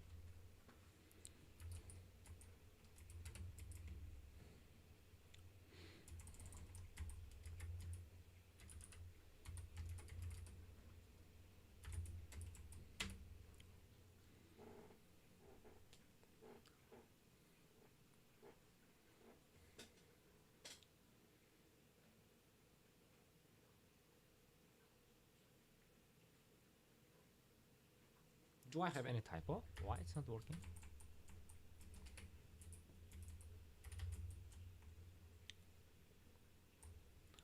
PyTorch enable MPS fallback.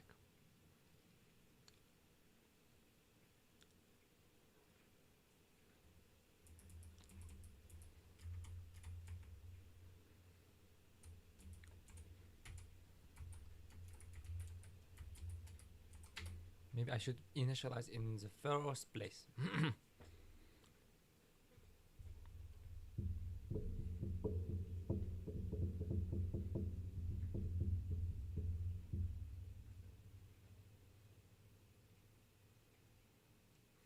But it's faster, see? It's faster than CPU.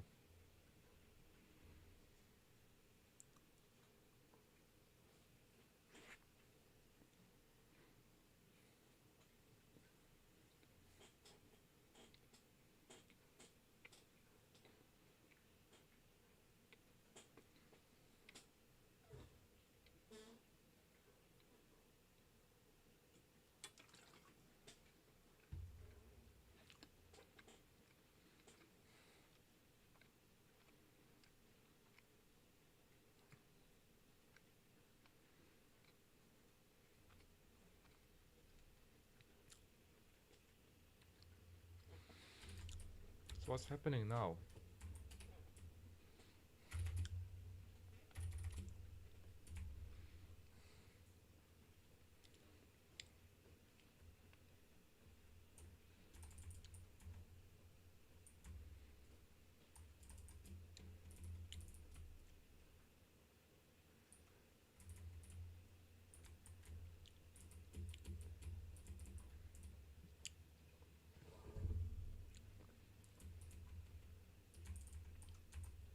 Turning time.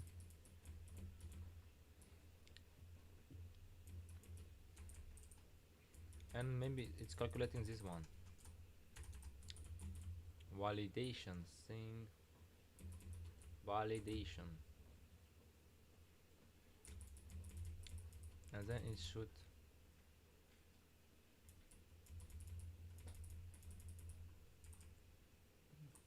print loss.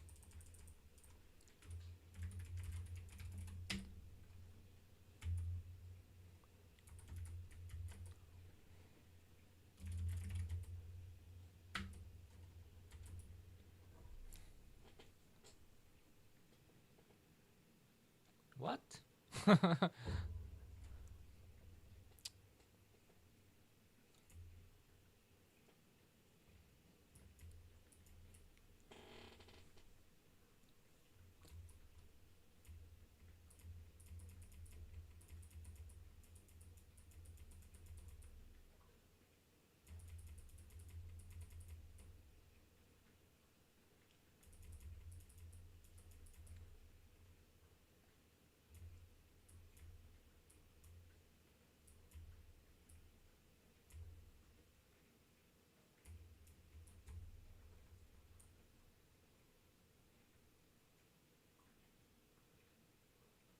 But I like the graph. Look to the graph. How beautiful is it?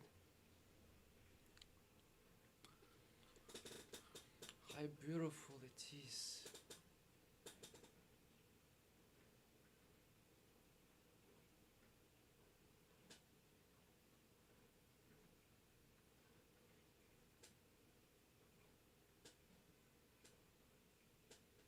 Why validation time taking so long? That's a good question.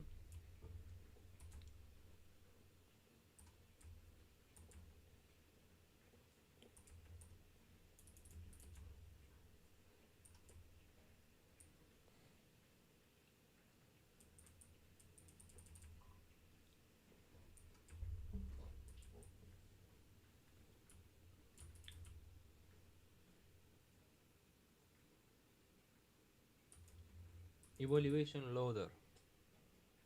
So who gave that? He gave it.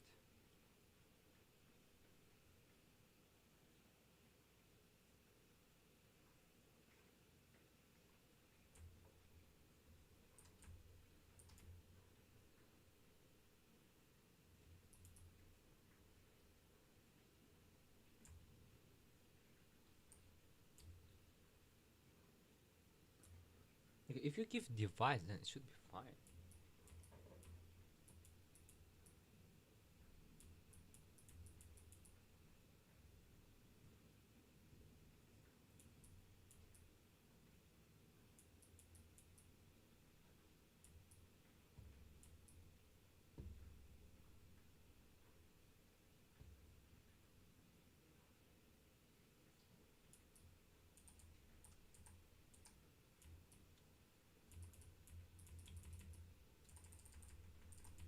Okay, we have some kind of baseline. Okay, baseline, some kind of baseline. If you say, is it good? Yes, it's good. That's good. So we see we have some kind of working baseline. That's fine. That's good.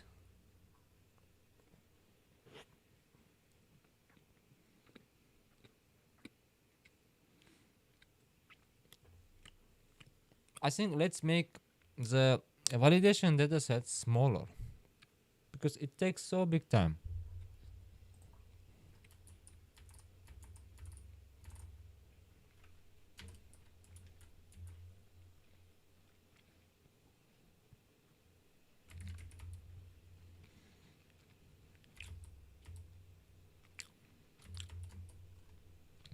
No, no, no.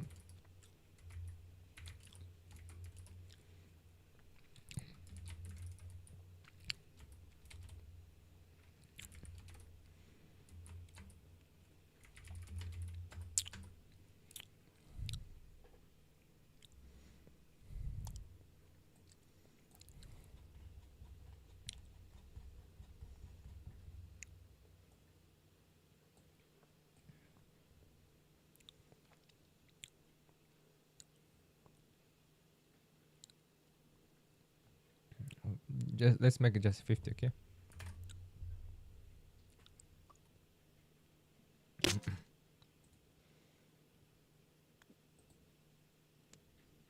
Where?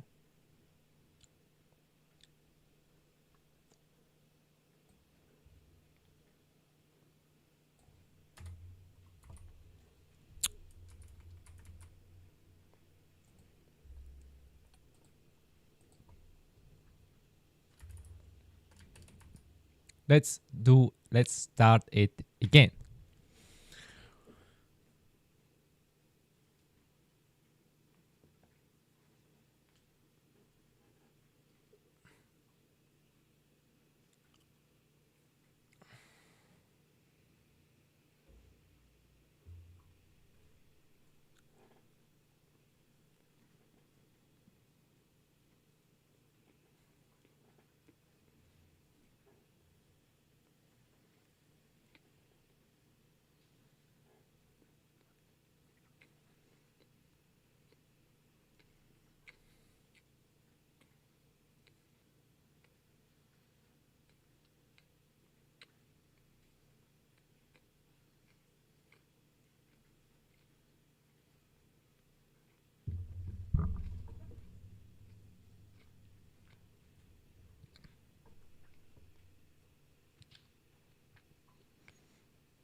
Okay, we have 50 data only for testing.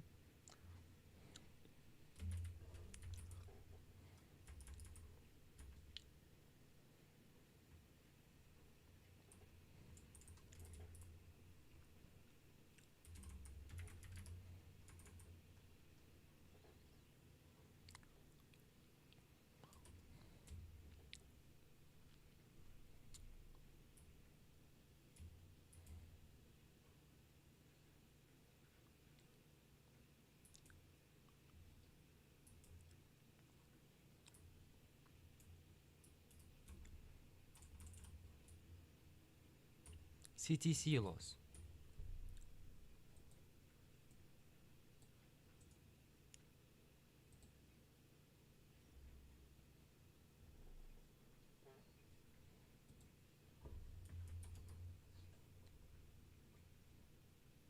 Human verification, I don't care.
Oh, it's working.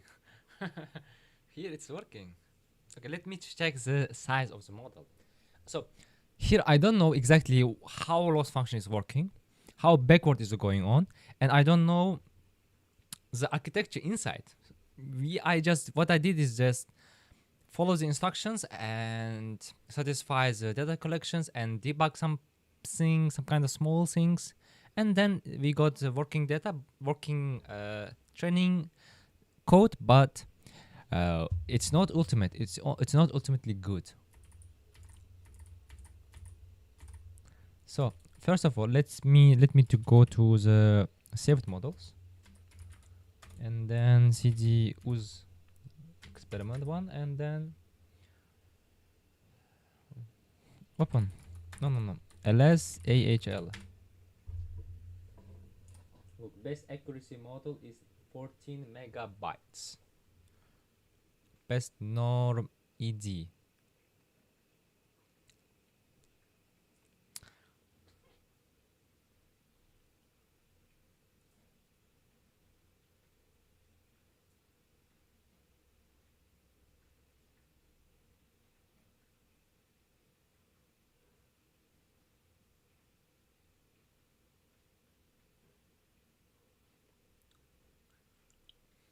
So what we can do? What we can do?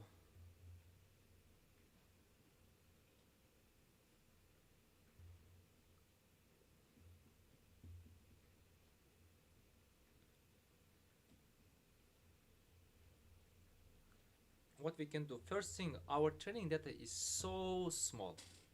We need to increase the data set. Second thing is that I need to write all these different recognition algorithms and check actually which one can work better.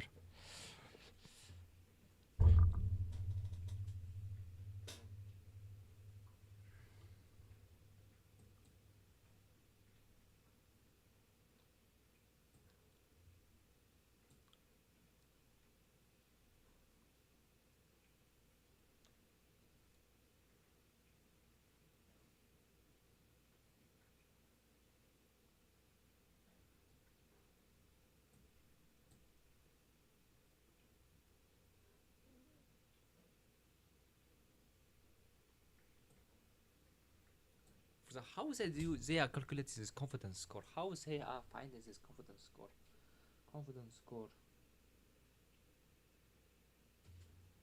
In YOLO, they have a confidence score, but in YOLO, and not but in YOLO, they have a confidence score, which is just a metric, which is just one neuron which outputs from the from our neuron. Okay, here we have problems. As assess.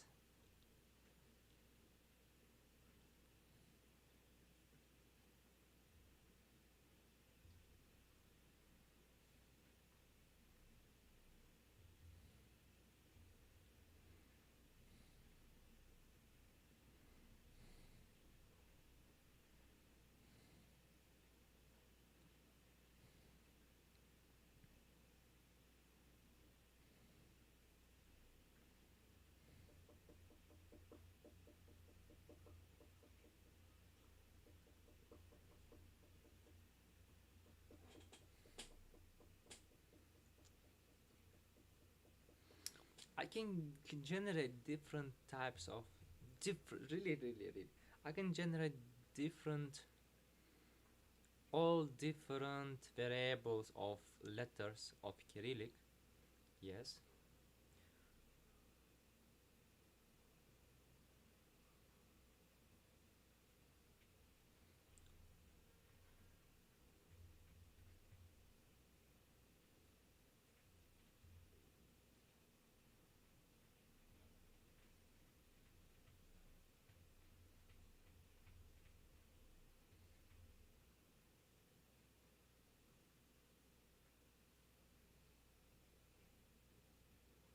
Look, confidence scores increasing. It's increasing.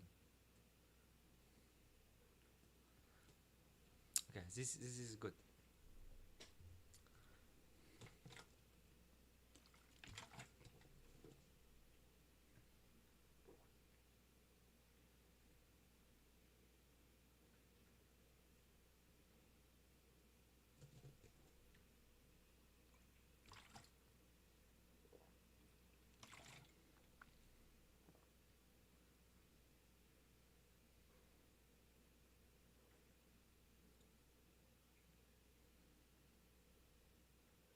It's just memorizing. Our model is just memorizing.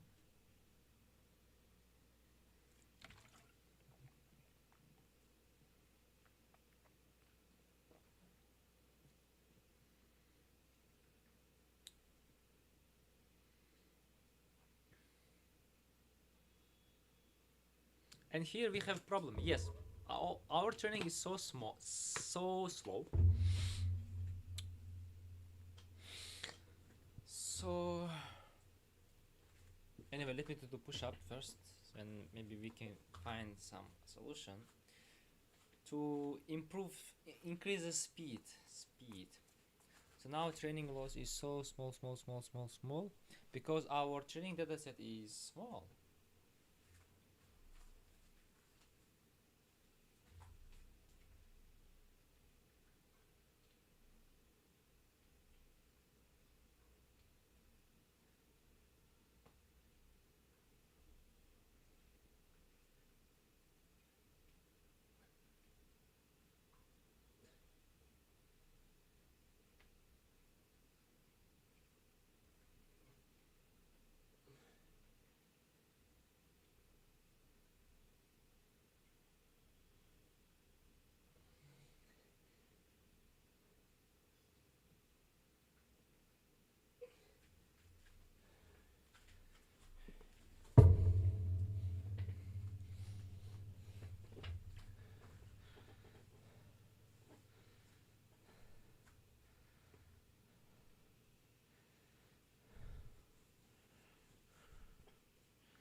So this is initialization.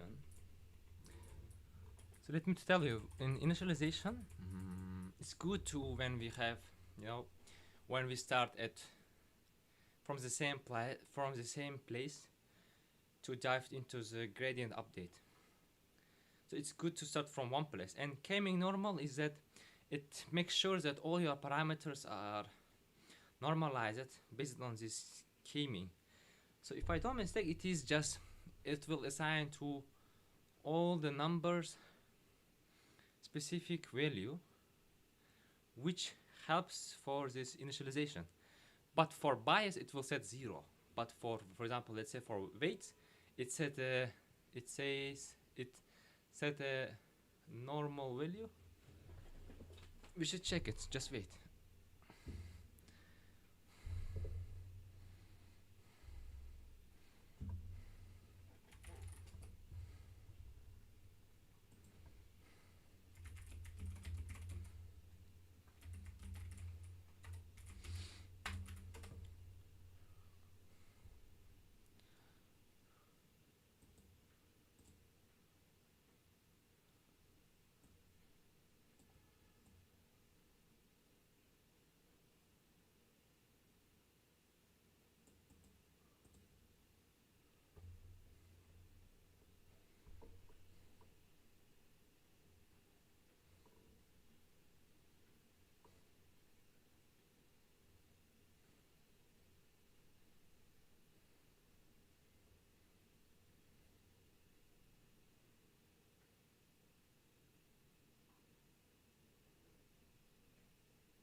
Let's check this one.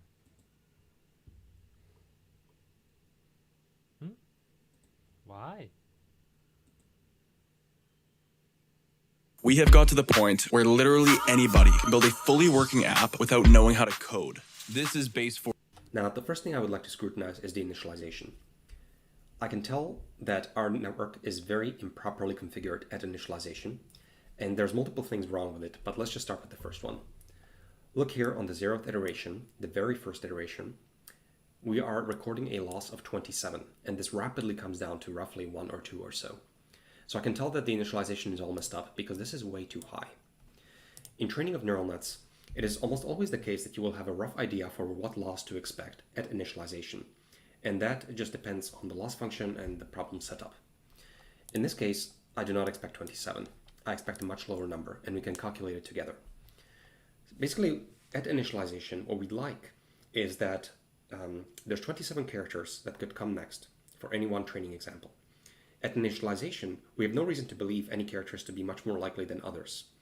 And so we'd expect that the probability distribution that comes out initially is a uniform distribution, assigning about equal probability to all the 27 characters.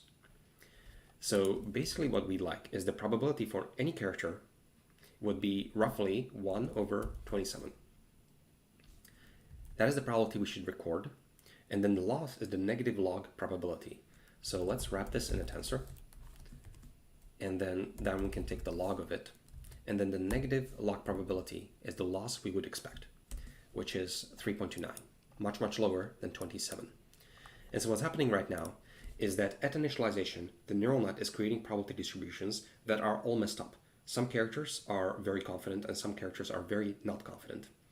And then basically what's happening is that the network is very confidently wrong, and that's what makes it record very high loss. So here's a smaller 4-dimensional example of the issue. Let's say we only have 4 characters, and then we have logits that come out of the neural net, and they are very, very close to 0. Then when we take the softmax of all zeros, we get probabilities that are a diffuse distribution. So sums to 1 and is exactly uniform.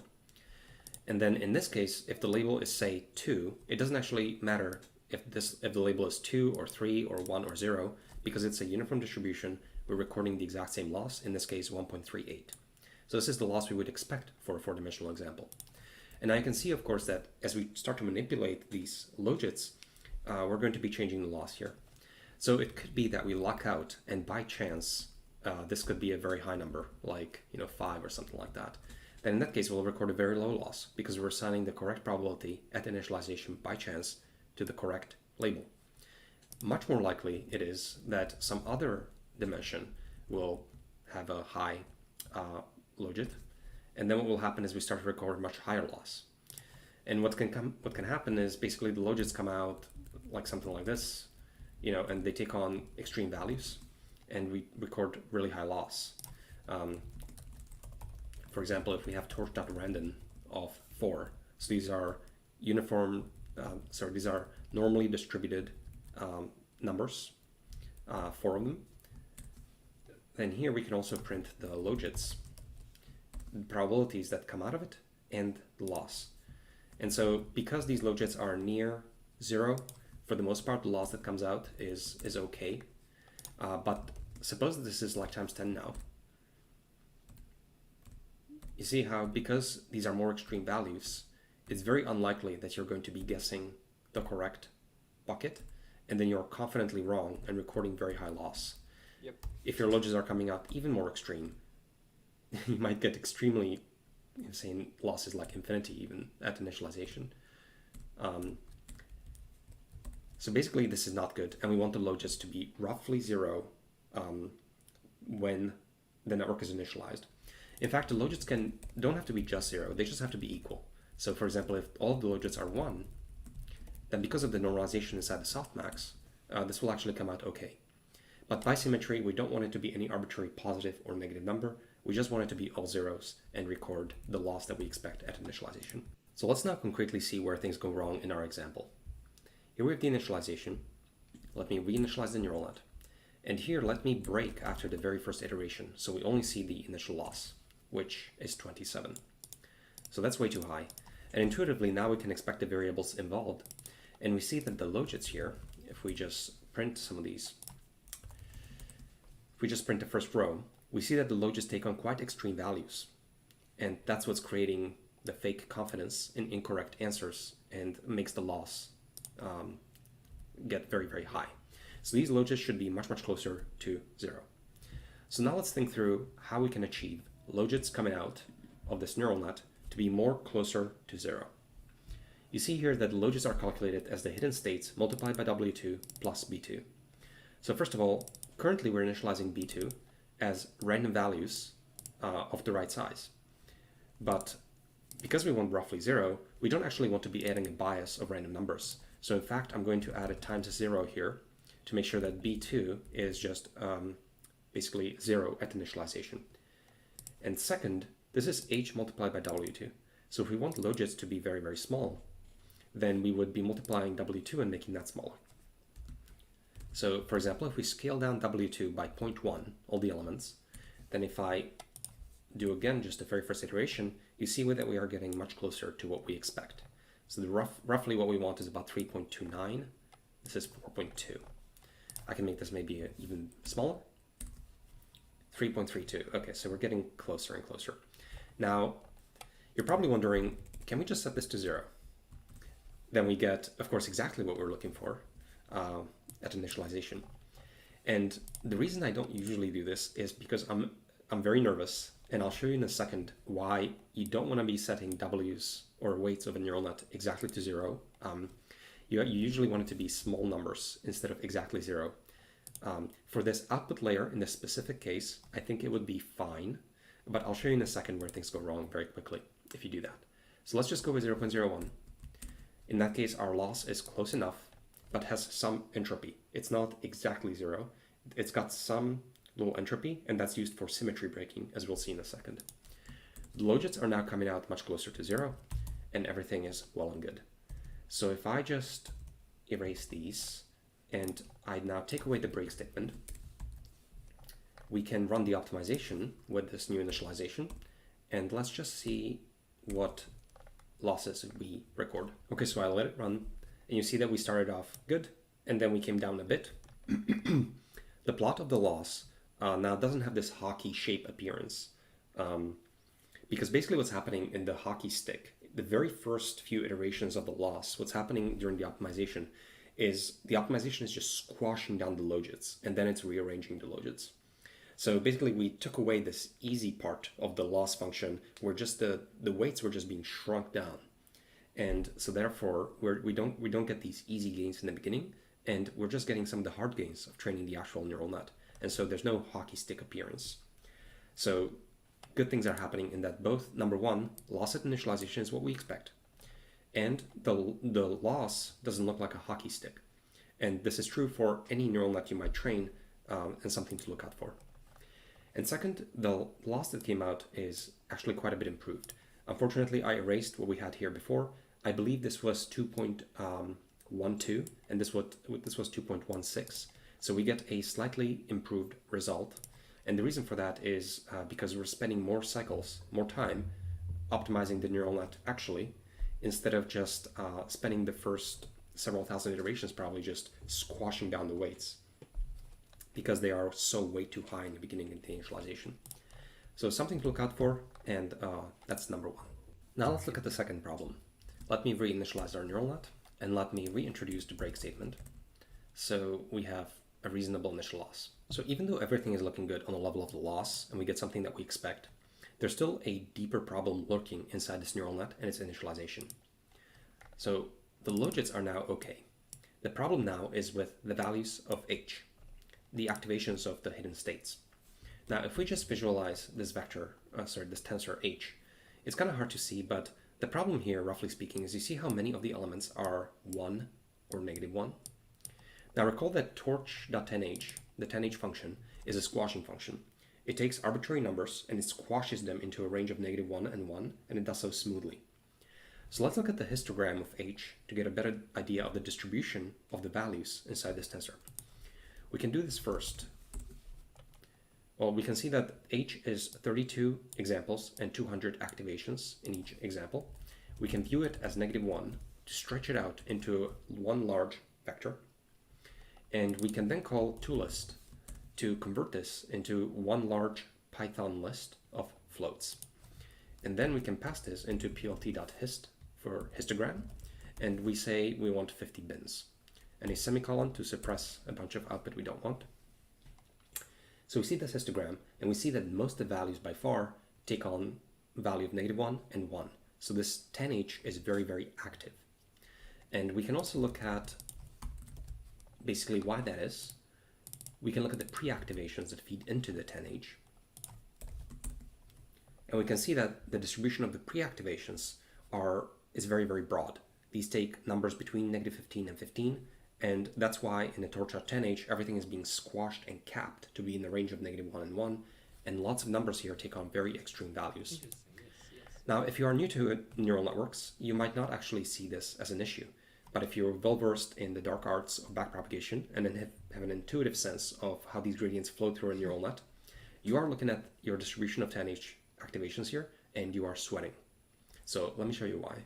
We have to keep in mind that during backpropagation, just like we saw in micrograd, we are doing backward pass starting at the loss and flowing through the network backwards. In particular, we're going to backpropagate through this torch.10h.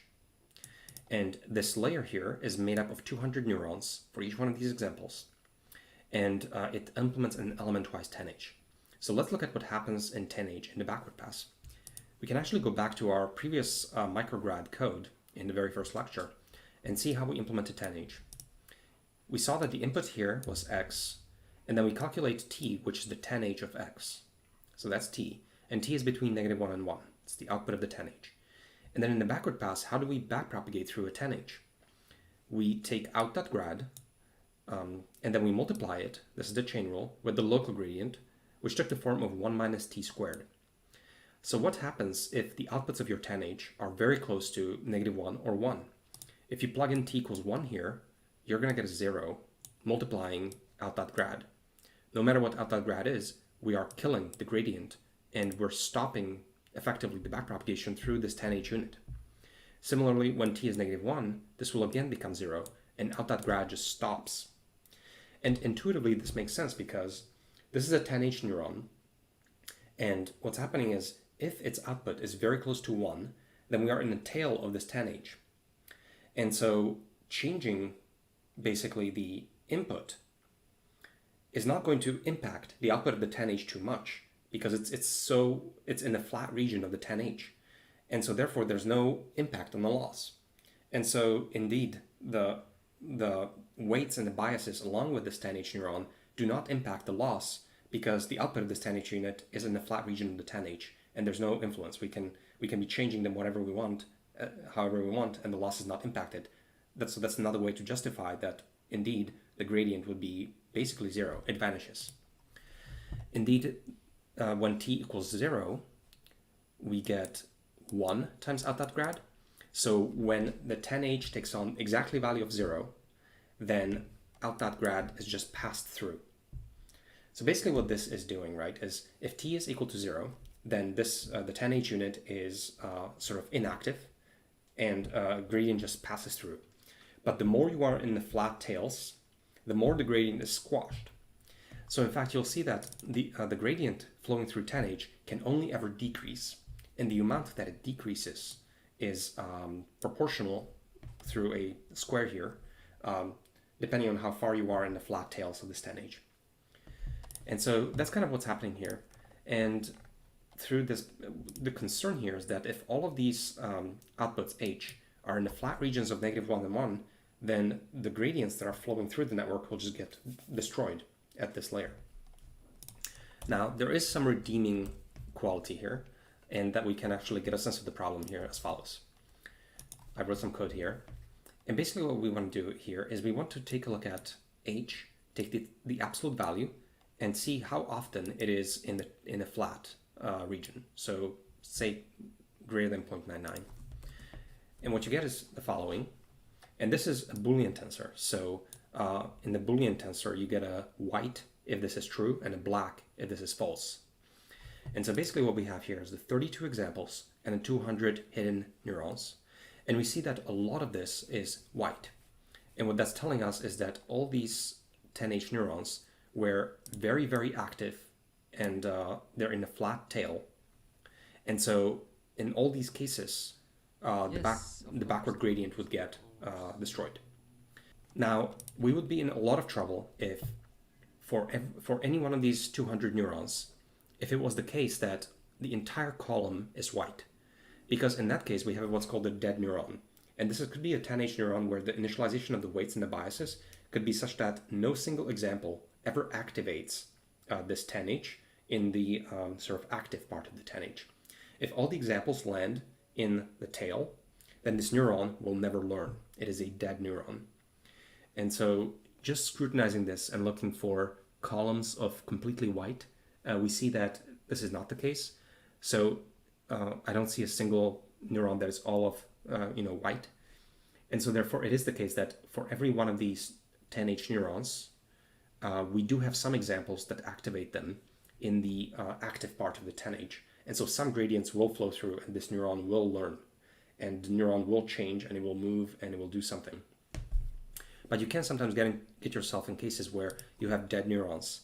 And the way this manifests is that for a 10H neuron, this would be when no matter what inputs you plug in from your data set, this 10H neuron always fires completely 1 or completely -1, and then it will just not learn because all the gradients will be just zeroed out.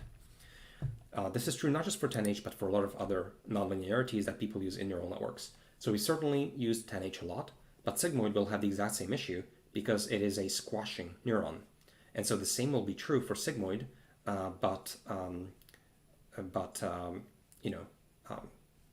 basically the same will actually apply to sigmoid. The same will also apply to ReLU. So ReLU has a completely flat region here below 0. So if you have a ReLU neuron, then it is a pass-through if it is positive, And if the pre-activation is negative, it will just shut it off.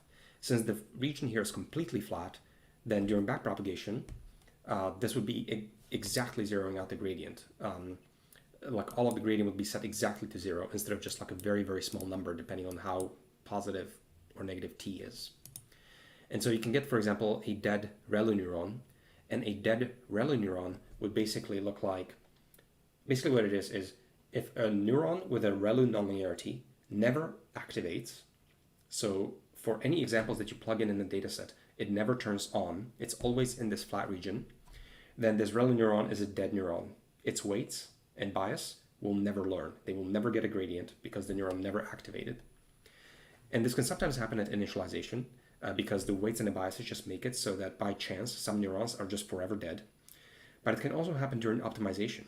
If you have like a too high of a learning rate, for example, sometimes you have these neurons that get too much of a gradient and they get knocked out of the data manifold.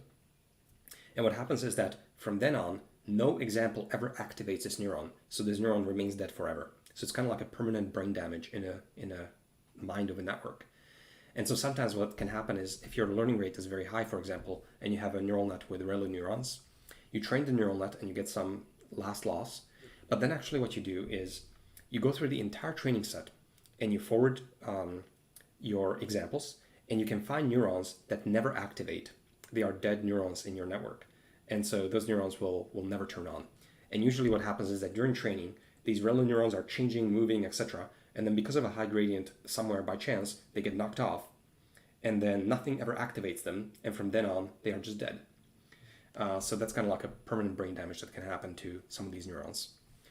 These other nonlinearities, like leaky ReLU, will not suffer from this issue as much because you can max out. I know max out.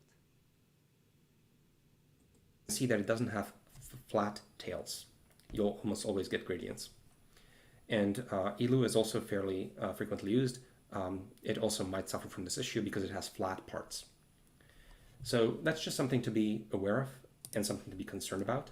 And in this case, we have way So in order to fix that, they need to give normalization. too many activations H that take on extreme values.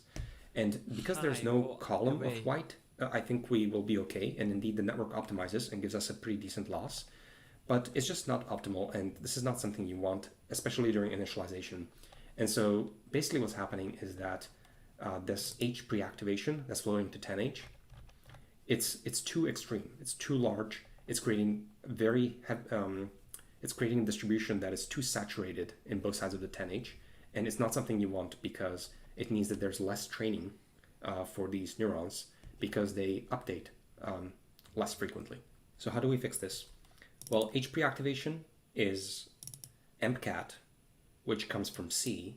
So these are uniform Gaussian, but then it's multiplied by W1 plus B1. And H pre-act is too far off from 0, and that's causing the issue. Mm-hmm. So we want this pre-activation to be closer to 0, very similar to what we had with logits. So here, we want actually something very, very similar. Now, it's okay to set the biases to a very small number. We can either multiply by 0.001 to get like a little bit of entropy. Just 0. I sometimes like to do that just so that there's like a little bit of variation and diversity in the original initialization of these 10H neurons. And I find in practice that that can help optimization a little bit. And then the weights, we can also just like squash. So let's multiply everything by 0.1. Let's rerun the first batch. And now let's look at this. And well, first let's look at here. You see now, because we multiplied W by 0.1, we have a much better histogram. And that's because the pre-activations are now between negative 1.5 and 1.5. And this we expect much, much less white. Okay, there's no white. So basically that's because there are no neurons that saturated above 0.99 in either direction. So it's actually a pretty decent place to be. Maybe we can go up a little bit. Sorry, am I changing W1 here? So maybe we can go to 0.2. Okay, so maybe something like this is a nice distribution. So maybe this is what our initialization should be. So let me now erase these, and let me, starting with initialization, let me run the full optimization without the break. And let's see what we get. Okay, so the optimization finished, and I reran the loss, and this is the result that we get. And then just as a reminder, I put down all the losses that we saw previously in this lecture.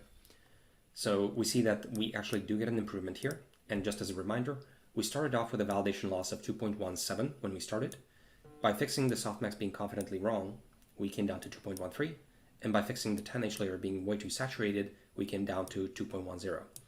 And the reason this is happening, of course, is because our initialization is better. And so we're spending more time doing productive training instead of not very productive training, because our gradients are set to 0.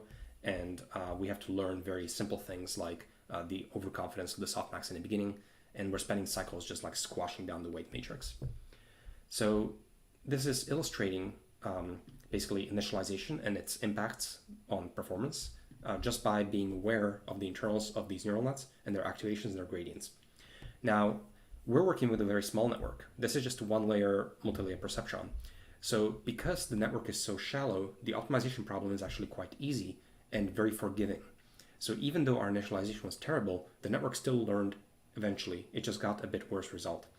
This is not the case in general, though. Once we actually start working with much deeper networks that have, say, 50 layers, things can get much more complicated, and these problems stack up. And so you can actually get into a place where the network is basically not training at all if your initialization is bad enough. And the deeper your network is and the more complex it is, the less... Well, it's good idea. So if we have a 10H or ReLU, it's good idea when after the ReLU layer to plot and see how the distribution look like. Let's check it.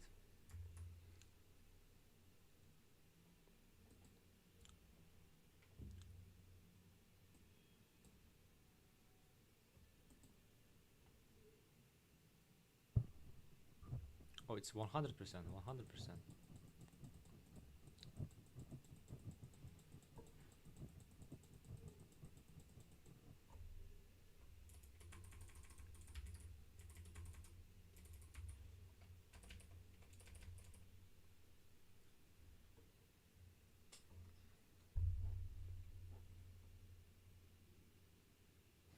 Whoa, 0001.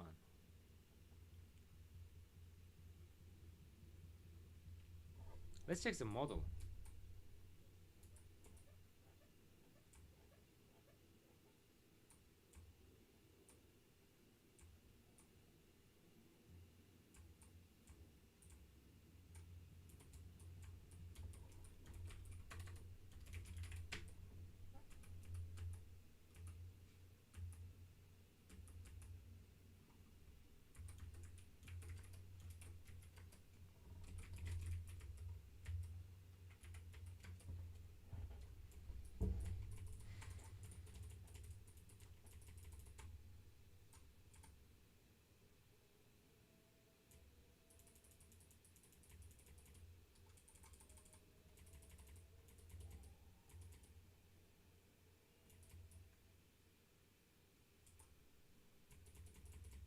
What kind of what kind of feature extraction do we used to have?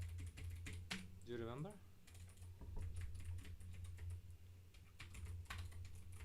Config files was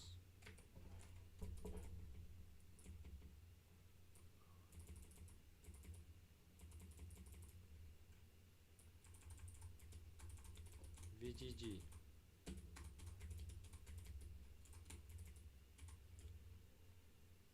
Bidirectional LSTM.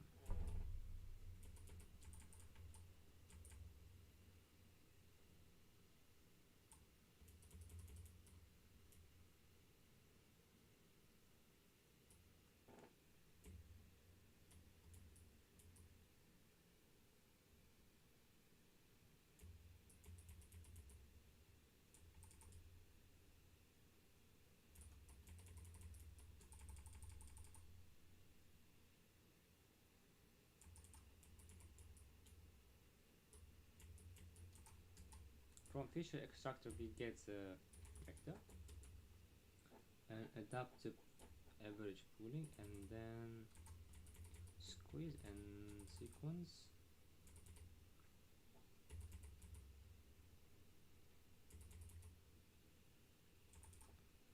and self-stated predict equal to CTC.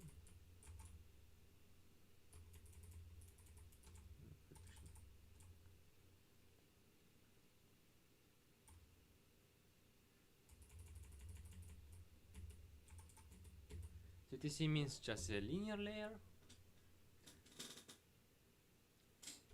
B-direction, before linear layer there is bidirectional LSTM. In our case we are using LSTM.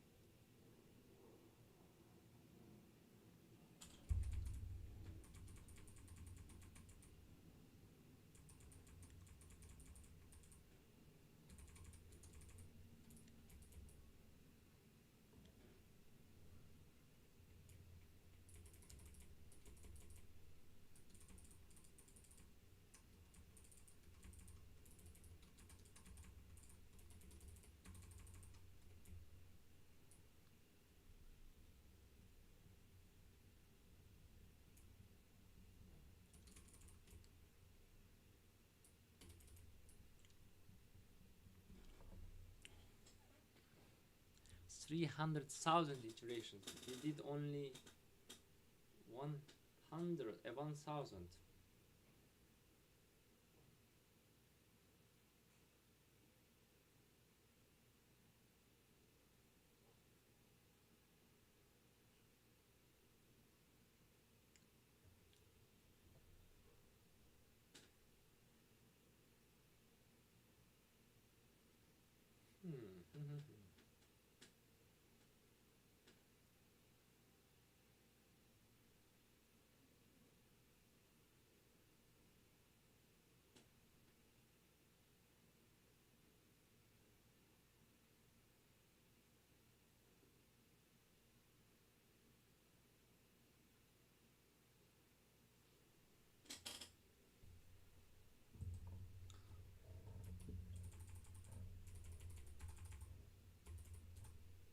B-direction LSTM. Okay, let me to write it down.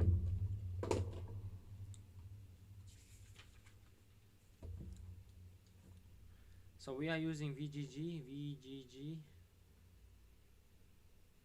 Maybe it's better instead of VGG to use ResNet, I think. VGG ResNet are like convolution layers and some activations and done. To capture the feature. And then we are using the sequence model.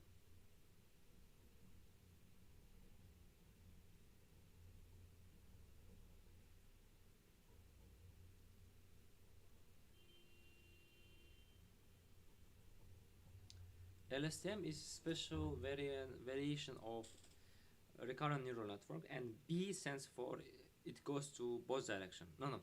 Bidirectional means what? Well, like it is on both direction, but how on both direction? It means it starts from start and go to the end, and it starts from the end goes to the to go to the start. We will check it. Okay, now confidence score is increasing.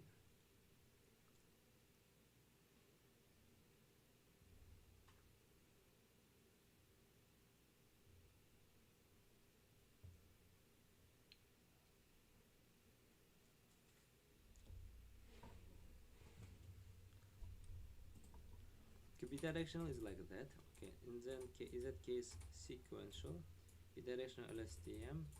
We have two bidirectional LSTM.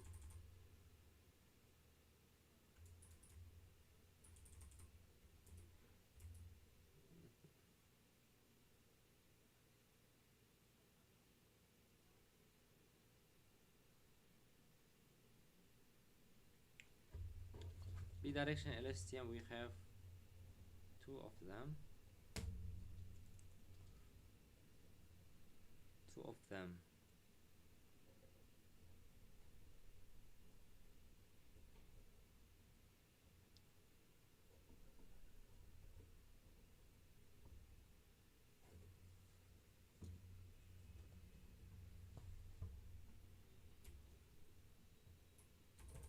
and then in the end we get just linear layer and then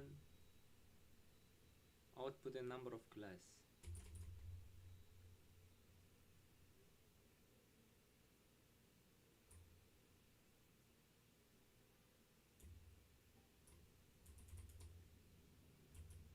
And based on that, okay, I got a linear layer, right? And it give me a number, and then I will get a softmax. If I take softmax, it will show me the most the highest probability.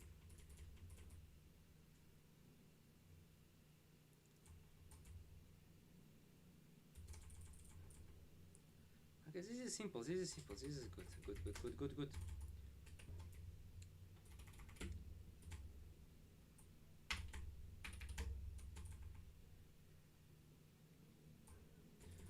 Okay, I get the image, text, and etc. And yes, it's true. And then I give the model, and we get log softmax of 2. 2 means in the dimension 2. Why we are getting log softmax, not just softmax?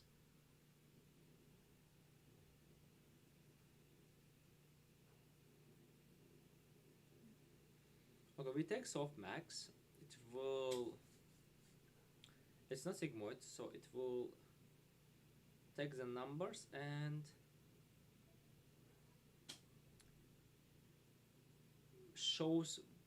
converts the distribution into the probability, where the maximum value amount will have maximum, not maximum, but higher probability.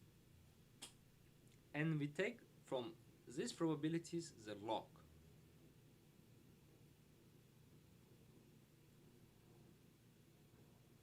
So let's practice.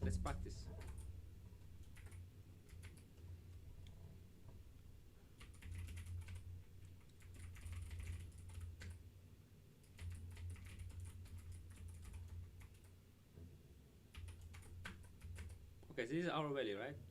Let's say that's our output. In that case, if I say softmax, so it will sum all and divide for each one. So it means it will convert into the probability. In that case, the highest probability here is 0. I mean, the highest value is 0.63, right? And then if I take softmax, the first value will have higher probability.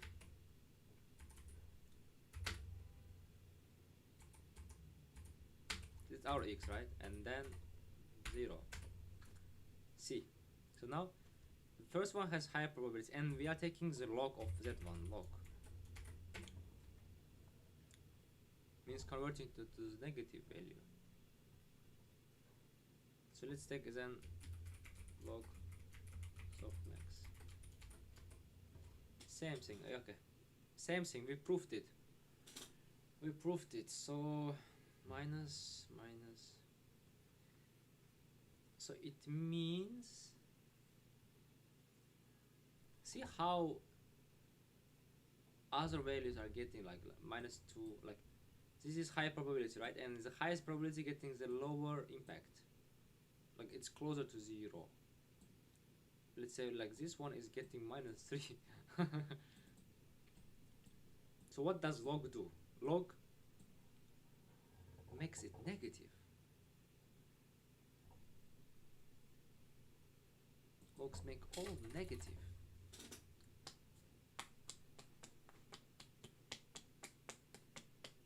So that's beauty of training deep neural networks. So can we get sigmoid? Yes, we can get sigmoid.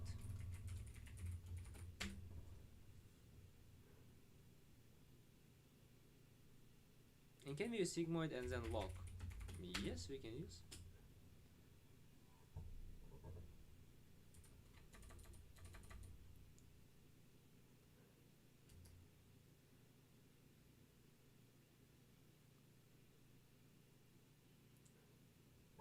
But here you see this 0.4, 0.5, it's very close to this one and this one. But in softmax, It's very, very far. The sum of softmax is 1. But sum of sigmoid is not 1. Yep, that's the difference.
I think I should rewatch some videos of Andrew Karpasi again.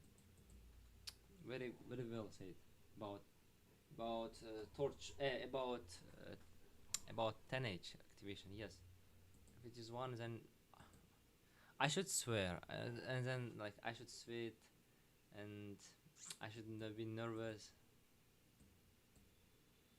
We implemented that one. We then what did it? We did this one.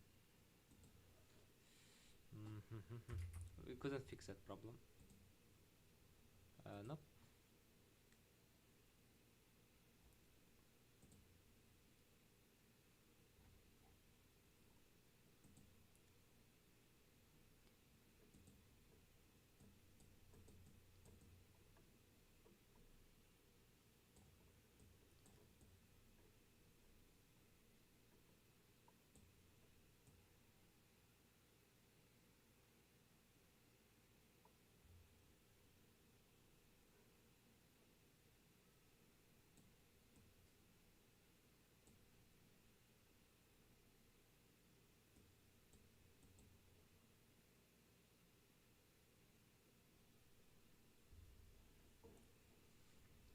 We can use it, guys. Do you want to see? We can use it definitely. Okay, let me to download this one.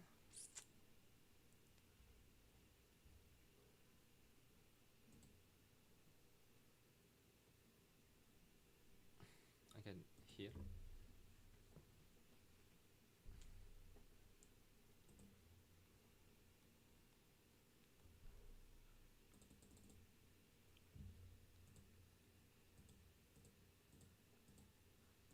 Then.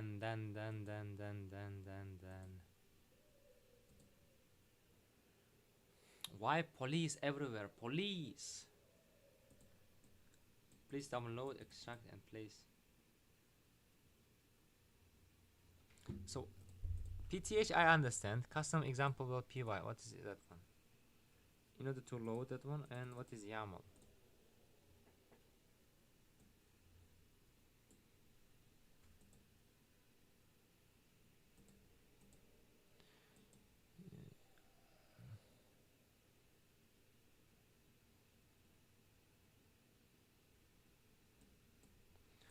Okay, we need to go to easy OCR.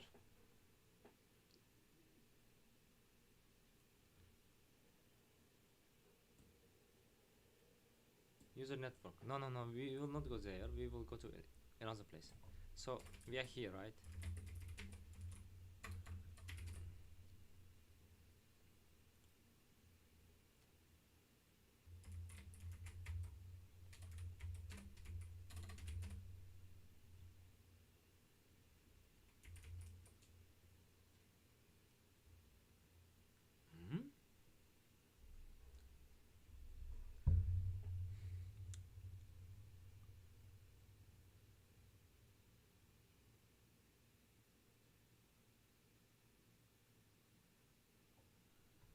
Okay, let's go to that place.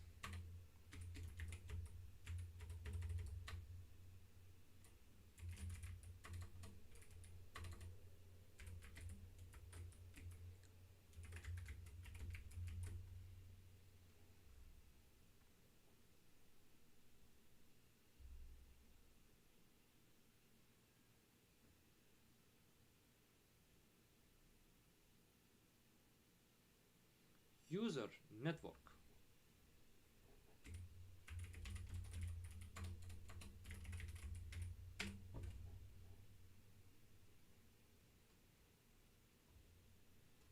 Okay, first we need to do this network, and then this network, and then model or models? Just model.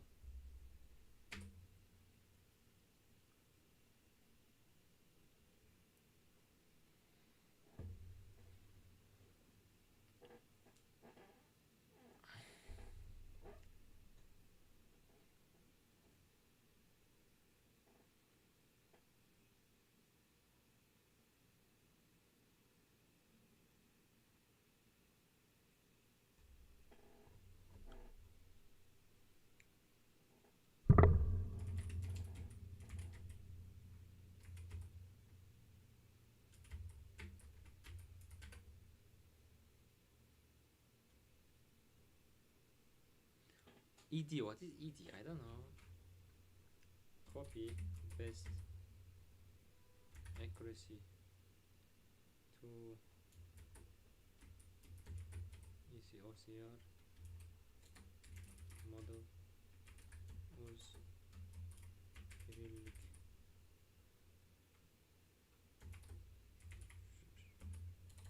v1 v1 dot pth.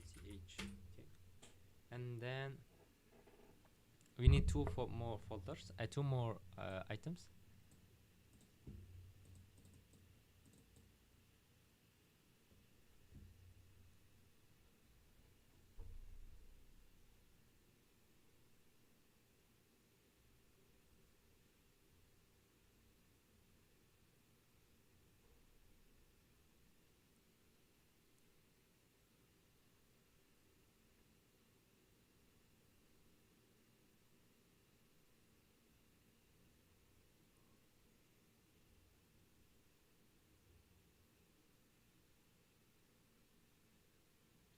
This is exactly what I want.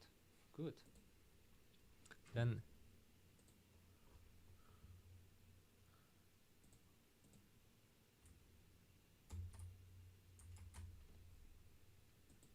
so you know what we can do? We can say move desktop custom examples dot py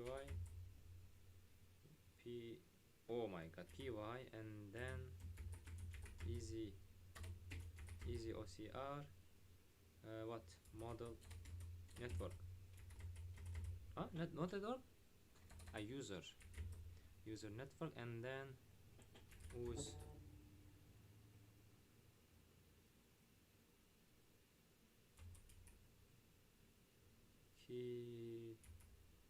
Cyrillic 01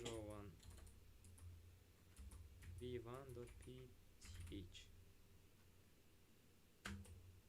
Okay, and then another one is YAML. I didn't change anything, so oh no, it should be .py, not py.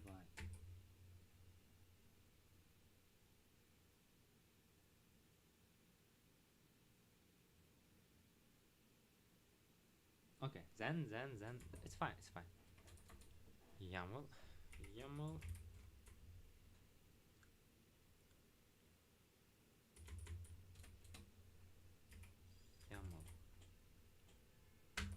oh, okay, and then let's go to the easy OCR, and then cd user, and then move with ch who's Cyrillic py ls. Okay, now it should be fine. It should be fine.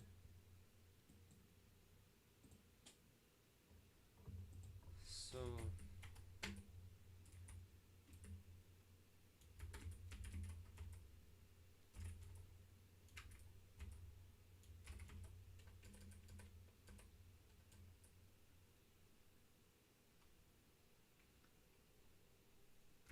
source then bin activate and then git install. Let's go.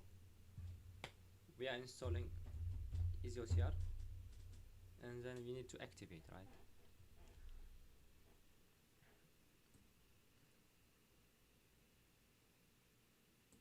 Oh, we didn't change the characters. We didn't change the characters. Need to fix it.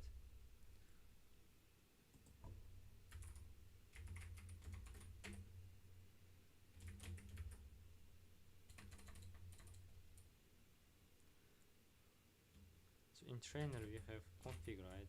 Config files and then who's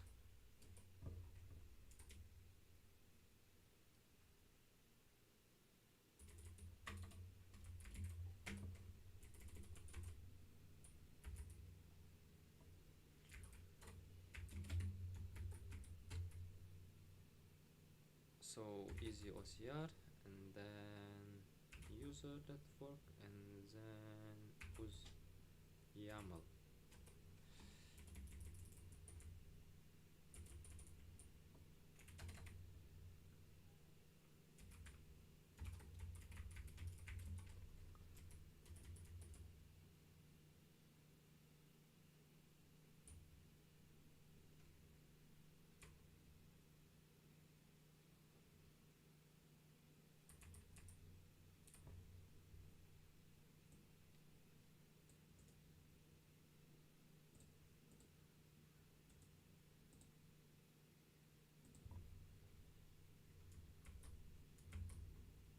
Hmm?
Cannot implement DB.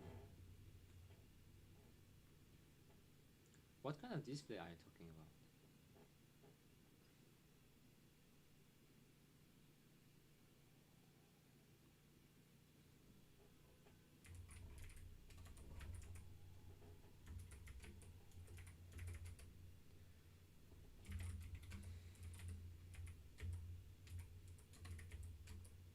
Easy OCR and you said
I am tired. I don't know. Pip install. Why Python?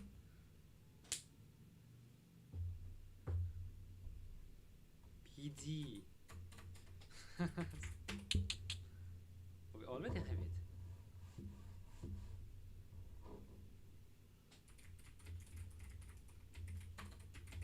Again?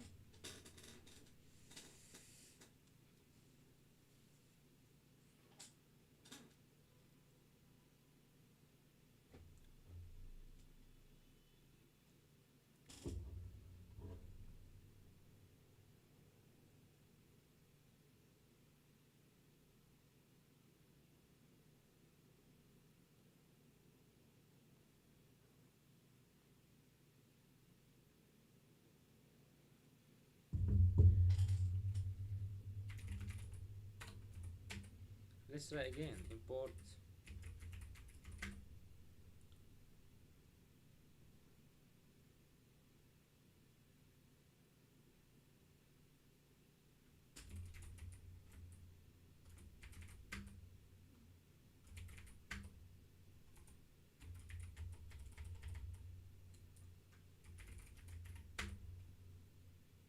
What is Python DB?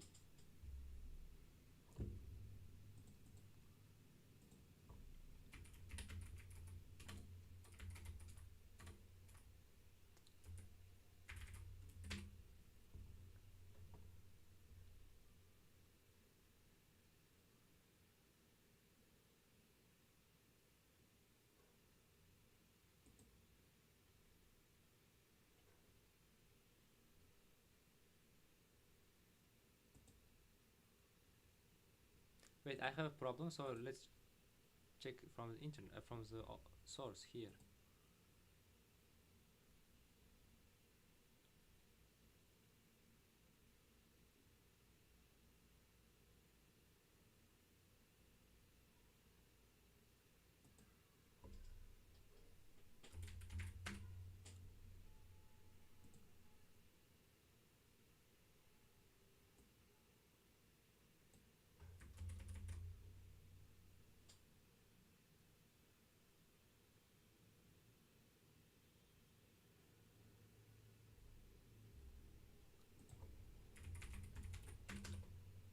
So it says get display is not there in BD, ByD or in ByD, so there is not that one. So I think I install new version of ByD. So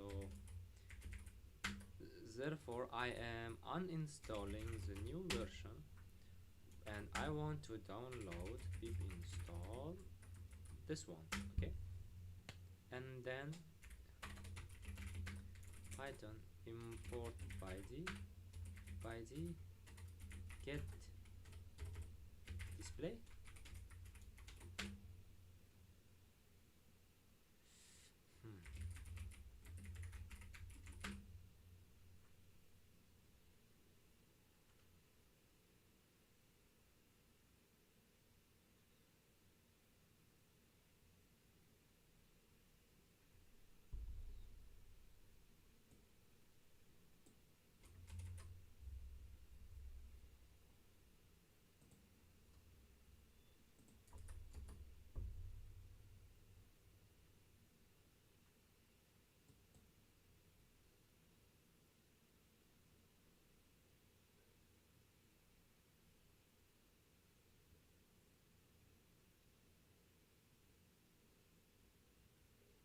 One four two.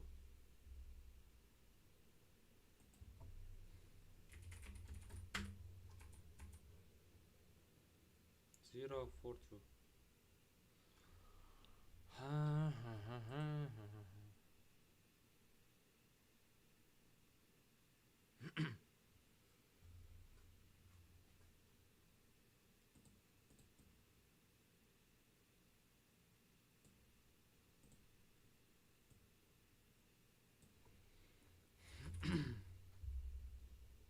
See how we fix it quickly.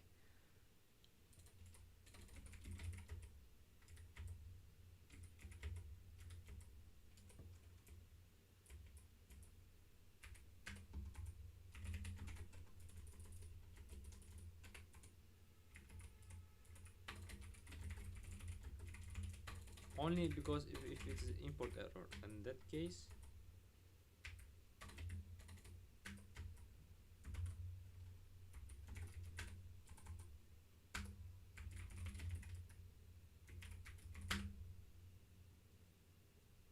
okay, is the OCR dot reader, and then how was that? Then what? I need to check it, guys. Give me some time.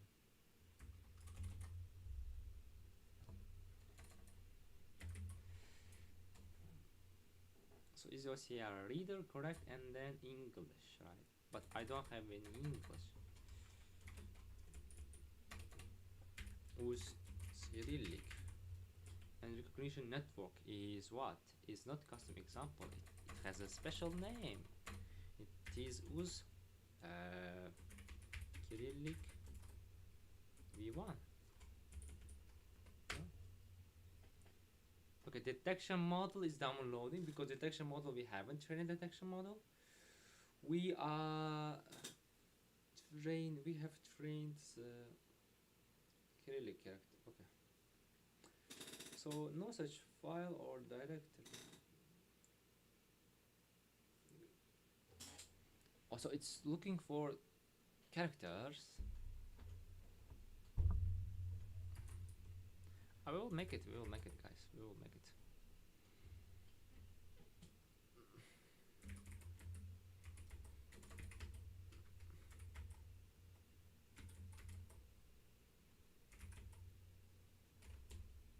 Not was, but was.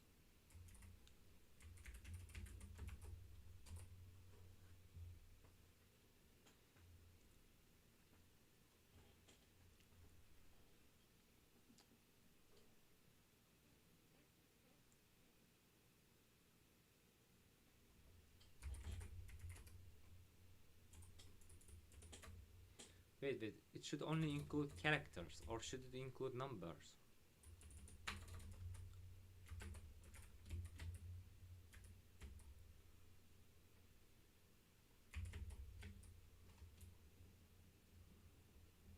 Just letters.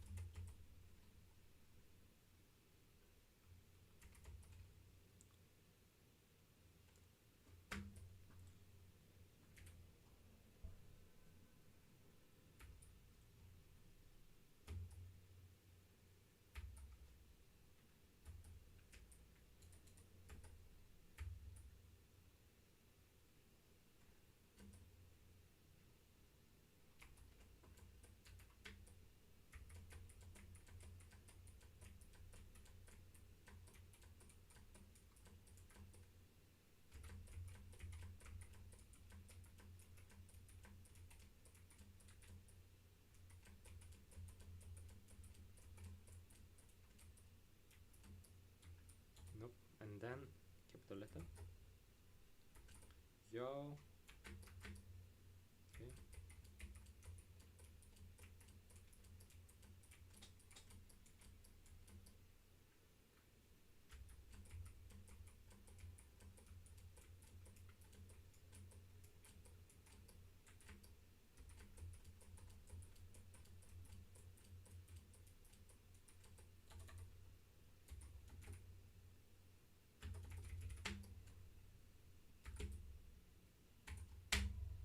Let's try one more time. Oh, okay, we have reader. We have a reader, guys. It means we can try some stuff, guys.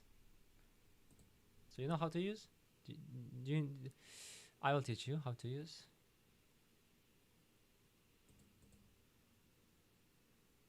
It should be quite straightforward.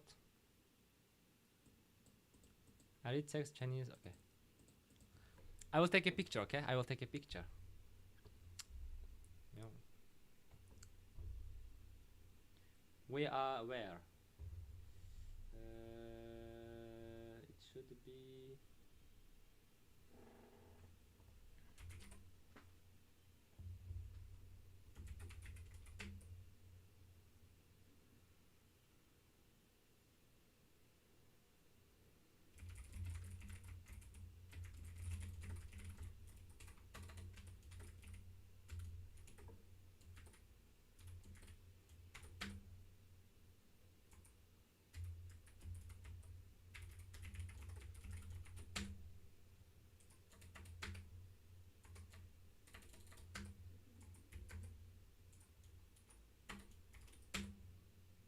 easy OCR.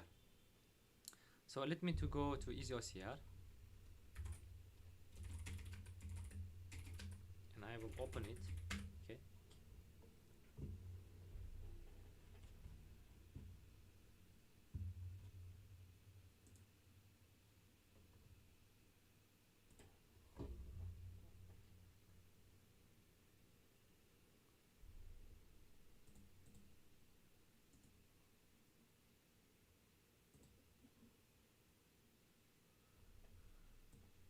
Okay, guys. Now I will take a picture of some book or some stuff, and we will check it.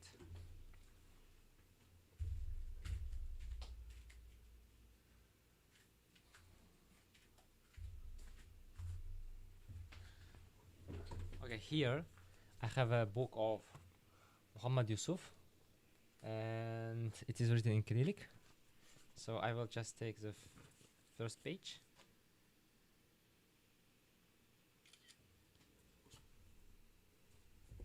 Done. So it is on image back. So I will say then. So reader dot read text.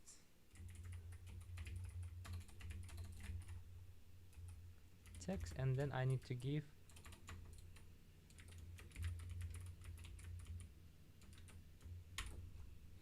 JPEG image with capital, I with capital, and now it should give me value.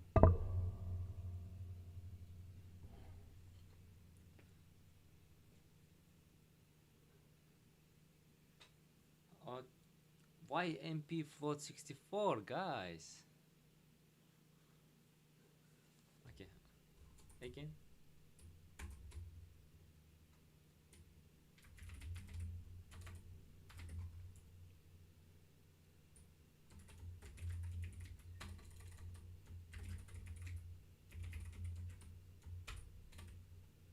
Let's go. And I have a out, and I want to print that out.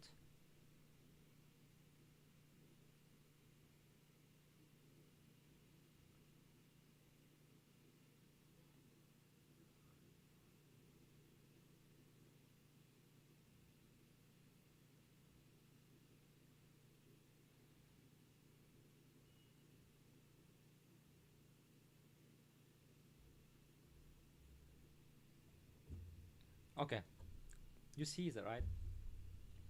I have this.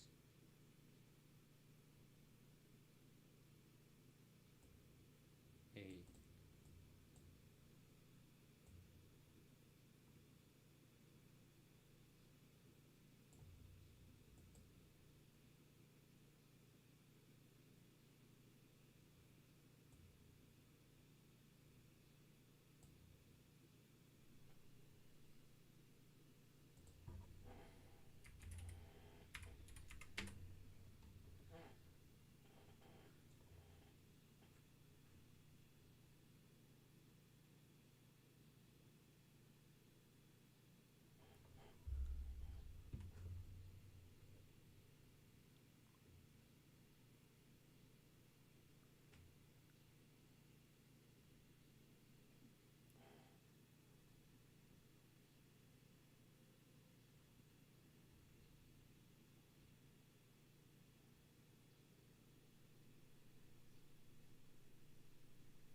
But it's slow, no?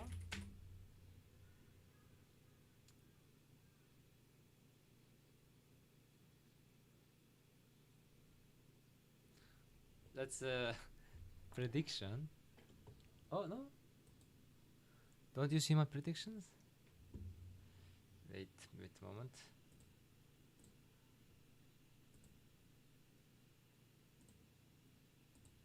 Now, yep, now. If ya by I yeah va va ja. Yeah, but we don't know why it's like that, you know. Let's try again.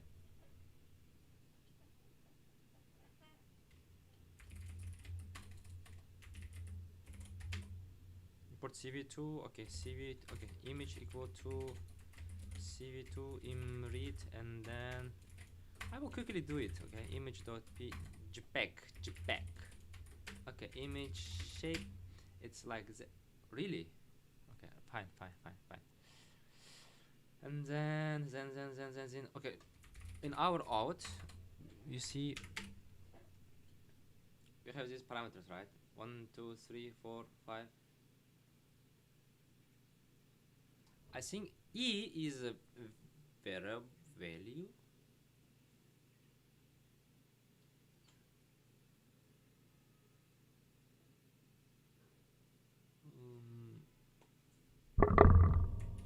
Res equal to out 0, and then image equal to cv2 dot rectangle.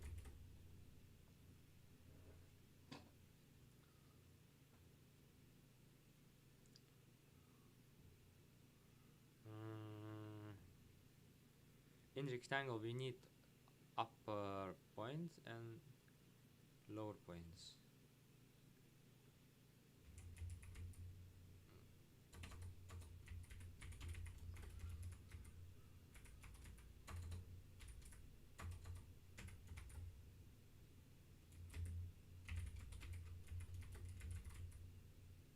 Three.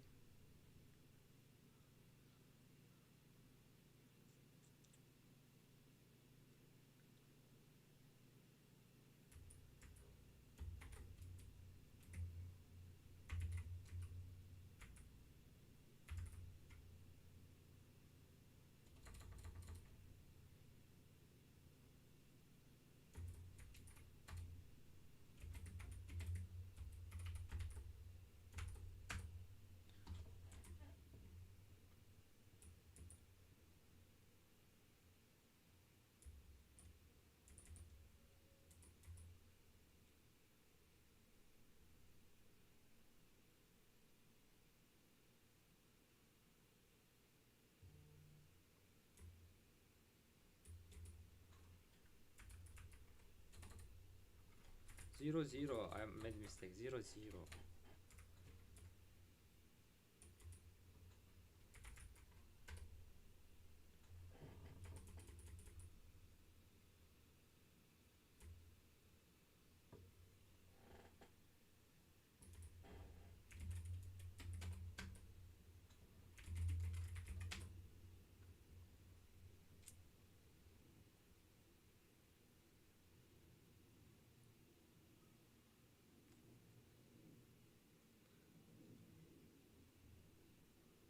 And then cv2 put text on image tuple res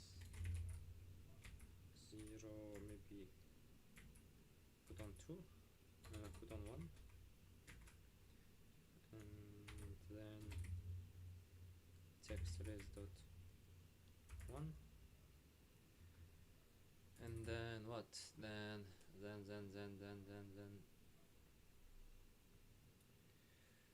color.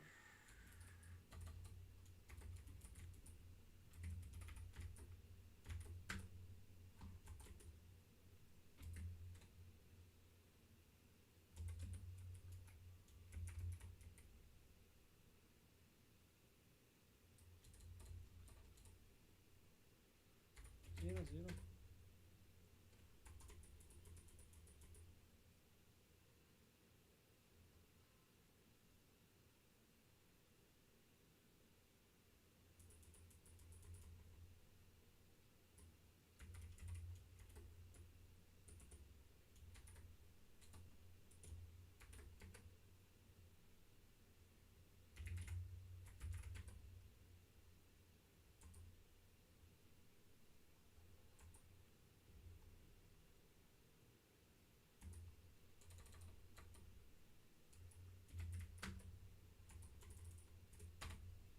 check it.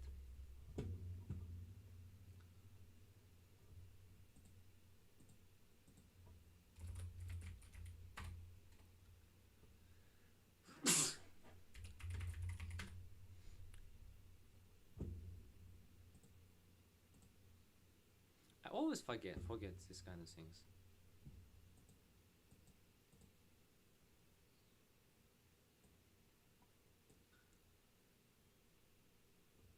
Org font.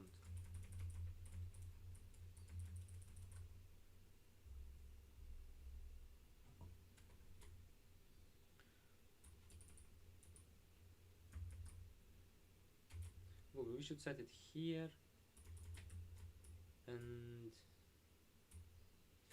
this tuple guy should be after. String is not necessary because it's already a string, and here tuple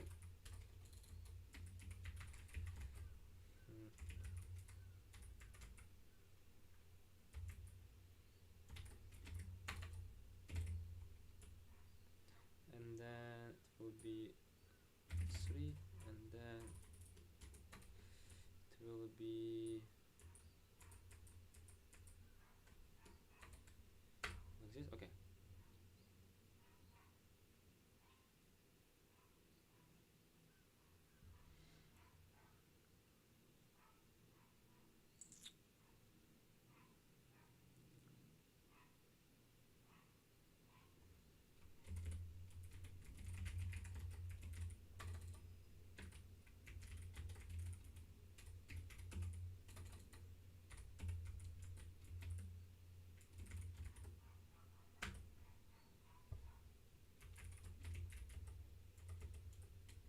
It can't open. Just wait.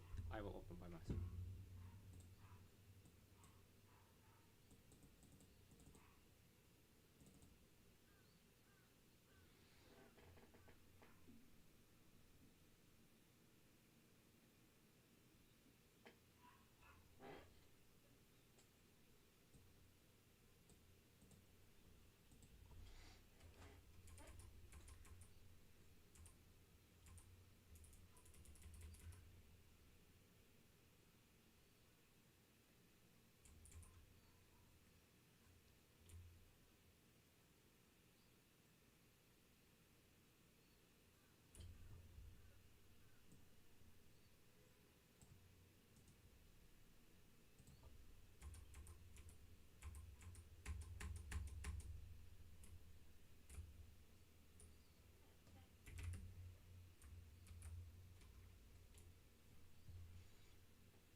I can do 4 like this, 4 res in out, and then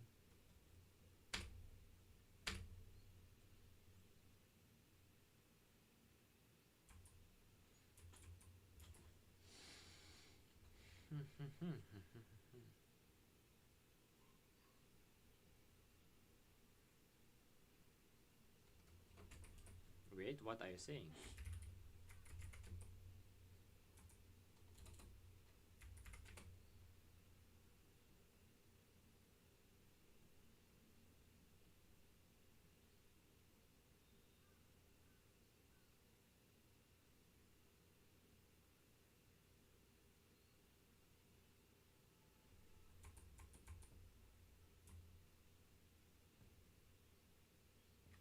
I think it should be correct, guys.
see. It should be int.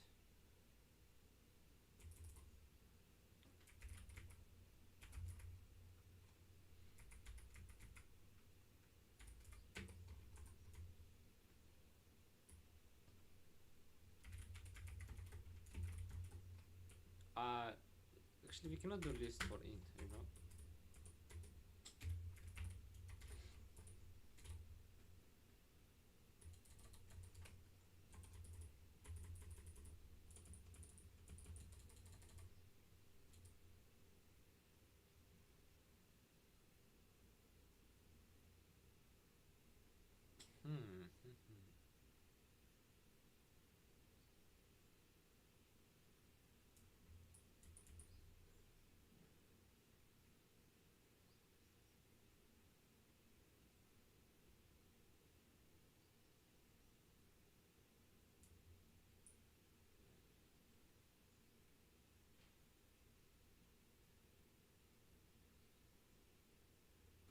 So it means only some of them is not working, but most of them is working, right? And cv2.imo, right?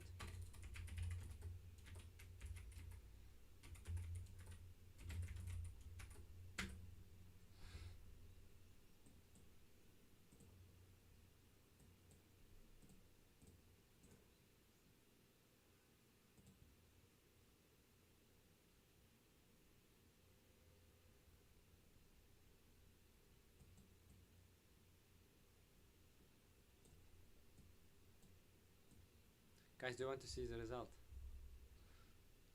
Result is this one.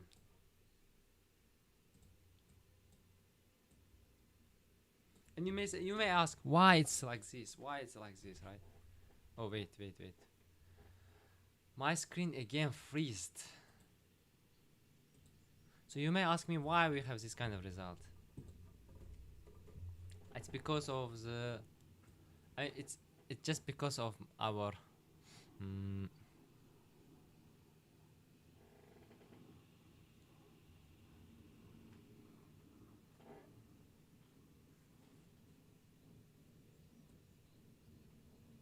Men esa men bilmasdim, bilganimda kulmasdim, sira parvo qilmasdim sevar ekan qizlar ham. Okay, now I think problem is with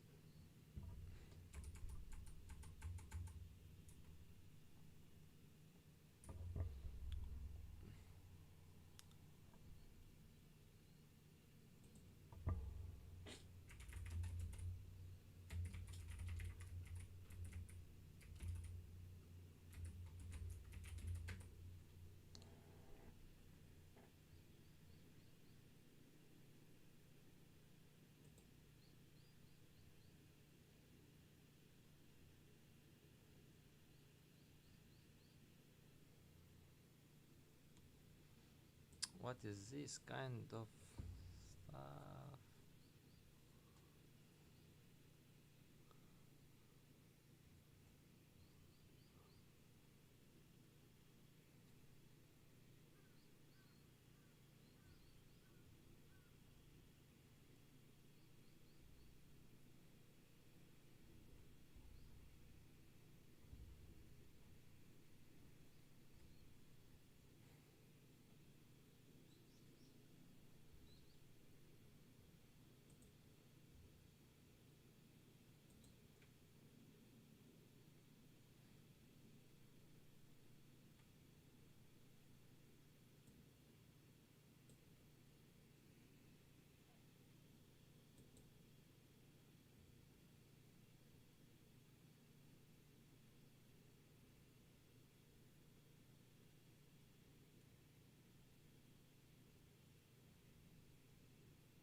Okay, we need to use this one and put it back.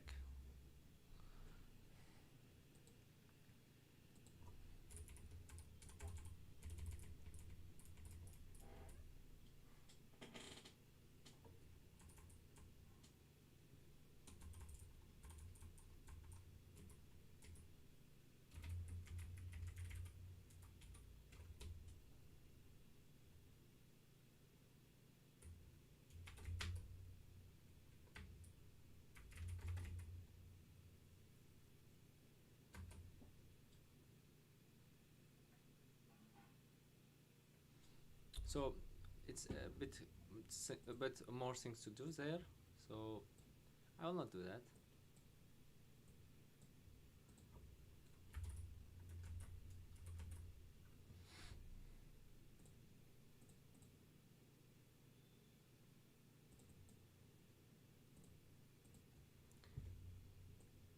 Our model is working awful. E, fia, bye, ay, ay, ay, ay, ay, ay. What?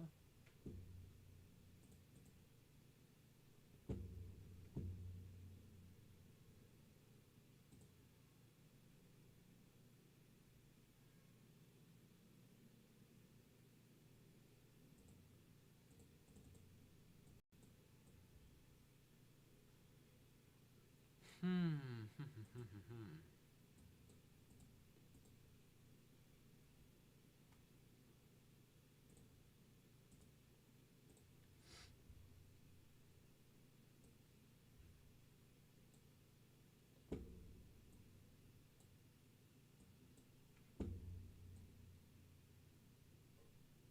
Where is the image?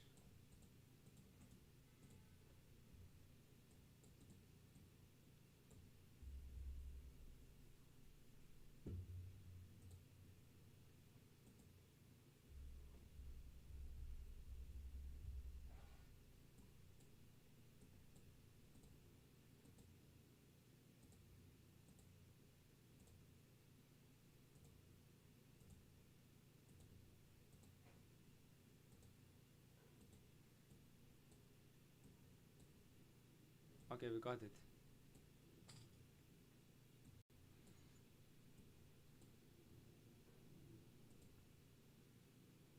See what I can just give I.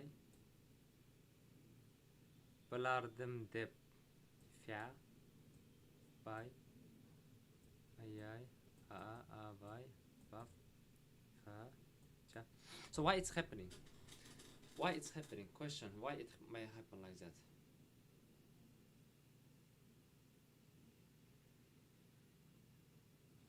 I mean, the model is working very good on validation set.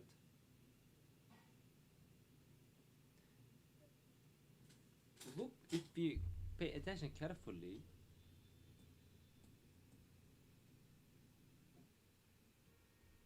why my rectangles are so broken?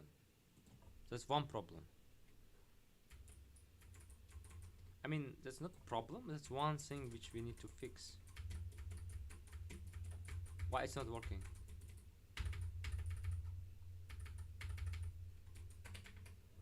I mean, what happened to my computer? Because it's 100% using something.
Why they show me geek for geeks? I don't care.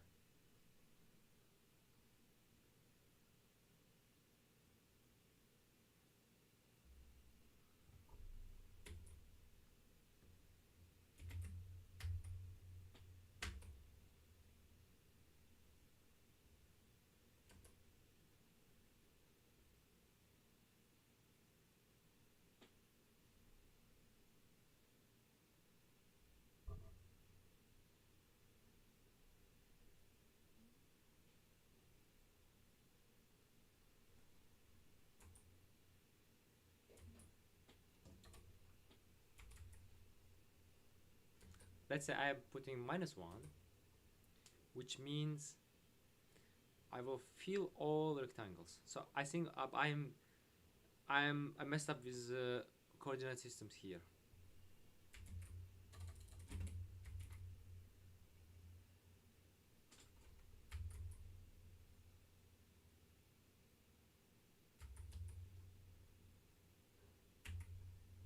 If I kill it, I will free up a lot of space.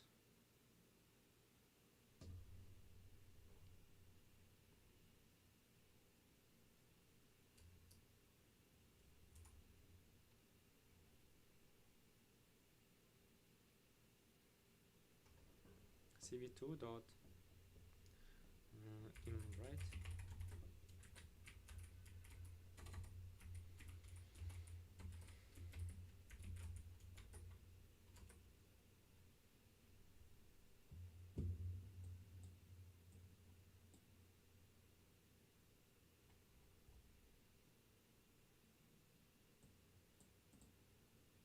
I mean, why it's 100%?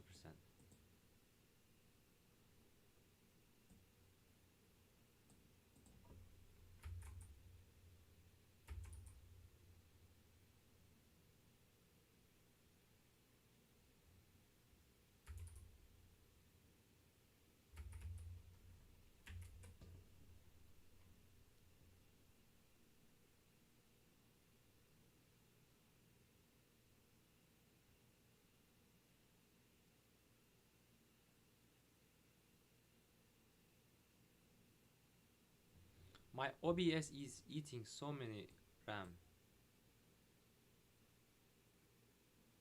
Why are you eating so many RAM?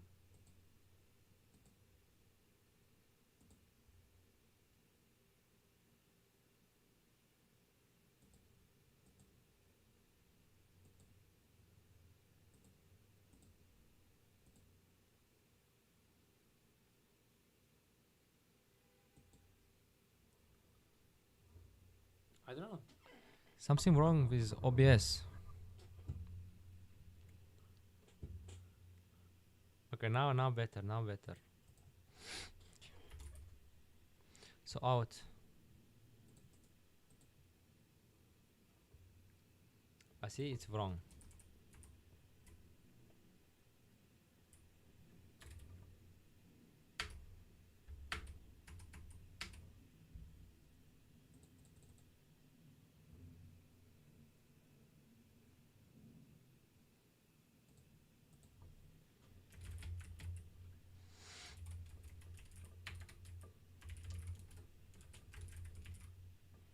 Back.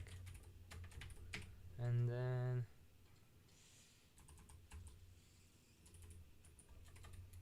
just 3.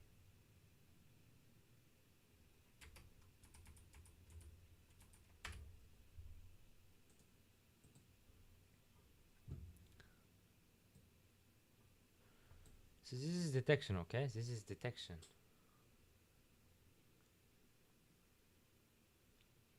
And then we have a recognition, okay? And this is recognition. Where is the image? I cannot put it into the here because it is not American ASIC, so I need to use special font for that one. But anyway, Sevarikan E Fia by actually I am not using actually it's I'm sorry. It's not all truth. It's not truth. I'm lying. I am bad liar.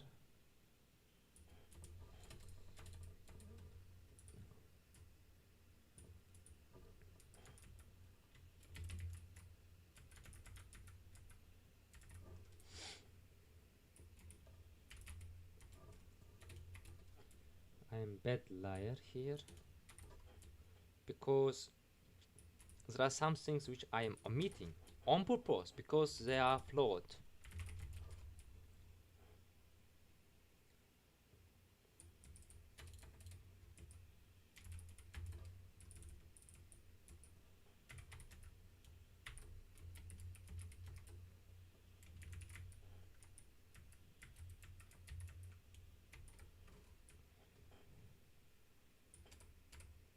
Okay, now it's different.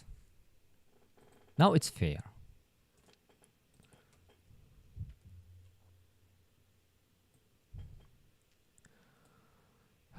Our detection model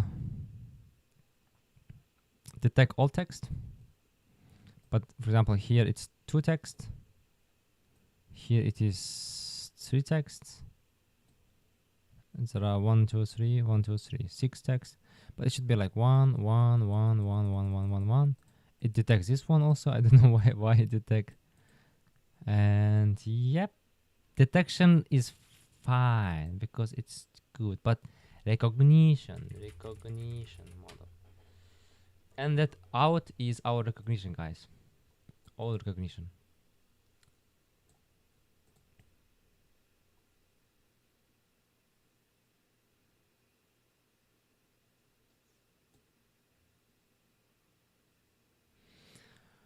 Or maybe the order matters.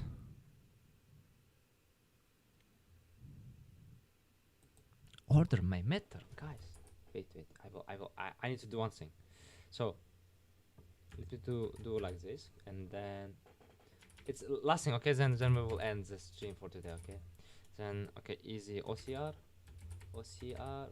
no, CD نقش بيشيك, CD نقش بيشيك, and then OCR, and then easy OCR, and then trainer, and then trainer config files, and then vim. The name was uz YAML, and then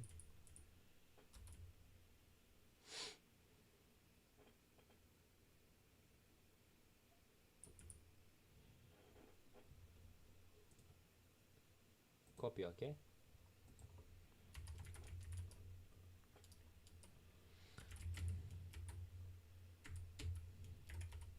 easy OCR user uz YAML. Okay, fine.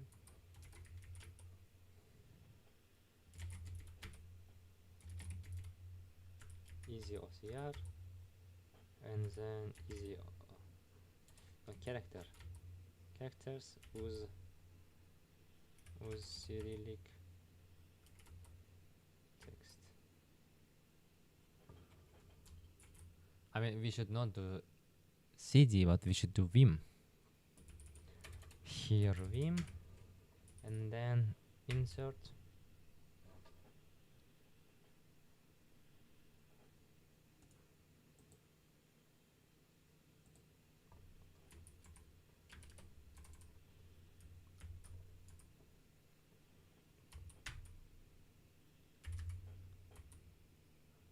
okay. If I say enter insert, it's not working. I think the order matters, I think, here.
How did you learn OCR? I'm just following the easy OCR tips.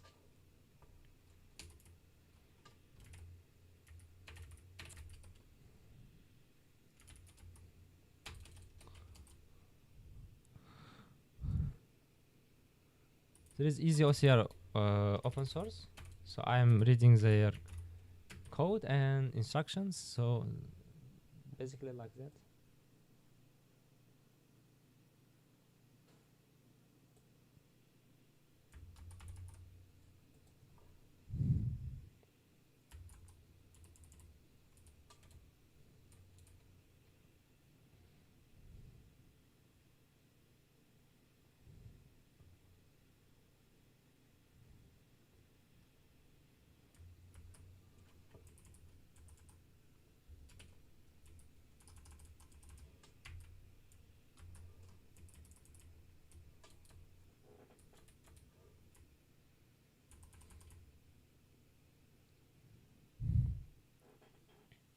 But why I need to initialize in this way?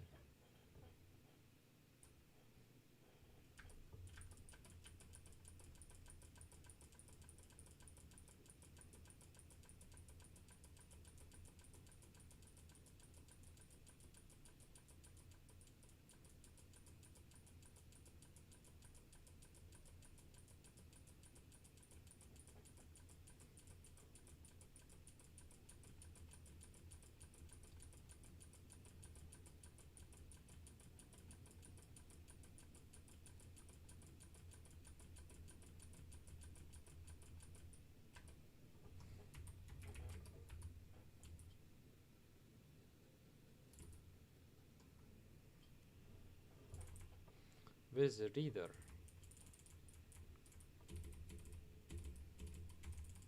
No, it's not here.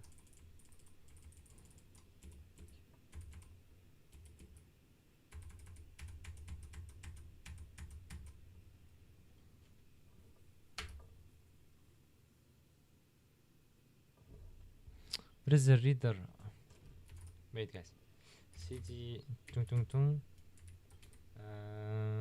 نقش لي chic. OCR, easy OCR, and then easy OCR. Vim easy OCR. Here.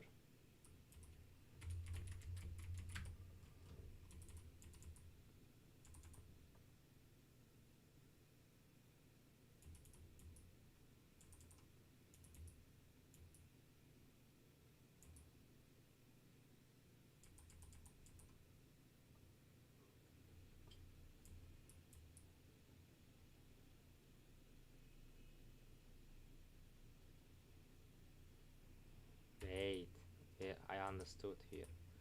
We should not say you recognize network like that. We should say user network directory equal to this one dot slash dot easy OCR, and then user network, and then use Cyrillic. Okay.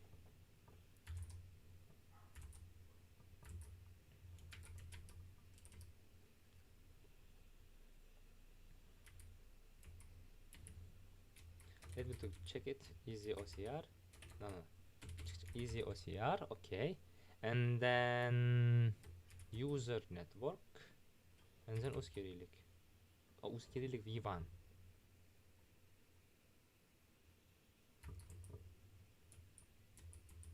Maybe I don't need to initialize this one, just like this. Let's check.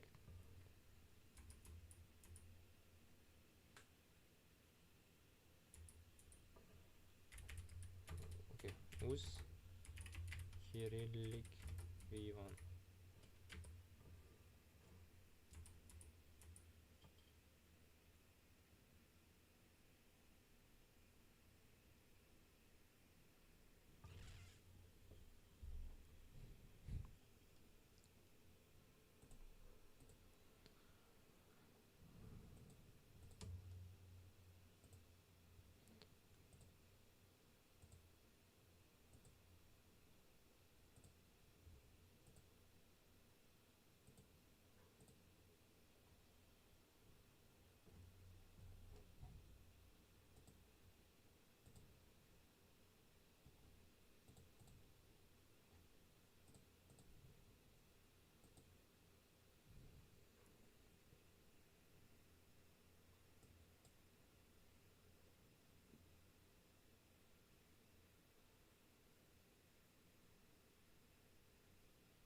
But it say record recognize network use network.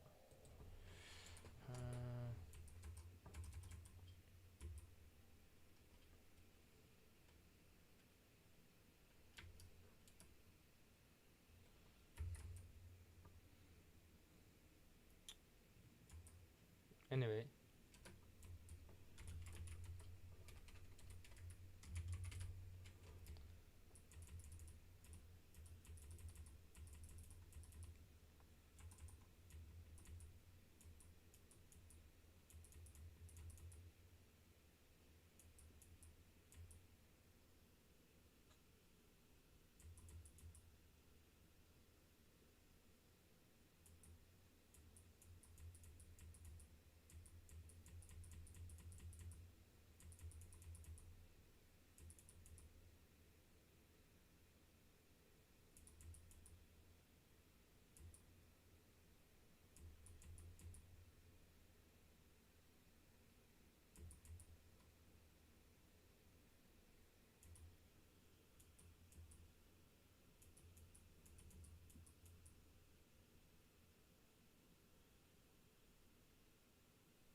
it's very difficult to read for like that. So it will say, let's say out 2 equal to reader read text, and then image back.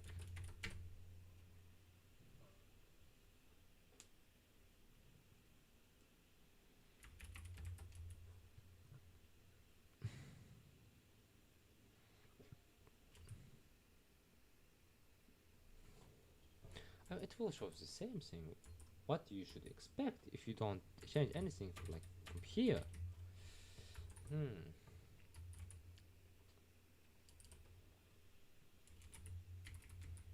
Actually bir şey, and then OCR, easy OCR, easy OCR, and then Vim easy OCR.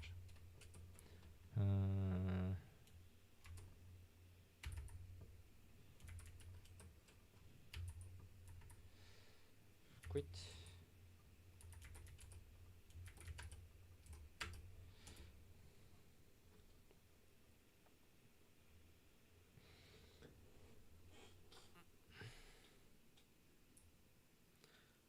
Okay. Recognition model.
I don't know, maybe my hypothesis is correct or not.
Something wrong here.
Hmm.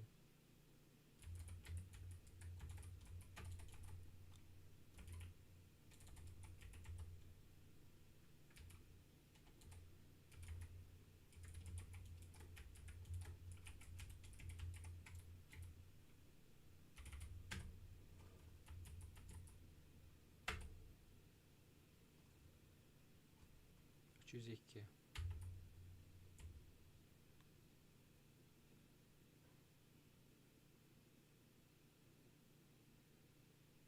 It's 302.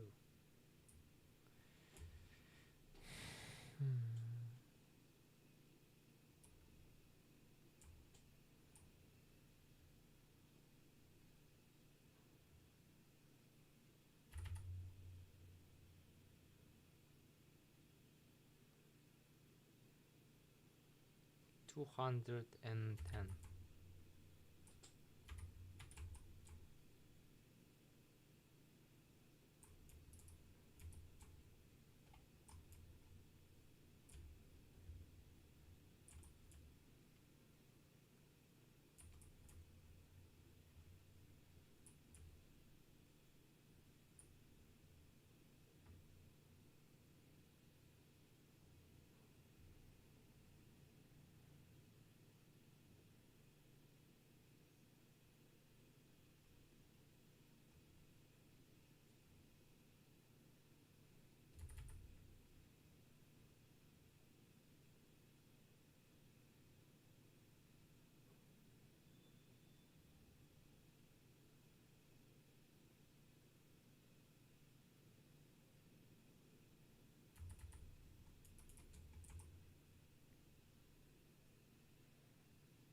Look, it's appending everything to here.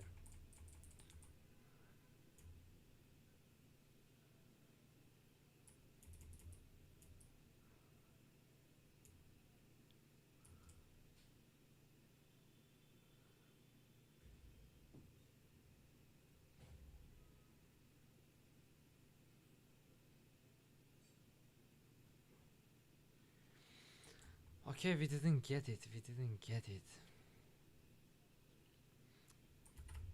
Problem is that this is asking me to put with Cyrillic characters, but I am not putting it because it's not asked.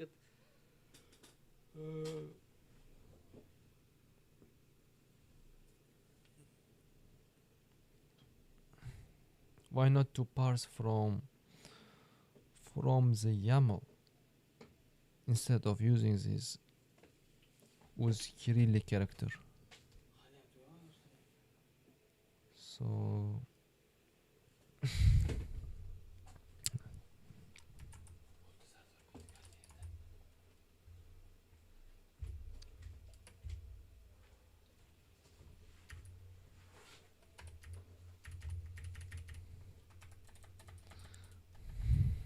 okay, so let's sum up. Let's sum up. It's it takes so long time. So our model doesn't work. Many things to figure out. Many things we need to figure out. So where to start? Where to finish? Code architecture, fine. But when I want to run for inference, it's also fine. But we are messing with. We are getting these random values, like too much random. While in validation, we are having good validation. But to be honest, validation is like 50 images only, right? Out of the validation is very small. And training is also very small. Training is like 2,000 images. So a good idea is to prepare very comprehensive data set for training and for testing. And I would like it's good as Karpasi recommended to plot the value of the x of the input of feature after the activation function to see do we have any dead neurons or not. Then that's it, guys. Thank you very much for watching. And in characters, like why I am so confused about characters is because in characters, the model outputs the probability, right? And probability is based on the index, I think. So index matters then. So because of that, I'm a bit worried about how actually it would work. So that's it, guys. If you have questions, write in comments. Thank you very much. I know it was so long stream, and I was very, how can I say, passive, and I think it was a boring. Yep, I will try to improve next time. Anyway, so have a good productive Sunday. So it is 1:37 p.m. So it is a midday. So you have another 6 hours or another 8 hours of productivity. So yeah, just go and take some walk and read some books, or read some or meet friends. Yep. Thank you very much. Bye bye.